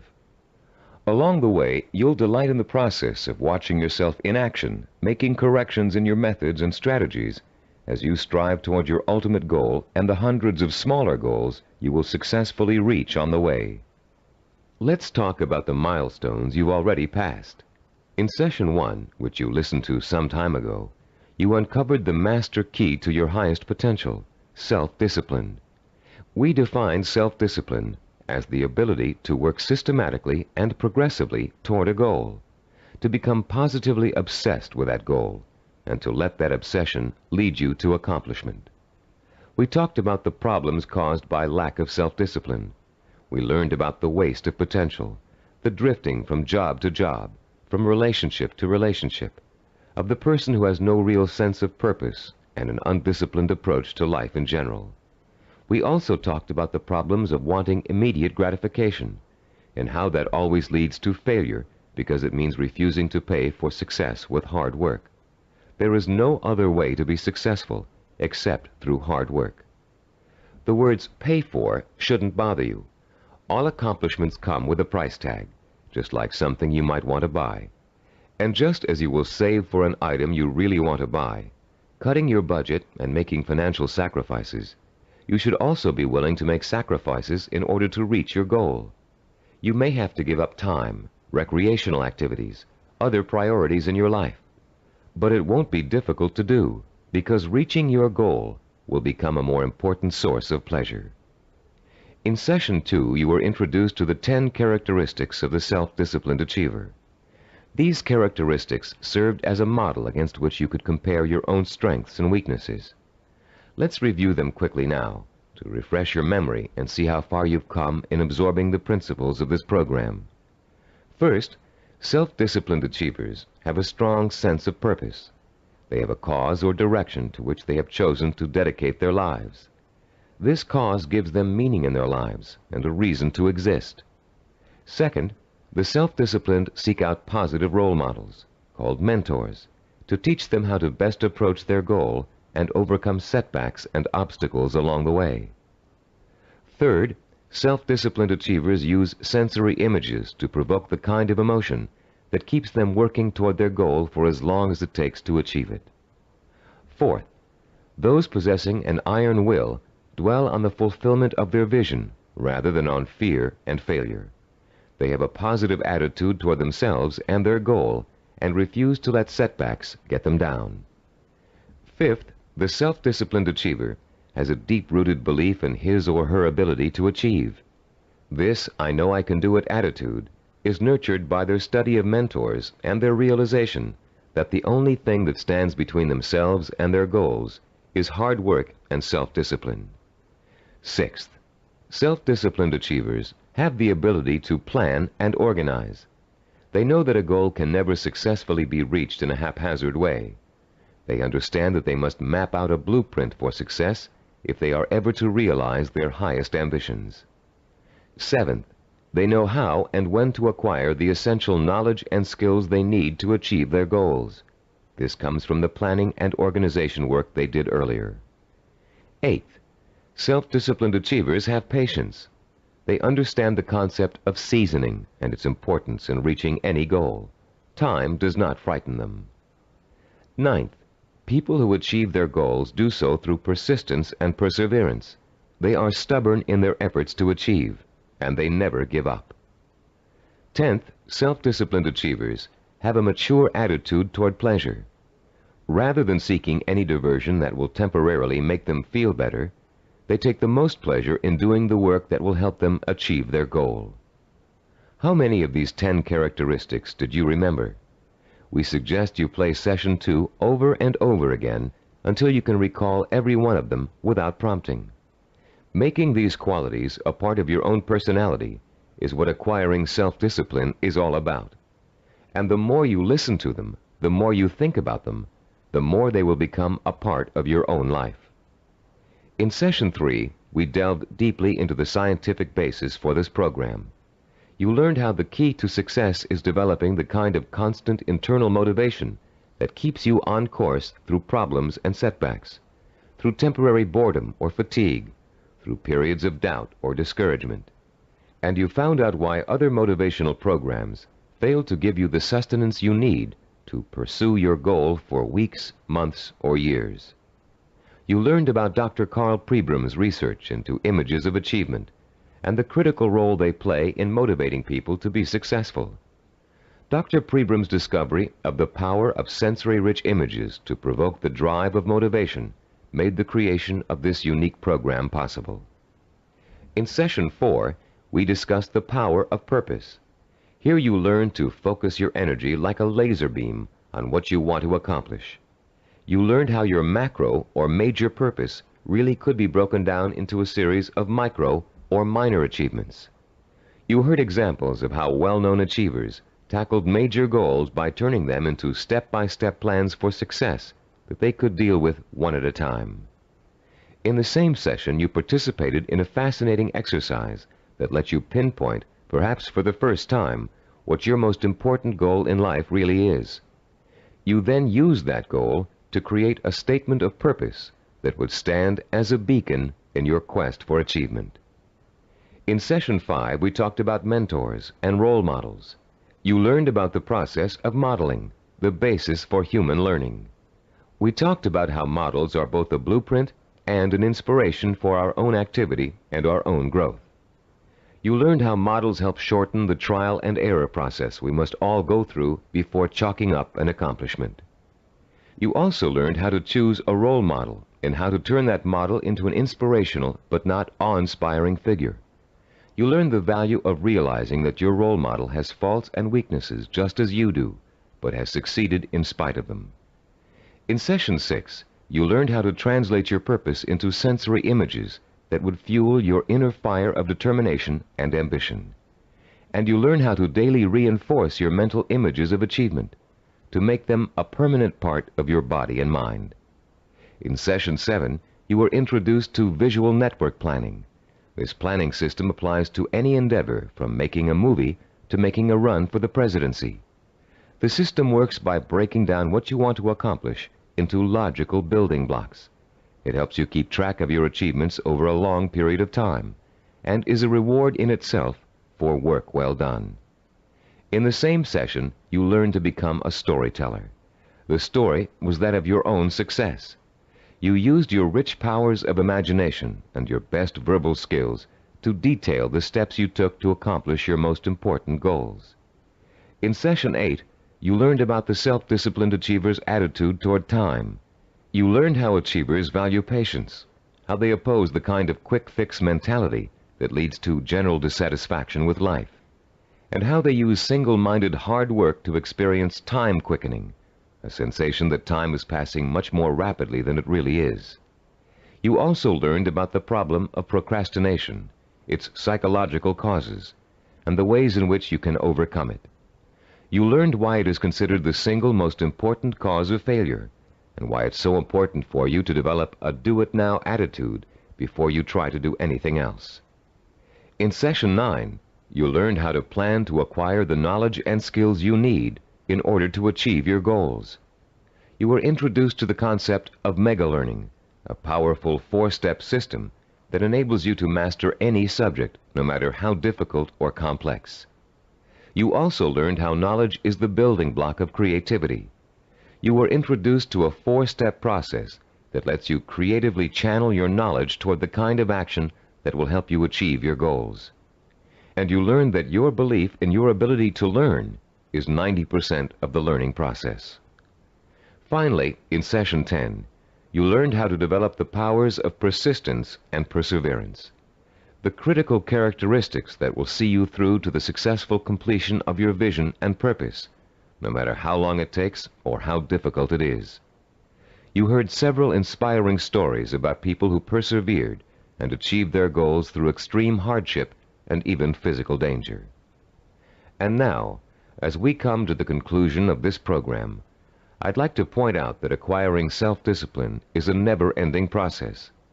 There won't come a day when you wake up in the morning and say, "Yes, I'm finally self-disciplined now. There's nothing more I need to do to develop strength of character and determination of will." Self-discipline requires a lifetime of commitment. This doesn't mean you won't develop the habits of self-discipline in a relatively short period of time. It simply means that you must always be vigilant about how you are approaching your goals and what your purpose in life really is. It's all too easy to get sidetracked in something that feels comfortable, but is not what you really set out to achieve. Every small victory will become a cause for celebration, and a chance to renew your faith in your own ability to achieve whatever it is you want in life.